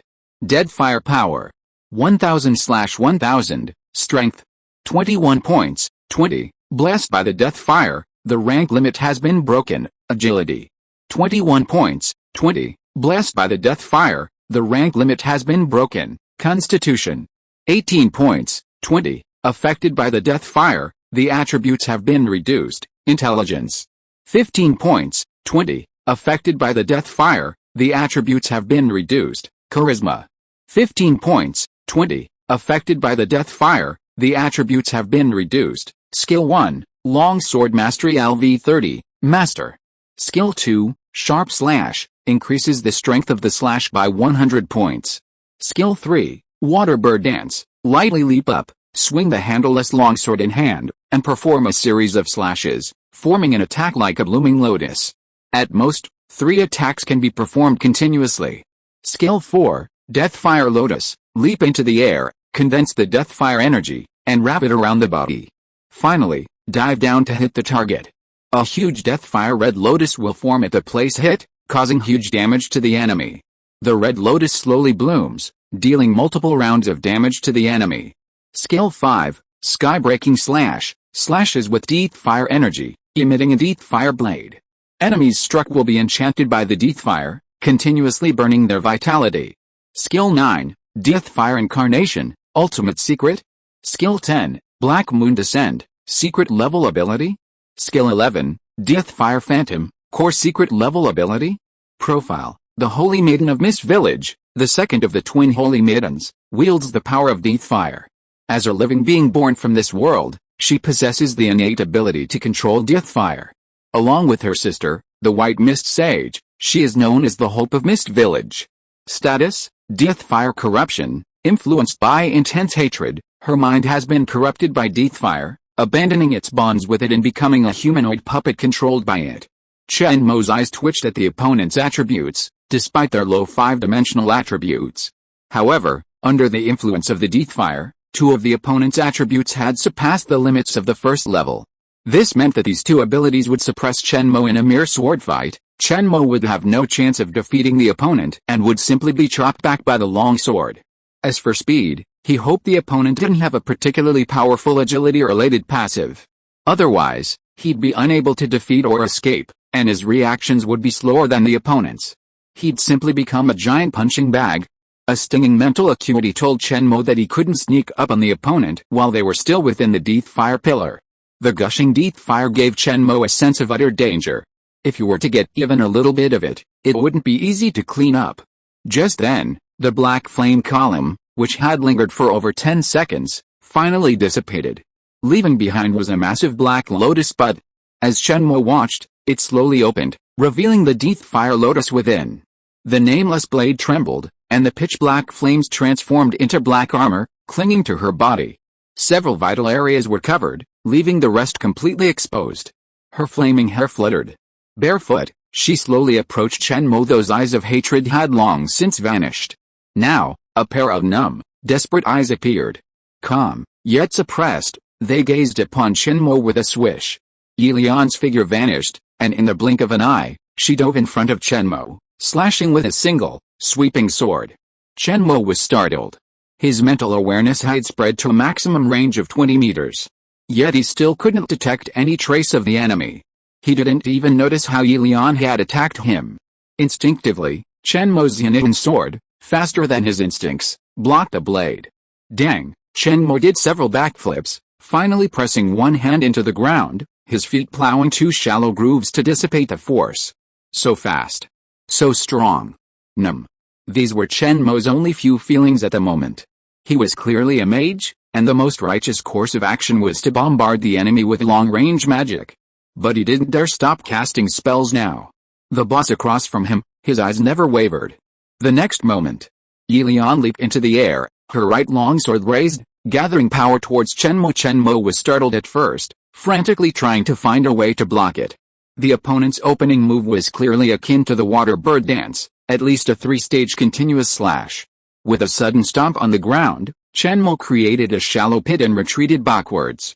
At this point, the best thing to do was to run. Wait until the opponent's ultimate skill was exhausted, then launch a massive fireball into her face. Just as Chen Mo was thinking this, with a thud, her back slammed directly into the wall. Her body froze for a moment. Instantly, Yilian, seizing an opening, swooped down in an instant. Endless blades sliced through the air, leaving a trail of slashes that descended towards Chen Mo's head. Clang, clang, clang, clang. A series of intensive chopping sounds sounded. Chen Mo was pressed against the wall of fog, and was beaten by Yilian in the corner. After a while, Chen Mo's whole body was wrapped in black death fire and turned into a black burning man. Yilian's long sword was annihilated by the Juji when it was slashed by the Juji, eroding countless gaps and becoming tattered.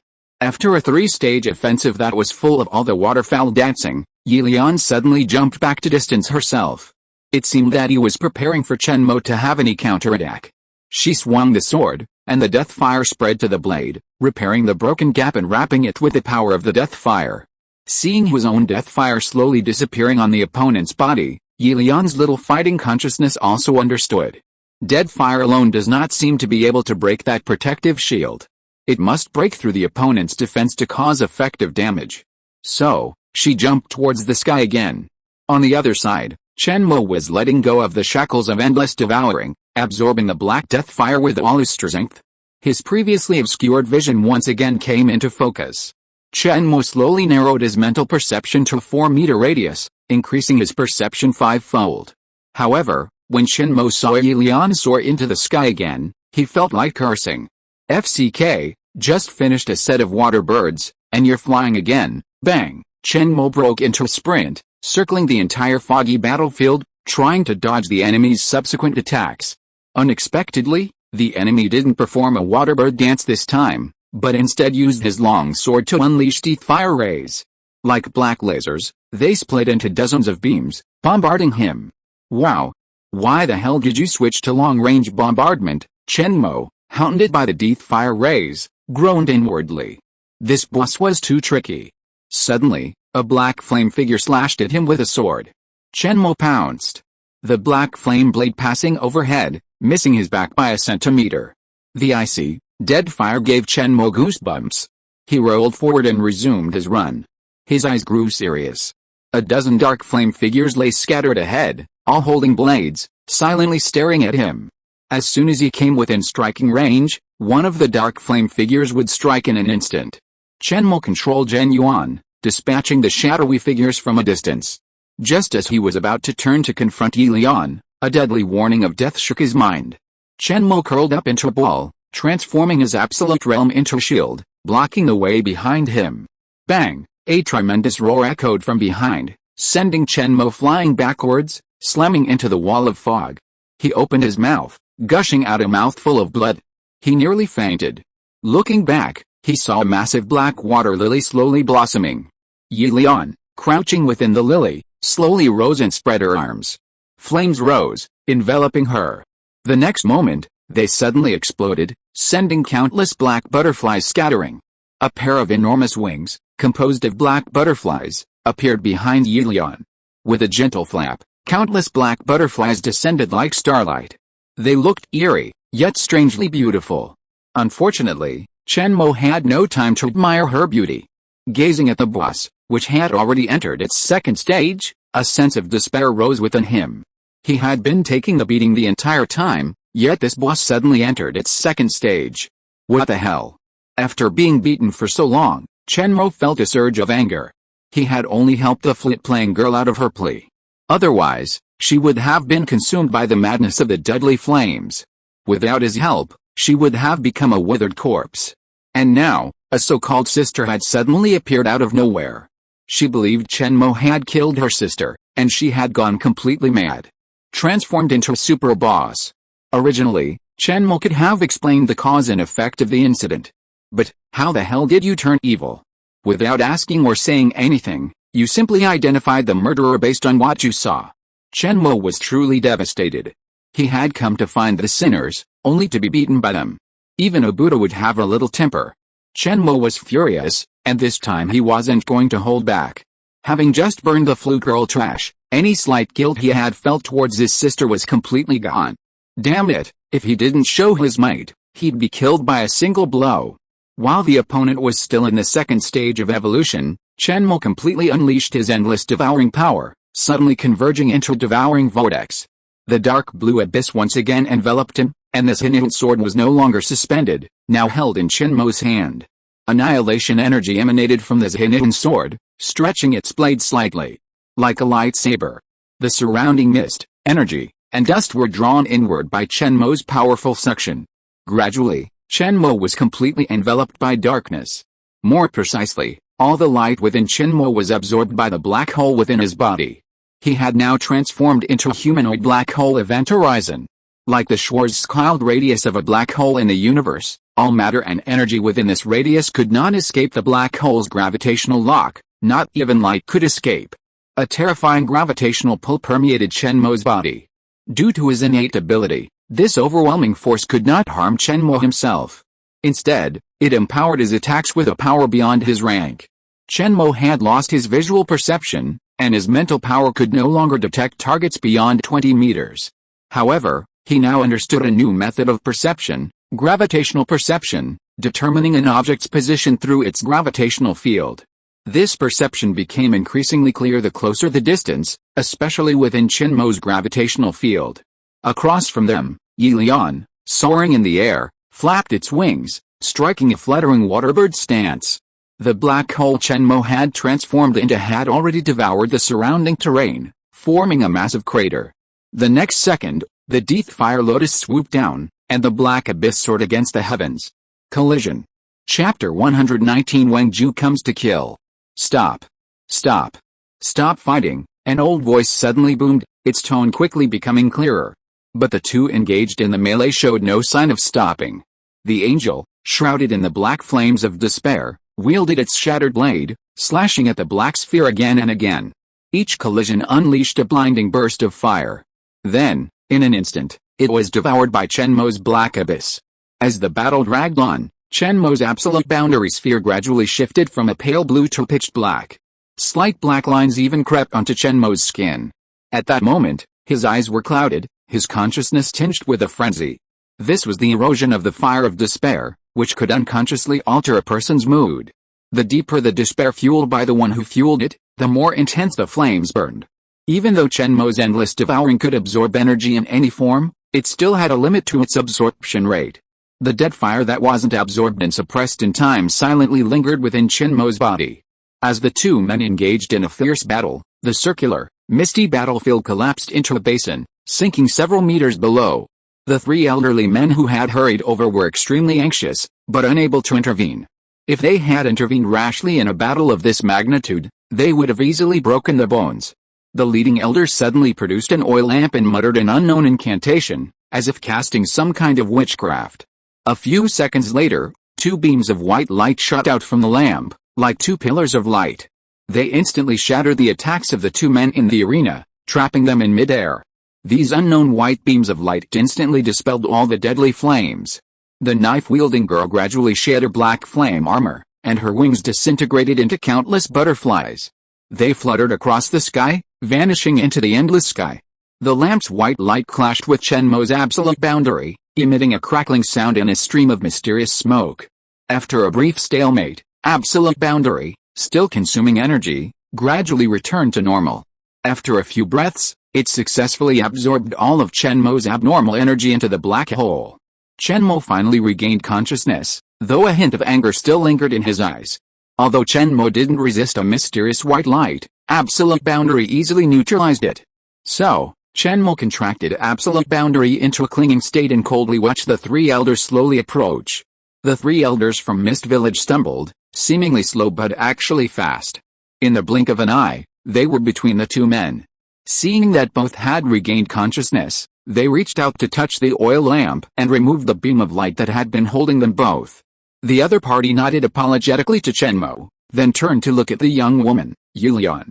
Yulian was kneeling on the ground, her hands covering her face, sobbing silently. A sense of despair and sorrow permeated her. This was the effect of his gift. Anyone who came near it would be gradually consumed by the deadly flames, trapped in an undying state of the living dead, enduring the agony of eternal life. She, however, was unable to control these flames, unable to restrain her own will. Instead, it seemed to possess her, her every action driven by emotion. The old man's expression was heavy, and he sighed softly. Yulian. Yiqing's death was a fateful outcome, not caused by this outsider. His actions, in fact, liberated your sister, Yiqing, from becoming one of those monsters. You're being so indiscriminate and lashing out with your knife. How can you be worthy of your sister's guidance? Thankfully, he's quite skilled, otherwise, you would have made a grave mistake. The old man spoke for several minutes, but Yulian remained kneeling on the ground, unmoved by his words. However, the dark, deadly flames had dissipated somewhat, becoming less aggressive. The old man shook his head, sighing uncontrollably. He waved his hand, telling the other two to take Yulian back. He then turned to look at Chen Mo, who stood by and watched coldly. His expression was conflicted, his eyes complex. After a moment's hesitation, he finally spoke. You're the embers from above, right? We've let you down in what happened to Yulian, and we have nothing to compensate you with. If you don't mind, please come with me to the fog village to rest for a while. Chen Mo looked at the wrinkled old man. Whether in his mental perception or the gravity of the black abyss, he possessed an extremely terrifying and immense power, yet he concealed this power so subtly, almost unnoticed. This foggy village, surprisingly, held so many formidable figures. First, there was Saint Yiqing, who played the flute to lure Chen Mo here. Then there was Yulian, the Saint of Despair, who transformed into the Angel of Dead Fire. And finally, there was this old man, who had his immense power. What exactly was this fog village? Why did this mysterious underground world hide so many mystical things? Was the black domain truly just a mutation? How could it be so like two different worlds, gradually merging? Chen Mo pondered for a long time, ultimately unable to grasp the truth, staring at the silent, waiting old man. Are you a clan of sinners? What exactly is a sinner? What, an ember? And why have you come to this world? You, the old man waved his hand, his eyes soothing Chen Mo, motioning him to follow. Then he turned and walked into the white mist, his ethereal words finally emanating. I know you have many questions. Please discuss them in the mist village. Don't worry, we're not rude, and this isn't the place for conversation. Chen Mo's eyes were filled with complexities, but he ultimately chose to follow. He wanted to understand the cause of these problems. This mattered not only to his main quest, but also to the survival of humanity on Blue Star. While Chen Mo was no great sage, this rare opportunity was one he wouldn't encounter again if he didn't seize. Following the old man's back, Chen Mo pierced through the mist and arrived at a village nestled in the center of it. The simple wooden houses were riddled with holes, some even leaking air from all sides. The entire village consisted of only a few dozen people. Their faces were sallow and their bodies were thin, as if they had starved for months. Thankfully, they hadn't turned into those withered, undead creatures. The villagers wore apathetic expressions, their eyes dull, and they slumped lazily around. It seemed as if this world had left them with nothing to hope for. Survival was their only struggle. A strange atmosphere permeated the village. All the villagers were middle-aged or young. Aside from the three elders Chen Mo had first seen, there were no other elderly men. And, most strangely, there were no children at all. Or rather, Apart from Yi Qing and Yi Lian, who looked about 17 or 18, there were no young people at all. With a strange feeling in his heart, Chen Mo remained silent throughout the journey, quietly following the old man. Finally, they arrived at a stone house in the center of the village. In the center of the single room stood a bonfire. Several straw mats were casually spread out near the campfire. This seemed to be the best house in the village. At least, it wasn't drafty. The two men who had brought Yi Lian back earlier were already sitting cross-legged near the campfire, quietly awaiting Chen Mo's arrival. Yi Lian, meanwhile, was also inside, crouching in a dark corner, subbing occasionally. At the elder's gesture, Chen Mo sat cross-legged beside the campfire and stared at him quietly. His eyes were firm and clear. He demanded an answer. Whether it was the culprit or the embers. The elder sighed softly, his eyes filled with a sense of vicissitudes. As if reminiscing, he gazed at the flickering flames. "We're deeply sorry that we don't have anything to offer you. We haven't had outsiders visit in years. This time, we were at fault. Yi Lian isn't inherently bad, she's simply been corrupted by the dead fire. I know you have many questions, and I'll answer them all." Chen Mo listened intently, his whole demeanor growing serious. Even then, Chen Mo hadn't removed the thin barrier of absolute dominance that clung to his body. The old man's words, punctuated by sparks, unfolded a tragic and vast world. It turned out that the blue planet where Chen Mo lived was merely a seal sealed by an ancient immortal. Forced to hide themselves after suffering a blow from a superior civilization, the ancient immortals had relocated the ancient immortal continent from the endless void to the Milky Way. Taking a liking to the remoteness of this small world, they devised a plan to conceal their power there. Thus began a vast celestial retreat, stretching for millions of years. To conceal the entire ancient immortal continent, which spanned nearly half the Milky Way, they exhausted all human resources, harnessing the might of thousands of immortal emperors to shrink it, condensing it into the core of a tiny blue planet. Millions more years of effort, and nearly 10,000 immortal emperors, sealed this blue planet. Thus, the entire ancient immortal civilization was secretly hidden within the Earth's core for billions of years. The humans on Blue Planet were the last remaining cover left by the ancient immortals on Earth. They were ordinary people without any aptitude for cultivation, unable even to sense simple spiritual energy. Therefore, they were abandoned, their memories wiped clean by the ancient immortals, and left to roam free on the surface of Blue Star. However, some kind-hearted immortals, unable to bear the sight of these people becoming mere sacrificial puppets, secretly buried some non-cultivational knowledge deep within human memory. As humanity grew stronger, these memories gradually resurfaced. However, within the ancient immortal continent sealed within the Earth's core, people like Chen Mo and others from Blue Star were known as embers. These were ashes that still had some value, smoldering to generate residual heat. In other words, they were useless cannon fodder. They, the sinners, were those who, for rebelling against the ancient immortal rulers of the ancient immortal continent, had their cultivation stripped away and banished to the underworld. Whether truly guilty or simply a means of suppressing dissidents, they had all become monsters, neither dead nor alive. And this underground world was a branch of the underworld.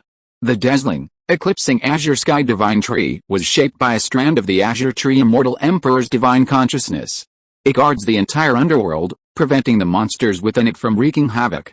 It also consigns valuable monsters to the River of Rebirth, where they become the underworld's henchmen.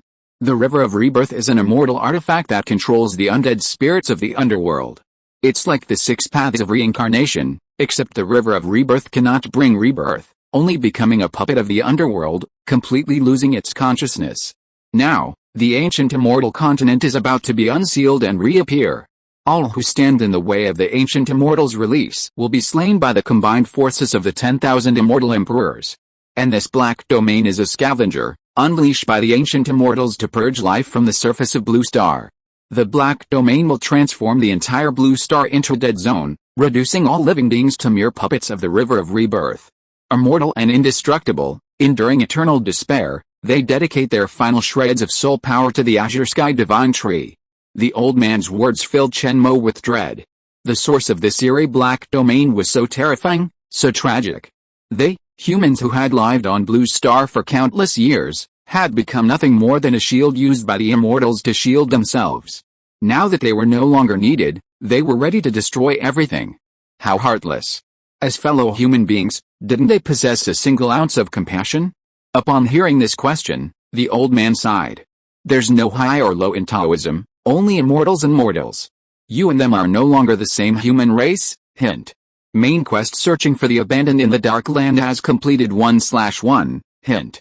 Main quest exploring the living environment beneath the Black Domain and finding a way to resist the encroachment of the Black Domain has completed 0.7/1. The completion notice brought no joy to Chen Mo. Instead, after learning the truth, his worry deepened. Tens of thousands of immortal emperors, what a powerful civilization that would be. Blue Planet alone, all of China alone. Can we resist? Why did those ancient immortals choose to destroy humanity? Was it because they were an eyesore? Chen Mo fell into deep confusion. The bleak future left him with no hope for tomorrow. He'd all die sooner or later, wouldn't he? As if unable to bear Chen Mo's pessimism, the old man offered a piece of good news that wasn't too bad. Don't be too pessimistic. You still have time. The full arrival of the underworld will take hundreds of years. Even if it does arrive, it will likely take millions of years to fully lift the seal on the ancient immortal continent. Upon hearing this, Chen Mo's eyes lit up again. Right. How could the seals of tens of thousands of immortal emperors be lifted in such a short time? We definitely still have time. I definitely still have time to become stronger. What Chen Mo didn't know was that the old man hadn't mentioned that the day the underworld fully descended, the entire blue planet would become a prison. No one, human or ghost, would be able to escape. Chen Mo had already decided that once the final 0.3 of the mission was complete, he would return directly to Black Abyss Paradise to complete this trial. Now, everything depended on the doctor's progress. Hopefully, he could soon develop a spiritual training method suitable for the Chinese people. Mo Chen. Get out. Your time has come. Even hiding among these criminals, you can't escape my grasp. These arrogant words suddenly echoed from the sky outside the door. Chen Mo only vaguely felt the voice sounded familiar, but suddenly he noticed the old man's expression change drastically, as if he had heard something terrifying. Hurry. This way we can leave Mist Village directly. The ancient immortal is here. Ancient immortal? Chen Mo jolted awake. He remembered the voice. It was the voice of sword cultivator Wang Ju, the master of the blood demon orb. The man he had nearly crippled. He was actually here. Or an immortal? Could he be the final boss? Since you won't come out, let these sinners accompany you into the river of rebirth, slaying immortals, saving all living beings. Chapter 120. If you come over here again, I won't be polite. In an instant, a golden light erupted from the ground, immersing the entire village in a golden glow. Endless light poured into the house, splashing over the countless sinners. Like hot oil poured onto cheese, white smoke sizzled and slowly melted. A dark figure flashed through the golden light. Then, a hazy white beam suddenly shot out from the stone house. A royal decree, wielding the Taoist magic, shot straight into the sky. Embers, this place has been discovered. Escape. Leave here, leave the shelter of the sacred tree. Chen Mo could see three elderly sinners, each holding an oil lamp. They staggered toward the door, their bodies melting bit by bit, like burnt-out candles. Droplets of wax like liquid spread out a path. And Chen Mo, now bathed in the endless light, was illuminated. The golden light was filled with terrifying energy, like the flames of a sun, burning everything into particles, purifying it completely into dust. Chen Mo didn't know how Wang Ju found him, but since he was looking for him, it was he who brought this big trouble to Wu Village. He should be held responsible for this matter. However, it seemed too late to do so. Chen Mo suddenly turned into a pitch-black sphere with a diameter of 2 meters. The endless golden light was pulled into streams by the black hole in Chen Mo's body, forming an accretion disk. The greedy and endless swallowing was devouring the golden energy that poured into the dark vision. Chen Mo used the terrifying energy to break through the roof of the stone house and floated in the air. At this time, the golden light in the sky had disappeared. In the sky, the Death Fire Angel transformed by Yilian was confronting Wang Ju, who was surrounded by flying swords. Wang Ju was dressed in green, floating like a banished immortal. His tone was casual, but with a bit of pride. Huh? You can actually control the dark fire. The Lord of the Rebirth River would probably be interested in you. Yilian remained silent, ignoring Wang Ju's words. Her hands erupted in black flames of death, and she swung them, charging at Wang Ju. Several black blade beams slashed through the sky, forming a chain of strands that sliced through the air. Wang Ju watched with interest, as if observing a child. He nonchalantly raised his right hand, preparing to single-handedly shatter the superficial slashes. Suddenly, 3 beams of white light pierced through the flying sword's blockade and shone upon Wangju. His body was instantly frozen in place by the white light. By the time he realized something was amiss, the black blade beams were already before him. Clang, clang, clang. After a few clashes, the black flames exploded, the sound as if muffled by something. Chen Mo concentrated all his mental energy, urging the endless devouring within him. The energy he had just consumed had already exceeded Chen Mo's limit. The excess energy needed to be released. Otherwise, Chen Mo's mental power would be unable to control it, and eventually, he would lose control. Trigger. A massive explosion. Highly concentrated energy coalesced into a single point. This was on Chen Mo's right chest, at the location of the black hole singularity. The intense energy fluctuations caused Chen Mo's entire body to tremble. He couldn't help but stretch out his limbs, raise his head and roar, but no sound came out. A blinding white light burst from Chen Mo's 7 orifices. It was as if he were about to self-destruct. With a bang, a blinding beam of light suddenly shot out from Chen Mo's right chest. It pierced directly through the black mist of fire surrounding Wangju, sending the unharmed Wangju flying thousands of meters away. Seconds later, Chen Mo's energy was exhausted. The beam of light that spanned the sky vanished, and Chen Mo fell limply from midair. He collapsed to the ground, gasping for air. The entire stone house had been destroyed by the aftermath of the beam's energy. Now, only rubble remained, with traces of the walls still visible. A few dozen meters away, the sinner villagers he had just seen had all turned into a pool of unknown, terrifying liquid. Some of their eyeballs could still move in the liquid, a sight that was truly terrifying. The 3 old men holding oil lamps slowly approached, their bodies shrouded in black, dead fire. Their heads had been half melted, revealing their crystal-clear, jade-like bones. A strange fragrance suddenly filled the air. Upon smelling it, Chen Mo suddenly felt an inexplicable nausea. Yi Lian, the angel of dead fire, descended from the sky, his hand wrapped in black flames trying to touch the old man. However, it froze in midair, unable to move an inch further. The sinner old man slowly picked up the oil lamp and extended his half-corroded hand into the flames. A terrifying smile appeared on his corroded face. His voice, however, was still as kind and gentle as before. "Good boy. It's time for you to leave here. Go find your own way.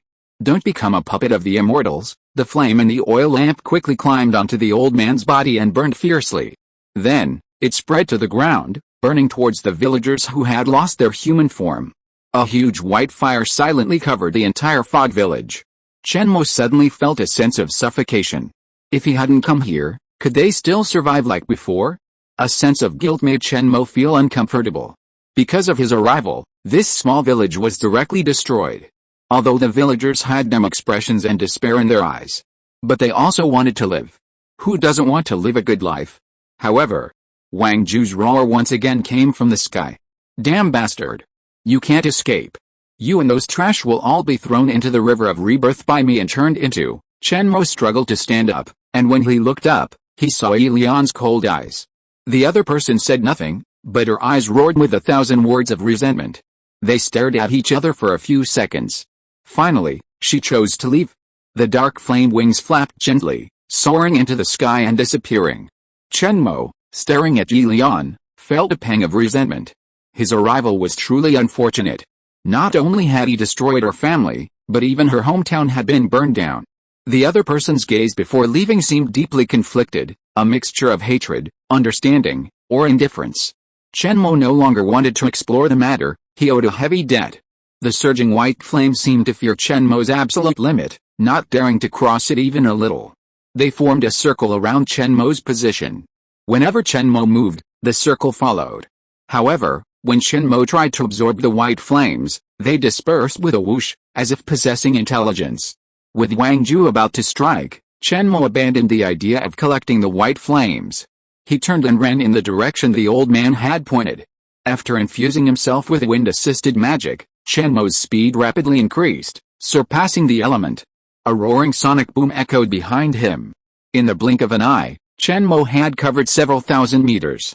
Suddenly, endless murderous intent emerged from behind him.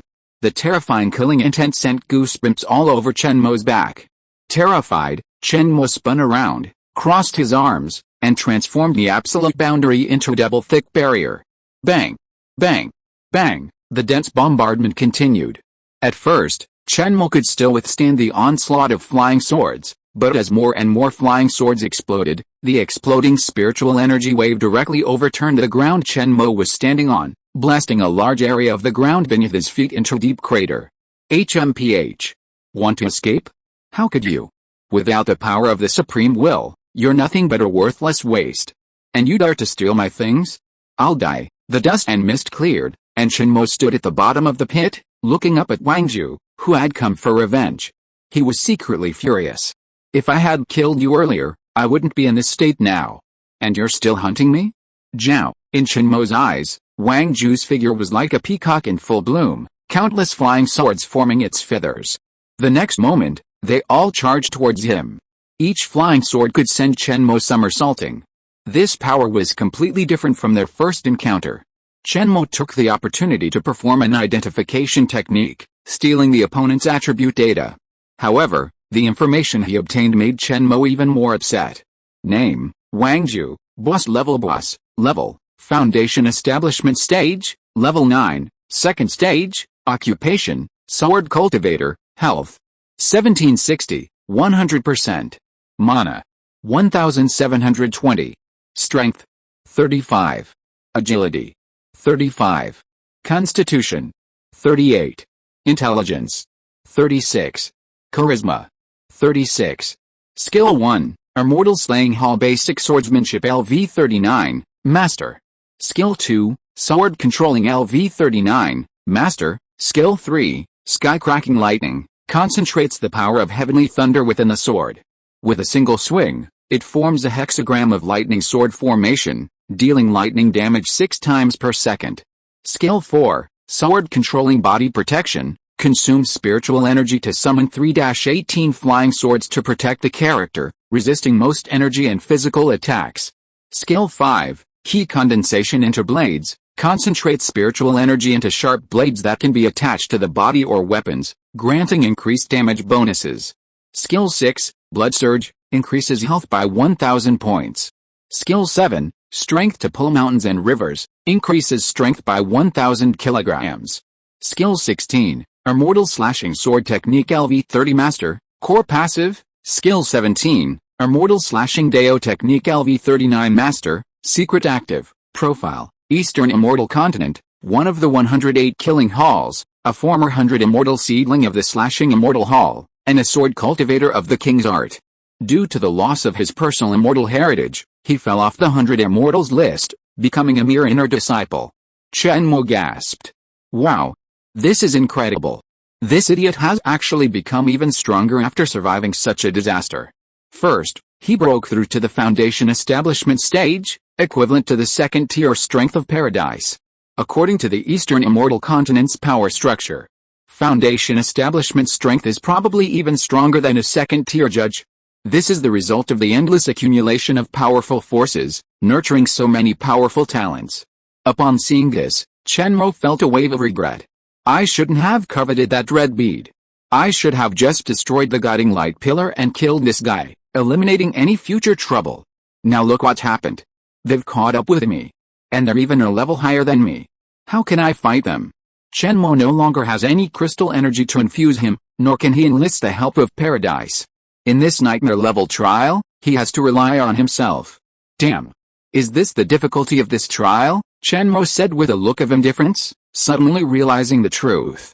To Wang Zhu, this expression instantly ignited the flames of hatred within him. The blood demon bead. Without it, he had been expelled from the 100 Immortals ranking, and all the resources he had acquired had been wasted. Furthermore, Su Weiwei's master had condemned him and banished him to the underworld, where he became a ghost soldier guarding the underworld. How could this naturally noble man accept this? Kill you. Kill you and I'll take back everything that belongs to me. Wang Zhu's face gradually twisted as he pulled out a blood-red talisman. After a frantic infusion of spiritual energy, the talisman exploded, transforming into a cloud of red mist that charged straight at Chen Mo. In the blink of an eye, it was absorbed into Chen Mo's body. Not even the Absolute Realm could stop the strange red mist. Chen Mo's heart trembled, suddenly feeling as if he were being watched. Looking up, Wang Ju, dressed in flowing green, looked like a demon. His face glared at him with a ferocious expression, bared fangs, and a jagged forehead. Roar, alert! The enemy has used the hunting item Bloodhand Talisman. Your whereabouts have been tracked. You will be completely exposed to their sight for 24 hours. Chen Mo thought to himself that this was not good. They were determined to kill him. Even escaping would be a problem. An atmosphere of tension permeated the air. Chen Mo gasped, staring at Wang Ju in midair. He calmly advised, I advise you to calm down. If you come over again, don't blame me for being rude. Wang Ju, standing on the void, laughed angrily at this. Are those your last words? Once you've said them, die. A mortal slashing technique, 6 paths of blood demon art. Wang Ju clasped his hands together and slashed. A massive blood-red double-headed sword slashed through the sky. Blood dripped from the blade's blade. Instantly, the flying swords around Wang Ju transformed into blood-red skulls. They chuckled eerily and flew back and forth. Their number doubled with every breath. In the few seconds Chen Mo was stunned, they completely obscured the sky. Die? These 180,000 evil spirits will devour you piece by piece, leaving not even a bone behind. Ha! A massive blood-red slashing light, engulfed in countless skulls, fell from the sky. Like a mighty hailstorm, it swept forward in a flurry. Standing in the pit, Chen Mo calmly observed the scene, even though the scene, resembling a cluster bomb, was terrifying. But he still had a plan. He was a master at suicidal tactics. However, a charged fireball wouldn't be enough to deal with such a barrage of attacks. The simplest solution was the individual bazooka he'd swiped from the Cheyenne exploration base. Chen Mo reached out and grabbed the bazooka from his marked backpack. He placed it over his shoulder, squinted his left eye, took aim, and gently squeezed the trigger. Then, he tossed the launcher aside and bolted. Chen Mo remembered perfectly well that the accurate range of this thing was only 500 meters. The explosion radius was 1,500 meters, and the damage radius was 4,000 meters. The nuclear warhead, after a special augmentation, had a yield of 100 tons. The missile's warhead shot out, careening erratically toward the swarm of skeletons in the sky, poised to collide with a massive, slashing light. Chen Mo didn't dare look back, only fleeing. It broke the speed of sound in just 1 second. However, 3 seconds later, the nuclear warhead had already touched the huge blood-red slashing light. In an instant, Wang Ju felt a terrifying and deadly threat in his heart. It was. A dazzling white light instantly pierced and tore through the sky full of skull clouds. The white light flashed. The terrifying overpressure air instantly spread, destroying everything around the explosion point. A huge roar resounded throughout the underground world. All the monsters with intelligence turned their heads to look at the huge mushroom cloud that suddenly rose on the horizon. Chapter 121, That Bastard, Why Isn't he dead yet? The thick smoke from the nuclear explosion dissipated. A basin several kilometers in diameter appeared across the ground. The foggy village where the sinners lived had been reduced to ashes by the nuclear shockwave. Even the sinners who spontaneously combusted could no longer be found, not a trace of dust left. They had truly vanished from this world. Under such a terrifying explosion of energy, even their souls might not survive. 1 kilometer from the explosion site, on the charred Earth, cracks appeared on the surface of the cooling crystals. With a few crackling sounds, a beam of light broke through the soil and shot into the sky. The high-temperature energy contained in the beam once again melted the surrounding ground.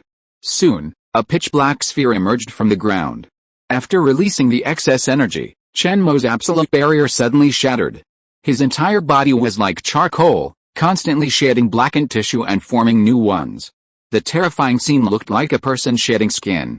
Chen Mo did not immediately escape the nuclear blast range. Instead, he was thrust directly into the ground by the powerful shockwave.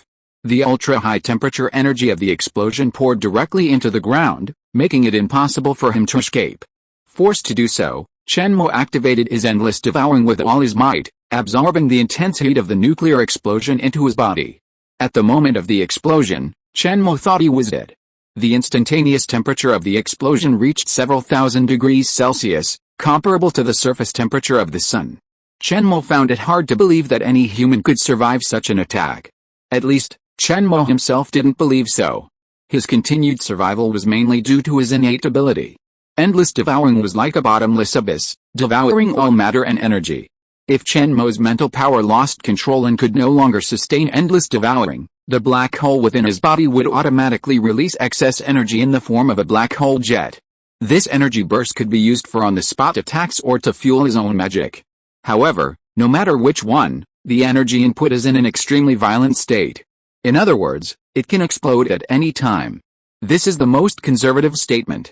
After launching the nuclear bomb, Chen Mo ran for his life. He barely ran 1,000 meters. This distance can barely be said to be the edge of the explosion range of the nuclear bomb. The explosion damage received is several times smaller than that of the center point. However, that is also nuclear explosion damage. Chen Mo switched back and forth between life and death hundreds of times. Once the body can no longer withstand the energy devouring, the special energy accumulated in the black hole for a long time will begin to repair the body. Then, Chen Mo can also use the black hole jet to strengthen the defense capability of Absolute Boundary, so that Absolute Boundary will not be completely destroyed by the high temperature of thousands of degrees. Therefore, Chen Mo can even feel that the black hole in his body is getting ready to move. Its heart is longing for another nuclear explosion. Hint. Your innate ability, Endless Devouring, has devoured a vast amount of energy. Each level increases by 1, and all your attributes increase by 1. Because you're currently in the advanced trial, the increased attributes have been stored in your innate core singularity. Furthermore, Chen Mo's previous innate ability had already increased by 2 levels before he even passed the trial. This ridiculous upgrade was all due to Chen Mo manipulating Endless Devouring, absorbing an excessive amount of energy. Suddenly, Chen Mo's eyes froze, his pupils dilating as he stared at the distant sky in disbelief. He saw Wang Zhu, dressed in an intact green robe, slowly approaching. A jade pendant hanging from his waist suddenly shattered into powder, trailing a trail of powder in the air. Wang Zhu's ferocious face held a hint of fear. If it weren't for his automatically activated life-saving jade pendant, he would have been completely obliterated by the incredibly violent explosion. His once neatly combed hair was now a tangled mess. With his hair draped carelessly over his shoulders, he looked like a deranged beggar. Wang Zhu's hateful gaze concealed a hint of fear, but it wasn't long before his confidence returned, his gaze gradually growing wilder. Haha. I didn't expect you to pull it off again. You little loser, you never fail to amaze me. Whenever the final moment comes, you always pull out the most unexpected tricks, Wang Zhu's muffled voice echoed from the sky. His voice trembled slightly, not from fear, but from excessive excitement, causing his vocal cords to become unstable. He covered his face with one hand, clutching his flying sword with the other, and roared to the sky. Ho ho ho ha ho ha ho ho ha ho ho. The laughter was particularly creepy, with a hint of perversion. This made Chen Mo worry that this guy had been blown silly. While he was still whining, Chen Mo quickly used the energy fed back by the black hole to repair himself. Since a while ago, Chen Mo had been receiving mission progress notifications from the doctor. The other party's research progress is very fast, and the current mission progress is at a rate of 0.1. With a rapid increase, in a few hours, Chen Mo will be able to achieve the final mission condition and completely complete the trial mission. Of course. The premise is that he can hold off the mad dog in front of him for a few hours. Chen Mo, who has been reading novels for 10 years, always feels that this thing floating in the sky is delaying time. Whether it is to accumulate power for a big move or to wait for help, Chen Mo doesn't care too much. Anyway, he has already prepared a second nuclear warhead. As long as there is any movement, he will launch another Heaven and Earth Live Together event. Suddenly, a huge vortex appeared between Heaven and Earth, with an impact of several thousand meters. Chen Mo is sure that this thing is definitely not his creation. So it can be assumed that this thing is Wang Zhu's creation, a powerful weapon to use against him. At this moment, Wang Zhu, contrary to his usual behavior, calmed down and spoke in a calm tone, like a good friend who has not seen him for many years. Mo Chen, your strength has earned my approval. It's also earned the approval of the little Azure Sky Divine Tree.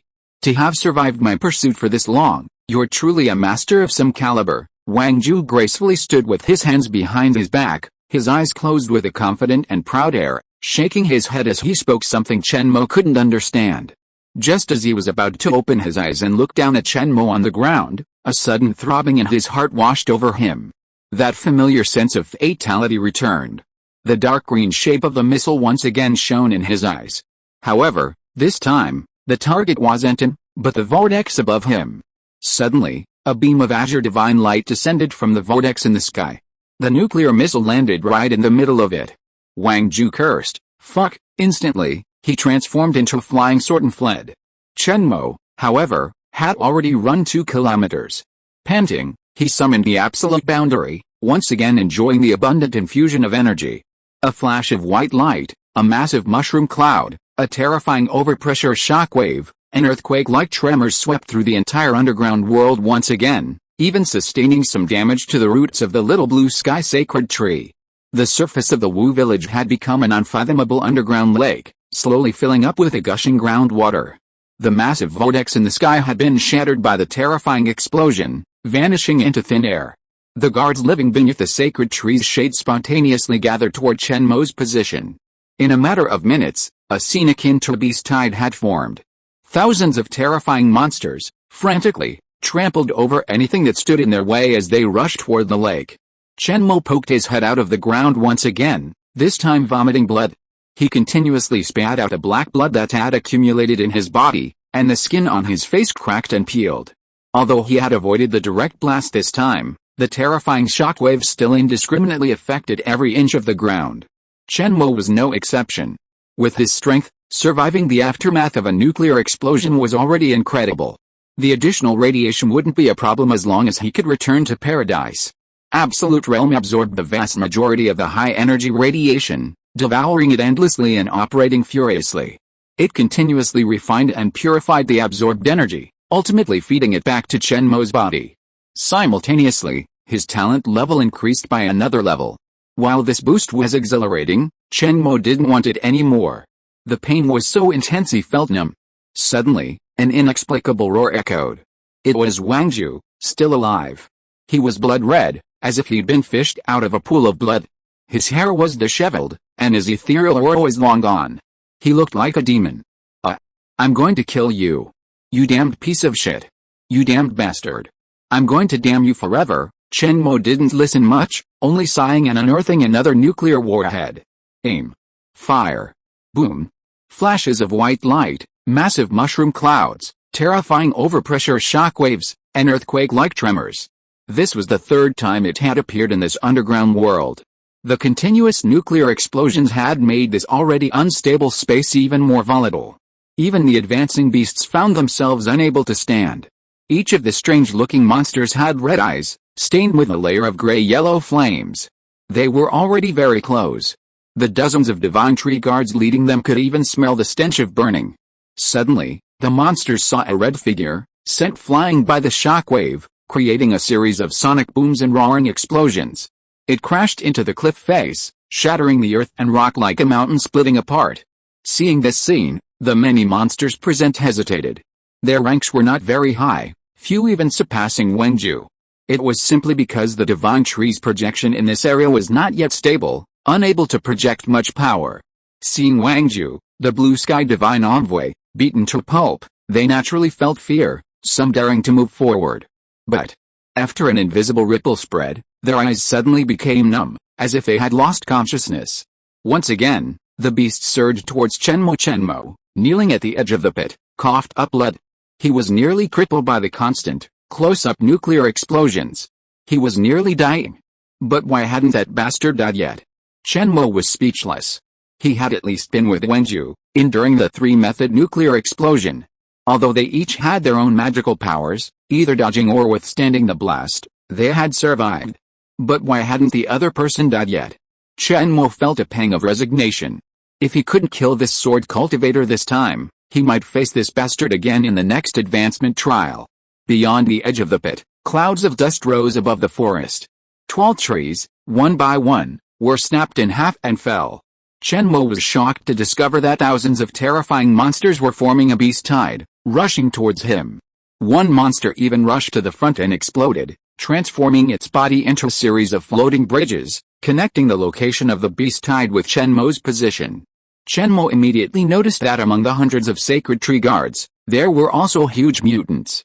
There was even a giant shrimp firewood king as big as a hill. A cyclops wielding a giant flaming club. In an instant, Chen Mo felt his whole body tremble. Oh my god. Is this a group coming to kill him? Is he the boss? Is it really that serious? So many people fighting against him? Do they think he's easy to bully? Chen Mo gritted his teeth, cursing furiously. I can't kill that idiot swordsman, and I can't kill you monsters, can I? Hey! Take my shot. World nuke, bang! Whoosh boom, a flash of white light, a massive mushroom cloud, a terrifying overpressure shockwave, and earthquake-like tremors. This was the fourth time he had appeared in this underground world.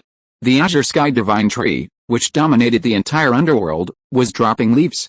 The azure leaves spread across the sky like a beautiful meteor shower, drawing the eye with them. Chen Mo was knocked over by the shockwave and tumbled out. Looking back, the crater before him had expanded for countless meters. The bottomless pit was filled with all kinds of half-dead monsters. The giant monsters, aided by the numerous smaller elites, absorbed the majority of the damage, preventing their utter destruction. However, they couldn't climb out of this terrifying pit anytime soon. Chen Mo, eyes wide open, silently watched the monster at the bottom of the pit. Finally, he pulled out another nuclear warhead. Quietly, he squeezed the trigger, watching the flames erupt. During the fifth terrifying explosion, a blood-red slash suddenly struck Chen Mo, blasting him, unable to dodge, back into the air. This blood-red sword energy was Wang Ju's attack. Chen Mo fell into the vast pit, radiating endless light and heat. Standing above the pit, Wang Ju let out a triumphant laugh, perhaps madness or genuine revenge. In his already crimson eyes, a familiar green nuclear warhead appeared, pointed directly in front of him. Instantly, a gray-yellow flame emanated from Wang Ju's body. Boom, 6 times. Chen Mo had fired 6 nuclear warheads. He was almost unable to hold on. Even if he brushed the edge of the explosion, he couldn't withstand the radiation damage. If he keeps going like this, he'll be dead. But why isn't that bastard dead yet? Chen Mo lay at the bottom of the pit, letting the groundwater drown him. The mission prompt in his sight was almost at its end. If he feigned death, could he trick the monsters and return to paradise safely? Chen Mo sighed silently and gave up the idea. Amidst the hazy water, a vast red mist completely enveloped the sky. It was Wang Ju, completely bereft of sanity, completely controlled by a mysterious force. He must be accumulating a powerful attack, preparing to blast him into dust and utterly obliterate him. The answer struck Chen Mo instantly. Since they were all going to die, why not enjoy this grand fireworks display once more? Gathering all his strength, Chen Mo detonated the black hole within his body, unleashing a terrifying jet of black hole energy. The surge of energy briefly restored a modicum of strength to Chen Mo's body. He quickly pulled out his bazooka and fired 3 times in quick succession. Just as he was about to launch the final missile, the entire world shook violently. All colors vanished. Chen Mo's consciousness fell silent, and he lost all perception of the outside world. Chapter 122 The Black Domain dissipates. At the same time, atop a blood-red castle, separated from the little blue sky sacred tree by a chasm, a young woman, clad in cyber-future technology, clutched the castle's lightning rod, gazing towards the direction of the nuclear explosion. Her eyes, hidden within ring-shaped virtual irises, occasionally flashed streams of data, as if she were diligently analyzing something. The mechanical cat ears on her head were either headphones or some kind of specialized colonial suit. She wore a sleek outfit reminiscent of a scuba suit, showcasing her naturally tall figure. It even seemed to stretch the garment to the point of bursting. Beneath her impressive curves, at her slender waist, hollow, carved patterns appeared, seemingly imbued with her skin. Her smooth, delicate thighs were striking, but at the base of her thighs, electronic grooves, like mechanical joints, formed the impression of a delicate, lifelike doll. However, at that moment, her mind was constantly reeling from notifications from Paradise. Advanced trial has been activated. Given the legendary difficulty you've chosen, 3 primary attributes, your objective has been confirmed as the Divine Tree Guardians.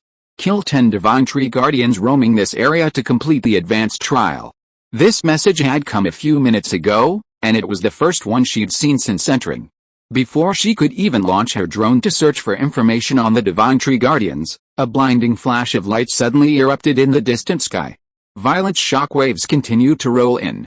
After a few seconds of storming, a massive black mushroom cloud loomed in the distant horizon. A nuclear explosion? The moment she saw the mushroom cloud, this answer immediately occurred to her. As a player in the mechanical heavens, nuclear fission technology would be a high-level technology she would encounter in the future. It offered high damage, a wide range, and strong persistence. It was definitely a powerful weapon in group battles. However, before she could even begin to express her surprise, a series of flashes of light erupted in the distant sky. In just a few minutes, several nuclear explosions occurred, leaving her numb. However, the horrific news that echoed through her mind made it even harder for her to accept. Alert! All sacred tree guardians within a 10-kilometer radius have died. Please move to another area for the hunting trial. Alert! All sacred tree guardians within a 100-kilometer radius have died. Please move to another area for the hunting trial. Alert! All sacred tree guardians in this area have died. The advanced quest has failed. Alert! An abnormality has been detected, and your advanced quest has been reassessed. Reassessed successfully. Your advanced quest's target has been updated. Alert! Due to your failure in the first advanced quest, the difficulty of your advanced quest has been slightly increased. Please hunt 20 corrupted lobster kings. Note, shrimp lobster kings are group-active monsters, and at least 3 will gather at a time. The Cybergirl's hand, which had just released the drone, suddenly paused. She'd seen the shrimp fire king before, or rather, on screen. As a homebody, she naturally played games frequently. It possessed the superpower, magic light cannon, and she'd been horrified by it while playing. Furthermore, back in the mechanical heavens, she'd seen some time travelers replicate the shrimp fire king. Equipped with even more destructive laser cannons, she couldn't defeat even one. Such a terrifying monster, she was supposed to face 20 alone? That legendary quest was too difficult. The girl was covering her face, donning a mask of pain, and brooding over her advanced quests when another series of quest reminders came through. Alert! All corrupted lobster kings within a 10-kilometer radius have died. Please move to another area for the hunting trial. Alert! All corrupted lobster kings within a 100-kilometer radius have died. Please move to another area for the hunting trial. Alert! All corrupted lobster kings in this area have died. The advanced quest has failed. What the hell? Failed again? The Cybergirl stared at the mission progress on the virtual panel in bewilderment. It had turned gray, with a striking, bright red cross across it. Wang Difa class, the girl suddenly felt a surge of anger. Why had she failed the mission again before she even started? Alert!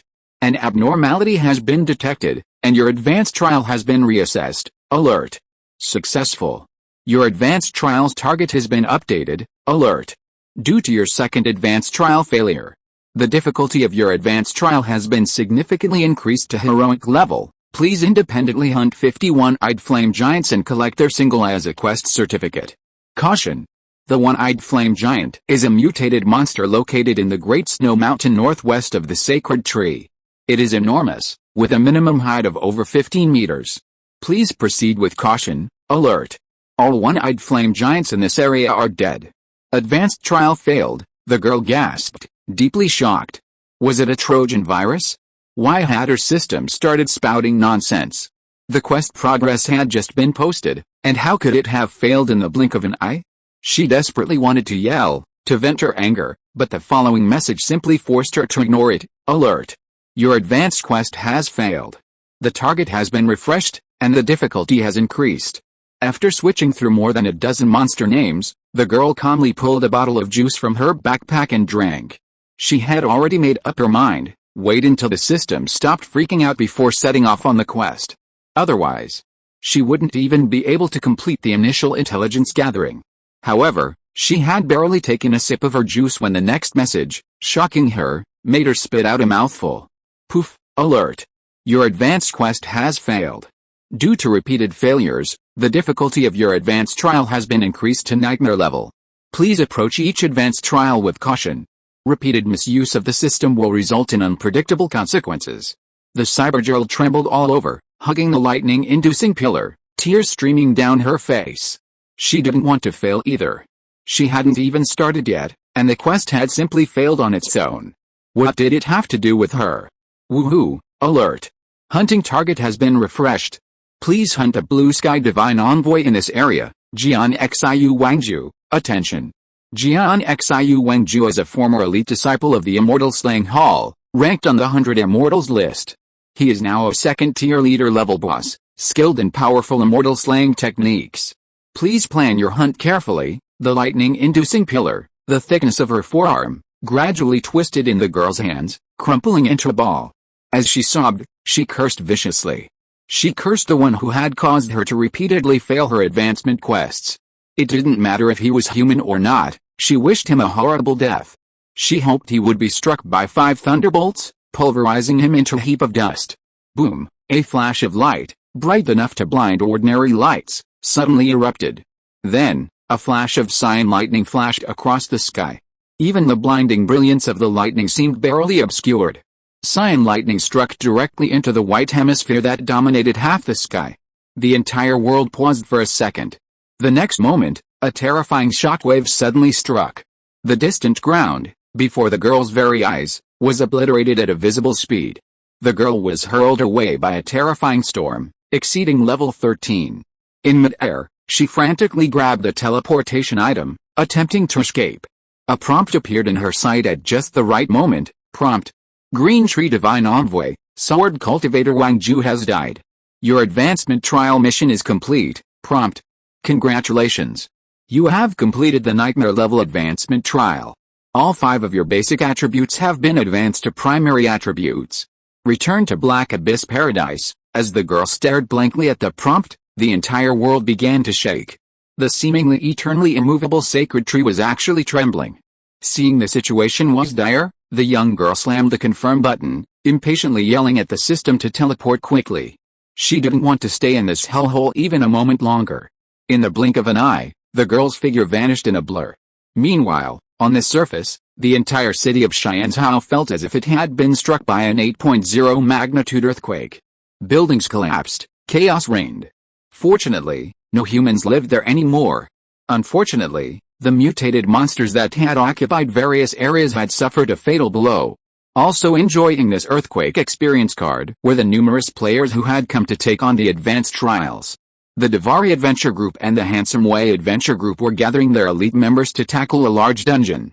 It was a blood-red castle, and the boss inside was likely a vampire baron who had lived for centuries. Prior to this, they had encountered several bosses using the empty city strategy.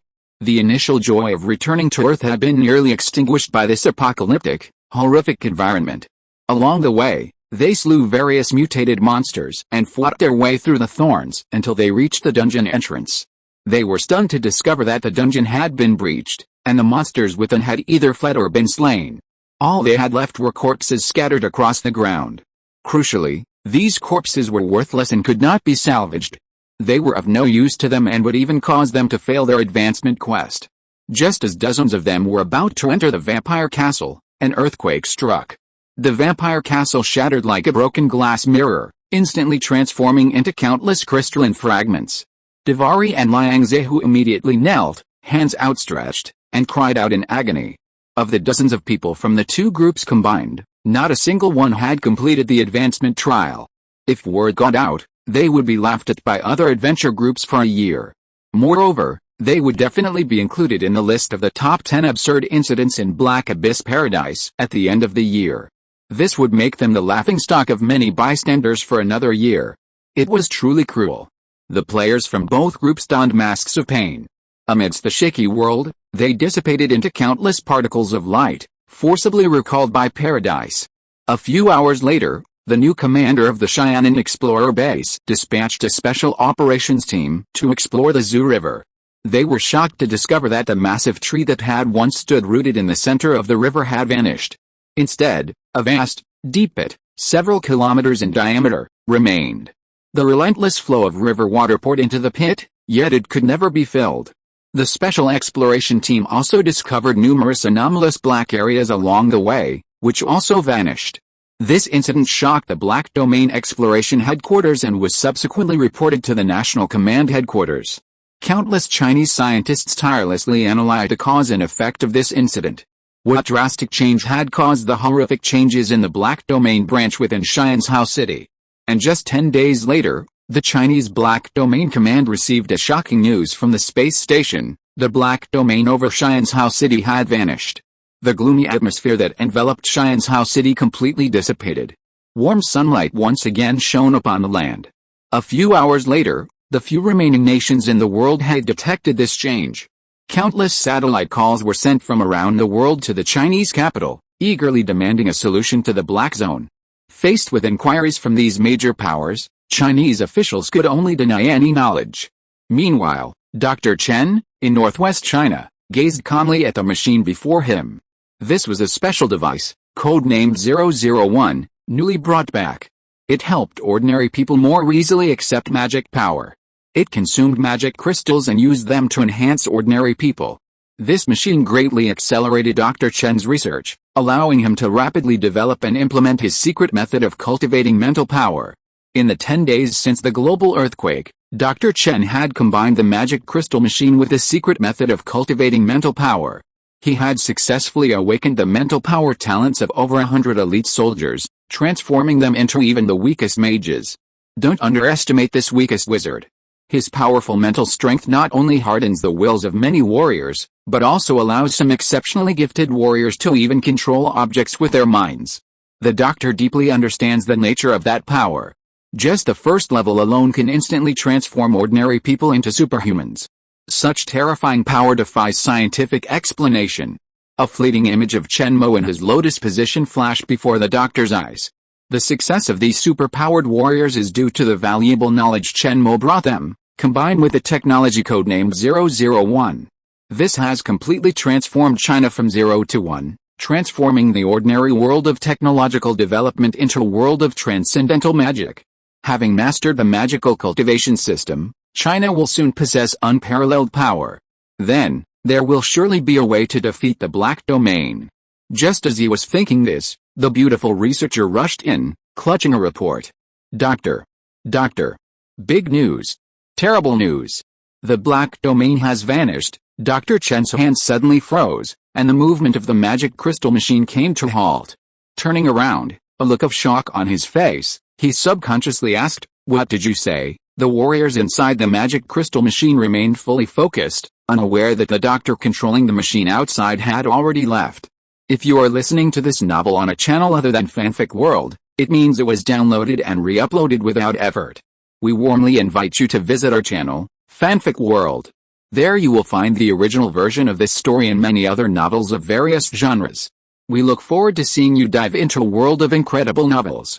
Chapter 123 Settlement. Reminder.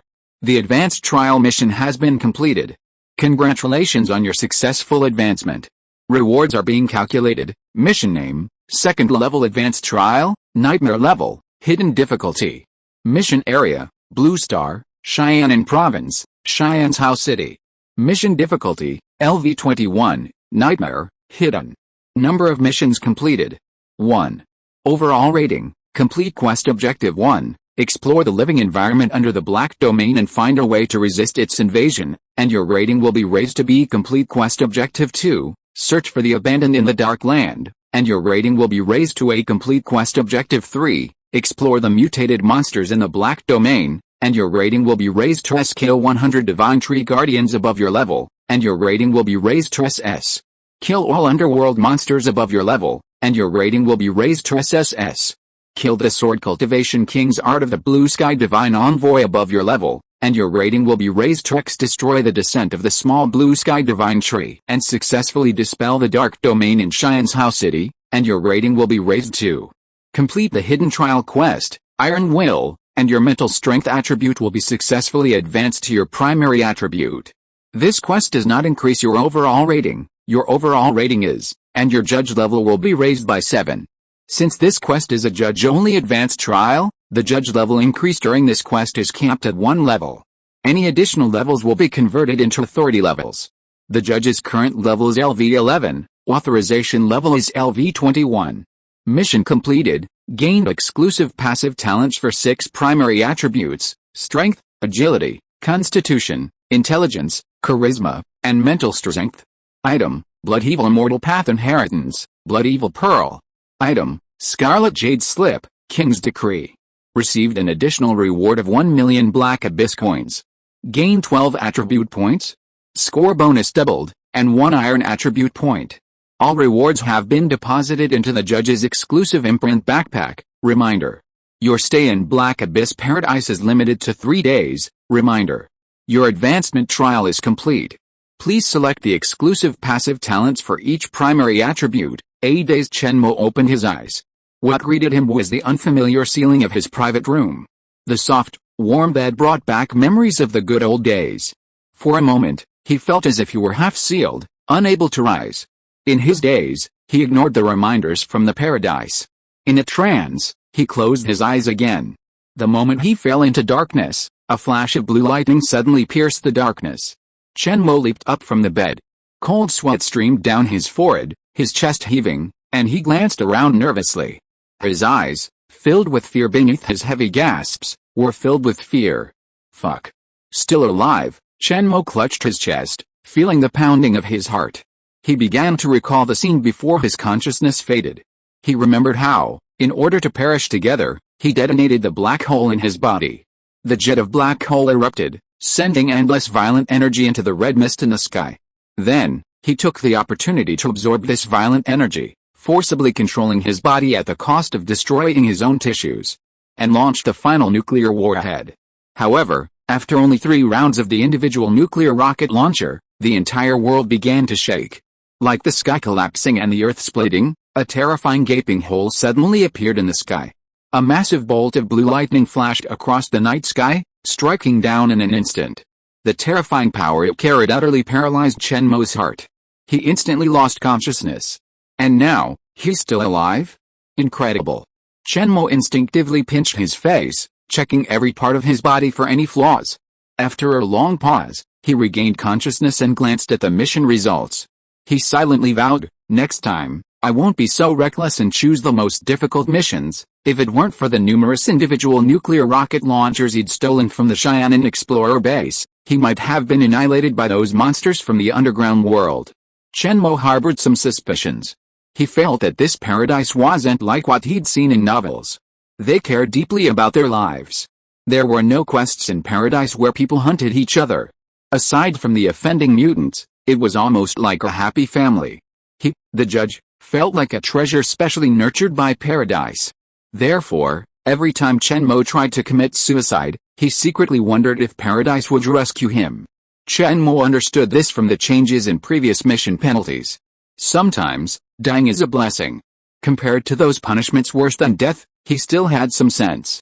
This initial exploration of the Black Domain had yielded a considerable amount of intelligence, and had also helped the nation successfully embark on a system of supernatural power. It was quite a rewarding experience, completely beyond imagination. When Chen Mo saw the message that the Black Domain had vanished, a smile crossed his lips. He knew the people far away on Blue Planet must be overjoyed.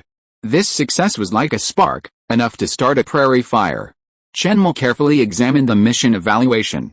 His overall rating was surprisingly high. It was impossible to see the specific rating. So, above SSS level was X level. But, there was even a rating above X level.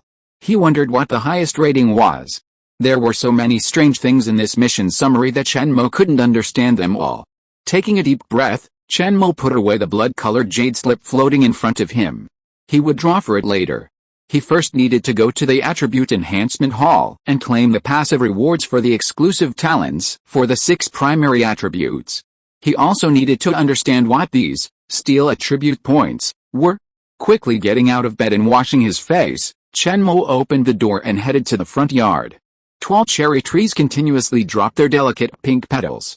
A gentle breeze blew, making it feel like a resort. How relaxing, Chen Mo sighed, heading straight for the lower levels of the park. Not many people lived on the second floor of the park. Most players stayed on the first floor, where the park's basic facilities were also located. The second floor was, in essence, still undeveloped. Standing in the dark blue elevator, Chen Mo quietly surveyed the beautiful scenery of half the park. The market near the elevator was as bustling as ever. Stopping and starting along the way, Chen Mo took in the throngs of people. He couldn't help but sigh. The world beneath Blue Star truly is a despairing place. There was no life at all, just like a cage. When walking to the Attribute Improvement Hall, Chen Mo found a group of familiar guys. "What's wrong with you?" Seeing a group of people sitting together with their heads in their hands, looking unhappy, Chen Mo walked up to ask curiously. There was no doubt that these people were Davari and Liang Zehu. Chen Mo's concern received no response. Many people just looked up at Chen Mo, then lowered their heads and turned away. Davari sighed and greeted Chen Mo. "It's you. Boss Machin. Alice. We have failed the advancement trial and are worried. Chen Mo was a little confused after hearing this. Just because of this? Can't defeat the boss? How did you fail? Upon hearing Chen Mo's words, Handsome Wei slammed the table and stood up, angrily shouting, "God damn it! I don't know which bastard destroyed all our dungeons." And then there was this inexplicable earthquake that completely destroyed the entire Xian's House City dungeon. Once Handsome Wei started cursing, he couldn't stop, and more people began to echo him. The scene suddenly became a bit chaotic. Chen Mo hadn't realized what was going on, but when he heard the word Xian's House City, he instantly understood. Zhao. Could it be? Chen Mo could only smile awkwardly at this. Then, he quietly disappeared from their sight. If someone with a sharp eye noticed something was wrong, Chen Mo would probably be surrounded. After quickly walking away, Chen Mo headed straight for the Attribute Improvement Hall. Unexpectedly, as he was about to enter, he bumped into a woman. There was a loud bang, and both of them took several steps back. Chen Mo looked up, startled at first, then abashed. Sorry. Did I bump into you? The female player Chen Mo had bumped into was a queen dressed in a cyberpunk style. Her impressive figure, cinched by the smocked swimsuit, was a striking sight. The high-tech gadgets adorning her waist and shoulders looked incredibly cool. A pair of virtual rings obscured her eyes, leaving only a pale chin visible. Her alluring pink lips looked exceptionally perky. Her long, straight black hair flowed down her back. The cybergirl snorted coldly and walked away. Chen Mo, reluctant to leave, turned back to look. Tears streamed uncontrollably from his lips. Ah. So curvy. And a backless outfit, so bold. I love it. Chen Mo wiped his mouth, his thoughts simmering. He stepped into the hall, randomly found the nearest stat-boosting pod, and laid down inside. A faint aroma relaxed Chen Mo's mind even further. He then began the most important task, selecting a passive talent specifically for his primary attribute. Your strength has been upgraded to your primary attribute. You can choose one of the following options as your passive talent for your primary attribute. Option 1, Bull Strength, increases strength by 1000 kilograms, adds a bonus to strength, and grants a damage bonus to instantaneous attack power. Option 2, Kirin Arms, increases strength of both arms by 1500 kilograms, adds a bonus to strength, and grants a damage bonus to instantaneous attack power. Option 3, Power Burst, when wrestling with an enemy, unleash a burst of power, overwhelming them with overwhelming force, 100% increase in strength, adds a bonus to strength, and grants a damage bonus to instantaneous attack power. As a mage, a sort of wizard, Chen Mo's strength upgrade was a forced decision. He hadn't considered developing power-based attacks. Normally, he'd just add a bit more power to his sword-wielding hand. With 3 options to choose from, Chen Mo immediately ruled out option 3. He's a magician. How could he possibly wrestle with others every day? Stupid, isn't that? But he hesitated between 1 and 2. Should he develop a balanced whole body balance or strengthen his arms? Chen Mo slapped his forehead and exclaimed, "Fool, he was a magician, so why should he care about having stronger hands? What was the point of such strength? Should he be enlightened?" After some self-discipline, Chen Mo finally settled on option 1, Bull Strength. Instantly, countless ochre-color mist erupted from the lift chamber, enveloping Chen Mo. This mist was instantly absorbed by Chen Mo's body. A surge of power spread throughout Chen Mo's body. It was like taking a little blue pill, a boundless energy. This state lasted for half an hour, then subsided. Chen Mo clenched his fists, carefully sensing the changes in his body. Muscles throughout his body felt varying degrees of swelling and soreness. Yet, he felt stronger than before. If before, it was like floating clouds, now, it was like flowing water. It can be felt directly. Chen Mo also noticed through his mental perception that his strength after the upgrade was different from before. It must have been a so-called correction, but I wonder how many kilograms of force his punch can now deliver. Taking a deep breath, Chen Mo began to upgrade his next attribute. Your agility value has been upgraded to your primary attribute. You can choose one of the following options as your primary passive talent. Option 1, Shadow Stealth, reduce your presence, blending with the shadows. In darkness, you can move up to 100 meters. Option 2, Swift Cheetah, short-term energy consumption, followed by a burst of high-intensity acceleration, increasing movement speed by 50% per second, up to a maximum of 200%, lasting 3 to 10 seconds. Option 3, super reflexes, enhances all nerve reaction speeds, significantly improving your body's perception of the outside world, and increasing nerve reaction speed by 100%. None of the randomly generated talents for agility seemed suitable for Chen Mo. Option 1 was clearly for an assassin. As a mage, did he need to learn such a low-level skill as stealth? He wasn't a thief, so how could a noble mage choose this? Pass. The second option offered a short burst of speed, seemingly suitable for escaping. The third option enhanced the body's perception and reflexes, primarily increasing reaction speed. In other words, it allowed the body to react more quickly to external events. Compared to the first option, which was meant to allow for escape, the second seemed more useful to Chen Mo. As a mage, he would have a wealth of escape methods in the future. Portal, random teleport, banishment, blink, drift. Chen Mo had heard of several alone. Therefore, Chen Mo chose the third option, which would expedite his reflexes. This way, he could react more quickly to danger, preemptively cast spells, and counterattack. After confirming the reward, countless cyan mists erupted from the ascension chamber. This time, the ascension was less painful than the first. Chen Mo's muscles relaxed, as if he were receiving a massage. Another half-hour later, after the chamber had been cleaned, Chen Mo lay dry in a pair of shorts. After a short break, I immediately started working on the next attribute upgrade. Tomorrow will be a month since it was released. Pre-order. Also, I have one last dungeon left for this volume. I'm already picking up the pace. Chapter 124 Advance Rewards. Your constitution is now your primary attribute. You can choose one of the following as your primary passive talent. Option 1, Superb Constitution, increases health by 1000 points. Option 2, Slow Repair, increases health regeneration, slowly repairing damage, but incomplete limbs and other injuries cannot be restored. Health regeneration is increased to Intelligence X2. Option 3, Blood Burst, overdraws vitality, increasing all attributes by 20%. After the duration expires, you will be weakened for a period of time. Chen Mo didn't have much choice when it came to choosing a talent specifically for Constitution. Option 3 was basically ruled out. It wasn't that Chen Mo disliked this type of explosive power. It was that he already possessed the super talent of Endless Devouring, and Black Hole Jet itself was an extremely powerful explosive power. While it required absorbing a large amount of energy, it was still more effective than these other explosive power methods. After all, it had few side effects. The only drawback was that it was prone to fatality. It was a situation where it was either you die or you are dead. So, the only rewards left were option 1 and 2.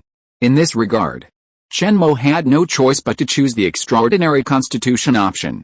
The main reason was that there were many spells that could achieve the effect of option 2. The hydrotherapy that Chen Mo currently knew was a slow healing magic. Choosing option 2 would only stabilize one type of healing magic. It would be better to enhance one's own vitality and make oneself more resilient. With that, the reward was immediately determined. Countless green mists emerged from the ascension chamber. Half an hour later, Chen Mo woke up with a feeling of regret. How can I describe the reward of this physical talent? It's like that primal impulse, a feeling of swelling down there. It's firm and full of vitality. My entire mental state is different. All the fatigue I felt from the previous ascension has also been swept away. My whole mood has become cheerful. Your intelligence has been upgraded to the primary attribute. You can choose one of the following options as your primary attribute talent passive. It has been determined that your class is a Black Abyss Mage, and intelligence is your key attribute. Based on the comprehensive evaluation, your intelligence talent passive ability has been significantly improved. Option 1, Magic Burst. For a short period of time, you unleash your full potential, increasing magic power by 50%, reducing magic cost by 50%, and increasing magic duration by 50%. Option 2, Supernatural Memory, Legendary. Your powerful mental power allows you to record anything you perceive. The stronger your mental power, the clearer your memory. Furthermore, you can simulate states based on your memories. Option 3, Hyperdimensional Computation, Legendary. Your immense mental power allows you to perform extreme mathematical calculations. The speed of these calculations depends on your mental power, and the efficiency of these calculations depends on your knowledge of magic. Chen Mo was stunned by the intelligence bonuses.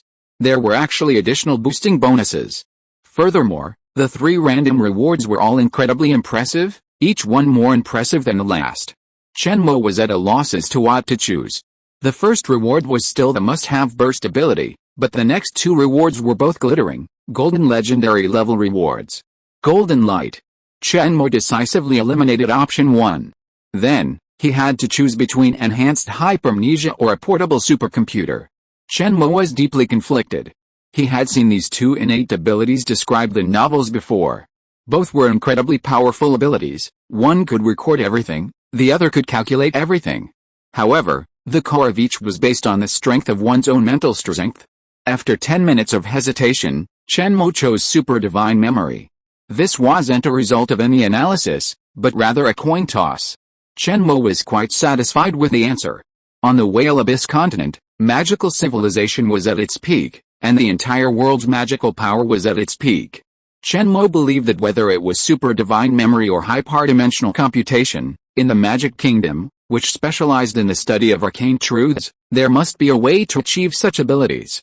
Moreover, Chen Mo felt that he could find a breakthrough in computers for auxiliary calculations from players in the magic technology field.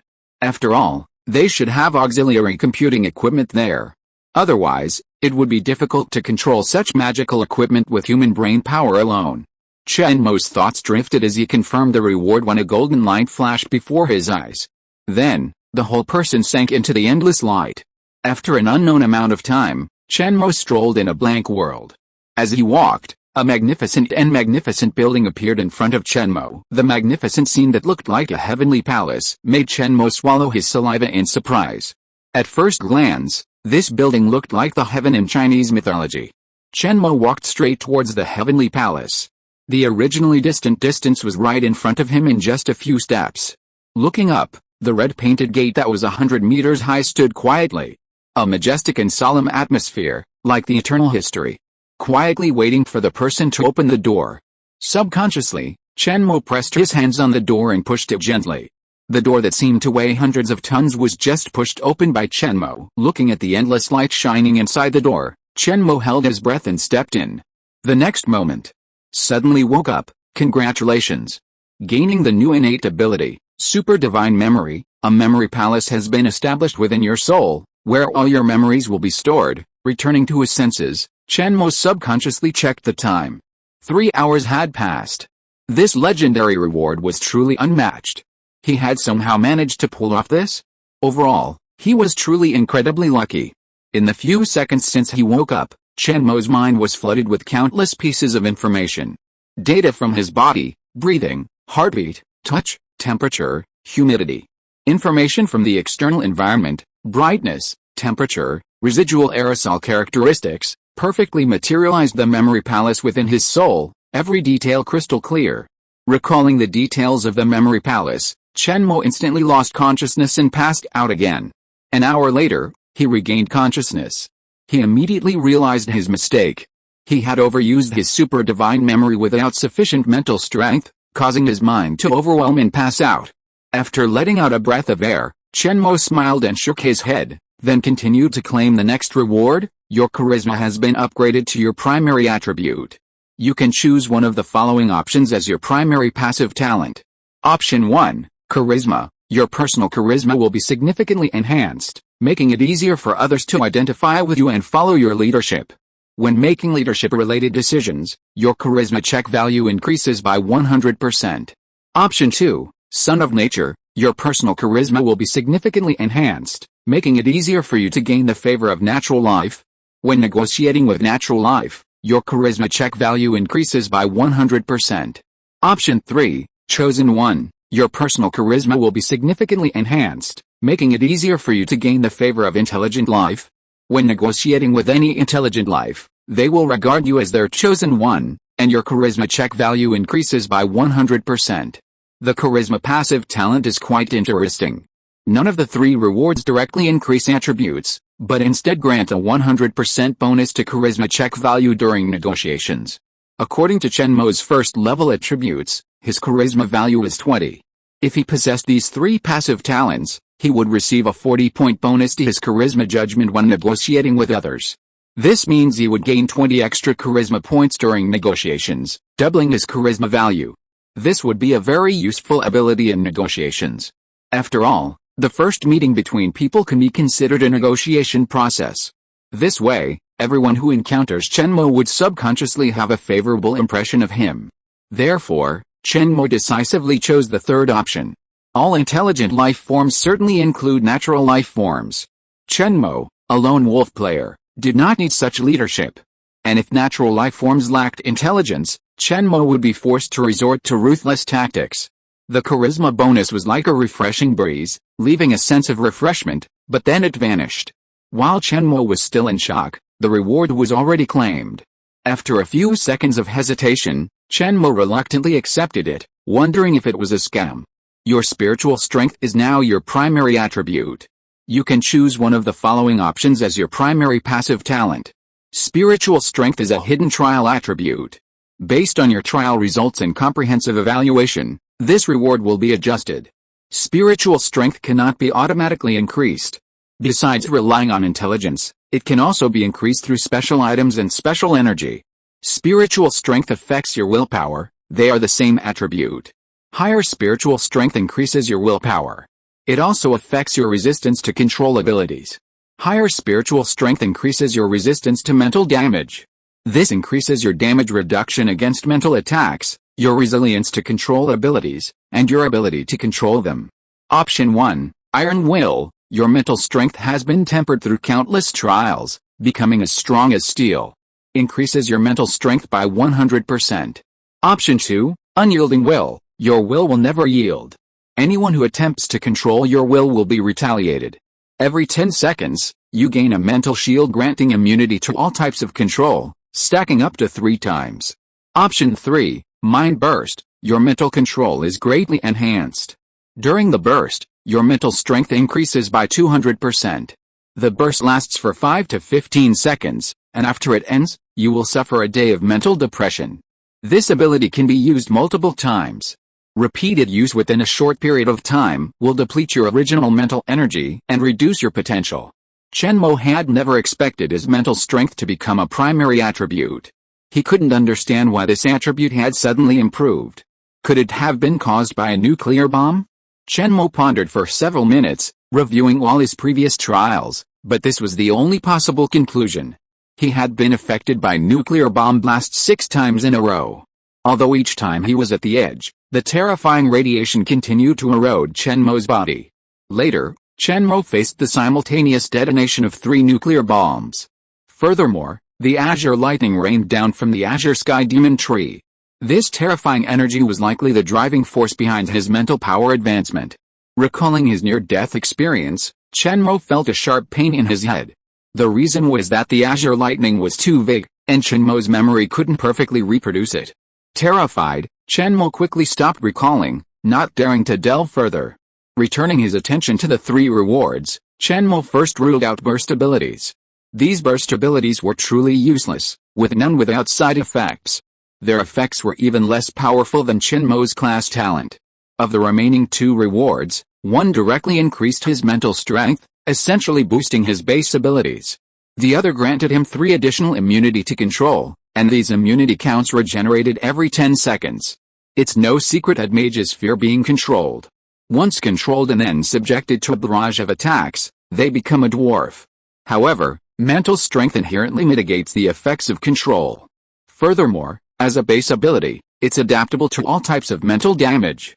Option 2, however, only grants immunity to 3 levels of control. If faced with an enemy whose control skills have no cooldown and can be cast at will, Chen Mo's ability with option 2 would be completely useless. After careful consideration, Chen Mo chose the first option, Iron Will, to enhance his basic abilities. Although this type of exclusive primary attribute talent only improves once, but once he became a hexagonal warrior, his weaknesses would be eliminated. No matter how many levels of control were applied, they would be useless against the overwhelming strength of his mental power. Losing immunity to control wasn't a pity for Chen Mo. In a world with such powerful magic, there must be ways for mages to compensate for their shortcomings. After the reward was confirmed, a large amount of fresh water poured into the boost chamber, filling it completely. Before Chen Mo could react, he felt a surge of comfort. It was as if he were back in the womb, curled up in his mother's belly. The cool liquid energy was absorbed into Chen Mo's body bit by bit, accompanied by a constant, tingling sensation. This energy was stimulating Chen Mo's brain and mind, stimulating mental growth while also stabilizing and nourishing his spiritual power. In a blink of an eye, over an hour passed. The water in the cabin slowly receded, and Chen Mo woke up, soaking wet. The next moment, all of this liquid seeped into Chen Mo's body, as if it had been secretly devoured by the endless devourer. Chapter 125 Leader Level Boss. Reminder. All primary attribute rewards have been obtained. You have successfully advanced to become a true judge of the abyss. Your current rank is level 2, leader level unit. Your level is LV11. Please complete the quests diligently to raise your level. Reminder. The primary attribute rewards you have obtained are strength, bull strength, agility, supernatural reflexes, constitution, extraordinary constitution, intelligence, supernatural memory, charisma, true son of heaven, and mental strength, iron will. Reminder. You can spend the corresponding cost to materialize abilities one rank lower than your own into corresponding skill books. This ability can be used once every other day, and the items materialized can be traded between players. Hearing Paradise's reminder, Chen Mo suddenly sensed a hint of conspiracy. It's been so many days, and they're still talking about the same thing, the true judge. I'm afraid they're still trying to fool me. Considering his limited knowledge of Paradise's system, Chen Mo decided not to delve into the details. Anyway, Paradise could call him whatever they wanted. It wouldn't interfere with his sleep. Reminder. The judge still has 12 unallocated free attribute points. Yes, no to start allocating them? Chen Mo curled his lips and pressed no. He still had a bottle of Lan Yu secret elixir, which could directly improve all physical attributes by 10 points. To avoid wasting them, he decided not to use the attribute points for the upgrade yet. Thinking of this, Chen Mo suddenly slapped his head in regret. Zhao. I forgot to upgrade my attributes before claiming the primary attribute talent bonus. That's over 100 million lost. If Chen Mo had consumed the Lan Yu secret elixir first, then entered the attribute upgrade chamber and unlocked the talent upgrade bonus stored in the black hole within his body, he could have raised all attributes to 40 points. Then, he could use his own attribute points to increase his intelligence to the maximum threshold. Finally, he could claim the primary attribute talent bonus. This would be the way to maximize the benefits. Now Chen Mo regretted it so much that his heart ached. The good mood he had originally had after completing the trial was gone. Joy suddenly turned to sorrow. It was terrible. How could he have forgotten something so important? He was truly stupid. Chen Mo sat idly in the upgrade cabin, sighing non-stop. Hint. You've earned 1 iron attribute point. Do you want to allocate this attribute point now? Hint. Iron attribute points can be used to improve special attributes. The closer the special attribute is to your class, the greater the improvement. Iron attribute points cannot be earned through conventional means. Contrite, Chen Mo pulled himself together and opened his personal attribute panel. He checked his current special attributes. He didn't realize how complicated the special attributes were until he saw them. The special attributes that could be directly improved with iron attribute points included health, hourly health regeneration, mana, hourly mana regeneration, mental strength, luck, soul strength, gravity strength, physical defense strength, strength, nerve reaction speed, movement speed, attack speed, energy resistance, and abnormal status resistance, ignoring 99 items. Besides the 5 basic attributes, all other attributes could be improved. This left Chen Mo with a dilemma. With so many attributes, which one should he improve? Chen Mo's eyes flickered between his luck, mental strength, soul strength, and gravitational strength. What particularly surprised Chen Mo was that his soul strength was a staggering 100 points. He had no idea how this came about. The key point was the note next to it. The average Whale Abyss continent adult's soul strength was only 10 points. His soul strength had increased tenfold. Was it a bonus from the time he traveled across time? But he was wearing it. Logically, it should increase his physical potential, right? If you were to use steel attribute points to increase soul strength, Chen Mo wouldn't dare take the plunge. After all, he was only at the 2nd level and didn't know the specific effects of soul strength. An increase wouldn't significantly boost his combat power. As for luck, while it could be doubled, Chen Mo felt it was like praying to deity, seeking psychological comfort. Believe it or not, he wouldn't see any immediate results in terms of combat power, so he gave up. From this perspective, there were only a few things that could significantly boost Chen Mo's combat power. As a serious wizard, Chen Mo invested his soul iron attribute point into his mental strength. Suddenly, a sphere of steel emerged from the backpack and printed on his hand. After hovering for a moment, it flew straight towards Chen Mo's forehead and slammed into him. Chen Mo was stunned when a sudden, intense mental pain hit him. He wanted to pass out, but his mind was incredibly clear. That state of mind where you could clearly sense pain was like someone tying you up, making you hear the sound of nails scraping across a blackboard, and making you see images of the filth and distortion of human nature, repeating over and over again, endlessly. However, this state was also like treating your mind like a piece of raw iron. Softened by fire, hammered hard, and finally, after countless forgings, it became steel. Hoo-ha! Hoo-ha! Chen Mo, drenched in sweat, awoke once again from the lift cabin, his brain still tingling with pain like needles. But now, he could clearly perceive things even more microscopically than before. He could discern even the finest textures, as fine as a hair. Even in the dark and confined surroundings, Chen Mo's mental power could still sense the shifts in light. Reminder. You've spent 1 steel attribute point to enhance mental strength, increasing your mental strength by 1000 points. Reminder. This attribute upgrade has been completed. Do you want to exit the upgrade chamber? The reminder from paradise echoed and repeated in Chen Mo's mind. As if possessed by some strange magic, these words carried with them mysterious rules, drawing Chen Mo involuntarily into them. Time slipped by, and exhausted, Chen Mo finally regained consciousness. An unexpected result occurred. Reminder.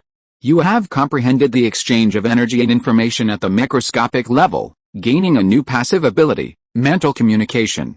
Mental communication. You can use your mental power to transmit your desired message to the target. If the target doesn't resist, you can use mental power for one-way communication. Chen Mo glanced at this strange skill. It seemed like after all this time of enlightenment, all he had gotten was a whispering function? Better than nothing, Chen Mo casually pressed the button to deny exiting the cabin. Then, he retrieved the long-lost Lan Yu secret potion from his backpack and gulped it all down. This special potion tasted refreshing, like lemonade, with a hint of warmth as it flowed into his stomach. However, it didn't seem to take effect immediately, but rather gradually increased his stats over time. It would take about 10 hours to improve all his attributes by 1 point. He couldn't rush now, he had to wait. Chen Mo had no idea what the upper limit of the second-tier attributes was. He figured he wouldn't be able to digest the potion during his stay in paradise. He'd have to save the remaining stat points. With a crackle, steam erupted from the lift cabin Chen Mo was in. The hatch opened with a click, revealing Chen Mo in his shorts. His muscular build was sturdy but not exaggerated, and he looked incredibly attractive. Even the passing female players paused to take in the sight. Chen Mo waved his hand, donned his armor, adjusted his hood, and headed out. Chen Mo didn't earn many Black Abyss coins this time, but he'd completed the hidden trial. He was lucky enough to receive an extra 1 million Black Abyss coins. Adding the remaining coins, he had a total of 1.04 million. He needed to invest this money in skill upgrades, including his newly confirmed wind and fire specializations and the Black Abyss sword controlling technique, which was only at level 20. Besides that, Chen Mo also wanted to learn some fast healing magic. Hydrotherapy alone wasn't enough. This money didn't seem enough. If he wanted to make money, he couldn't just rely on clones, he needed to find other ways. Perhaps he could materialize skills like absolute boundary and sword controlling into items and sell them? Chen Mo pondered, his head lowered, oblivious to the crowd gathered around him. If only there were a mirror right now. Then, Chen Mo would surely have spotted his ID, written glittering above his head, Mo Chen, Chieftain Boss, yes, with a suffix. It glowed purple. The only player in the room with such an ID. Suddenly, the players' mouths watered. How the hell did they do it? As he emerged from the hall, Chen Mo noticed that Davari and the others were still squatting there. They looked like unemployed dock workers, their poverty written all over their faces. Suddenly, a flash of purple light shone, and they instinctively looked up. A divine being, radiating a blinding purple light, approached them. The dazzling light nearly blinded them. Then, the divine being said, "Why are you still here? Go level up. Try to pass the next trial on your first try." Davari, shielding his eyes with his hand, paused, thinking, why does this voice sound so familiar? Grabbing the sunglasses from the nearby buddy and putting them on, he realized the figure, radiating purple light, was none other than Chen Mo. After seeing Chen Mo's ID, he faltered, and asked, "Boss Momajin? How did you become a top-tier boss? How did you get such a fancy title?" Chen Mo immediately sensed something was amiss. Top-tier boss? A fancy title? Me? With a flick of his hand, the Zenith sword emerged. Reflected by the blade, Chen Mo suddenly noticed something strange above his head. He was speechless. This paradise, even after upgrading its template, was still forcing this display. Making him look so flashy was almost embarrassing. He quickly swiped open the interface, deselected the ID display, and finally returned to normal. Ahem, Chen Mo clenched his fist to his mouth, spending 3 seconds trying to come up with an excuse. "Well, you'll get it once you successfully pass the trial. Alright, enough talk. I have to go to the skill hall, let's get back to you." Ignoring the envious gazes of the many members, Chen Mo ran off as if fleeing. If he had been surrounded, he'd probably be peppered with questions, which would have been too annoying. After Chen Mo left, Davari and Liang Zehu stood side by side. Behind them stood dozens of loyal followers. At that moment, their eyes blazed with intense desire. Liang Zehu clenched his fists and raised them, saying firmly, "I'm going to pass the test this time. This damn cool title will definitely be mine." Davari nodded in agreement. "Next time, our group won't team up with you. Let's all take the assessment independently." Handsome Wei frowned, then turned away and asked, "What do you mean? Do you think our group is holding you back?" Davari patted him on the shoulder and lamented, "Don't you realize? If our two groups act together, we'll be unlucky." With that, he walked away, leaving Handsome Wei alone, bewildered. Unlucky? How can we be unlucky? There's no scientific basis for that. Elsewhere, Chen Mo lay in the skill upgrade cabin and began upgrading his skills. The number of skills he needed to upgrade could be more or less, and Chen Mo also needed to learn some new spells from Aspen's magic book. However, it was best to upgrade the necessary skills first, lest he forget the others once he started learning them. Reminder: your skill Black Abyss Sword Controlling Technique has been upgraded from LV20 to LV30, Master, costing 100,000 Black Abyss coins. Black Abyss Sword Controlling Technique LV30, Master. 1. Use your mental power to fuse with magic power to control flying swords. Consuming magic power increases the damage of the swords. The damage a sword can inflict depends on your mental power and magic power, while its speed depends on your mental power. The current maximum number of controllable flying swords is 30. The flying sword speed is mental power, meters per second. The damage caused by each sword's piercing slashing attack is mental power plus consumed magic power, x 300%. 2. Use your mental power to fuse with gravity to control flying swords. The damage caused by a sword depends on your mental power and gravity power, while its speed depends on your mental power. The current maximum number of controllable flying swords is 30. The flying sword speed is mental power plus gravity, meters per second. The damage caused by each sword's piercing slashing attack is mental power plus gravity, x 300%. 3. You can consume a corresponding amount of mana to form a magical flying sword, or a crystallized flying sword made of other energy, for attack. You can also control a physical flying sword.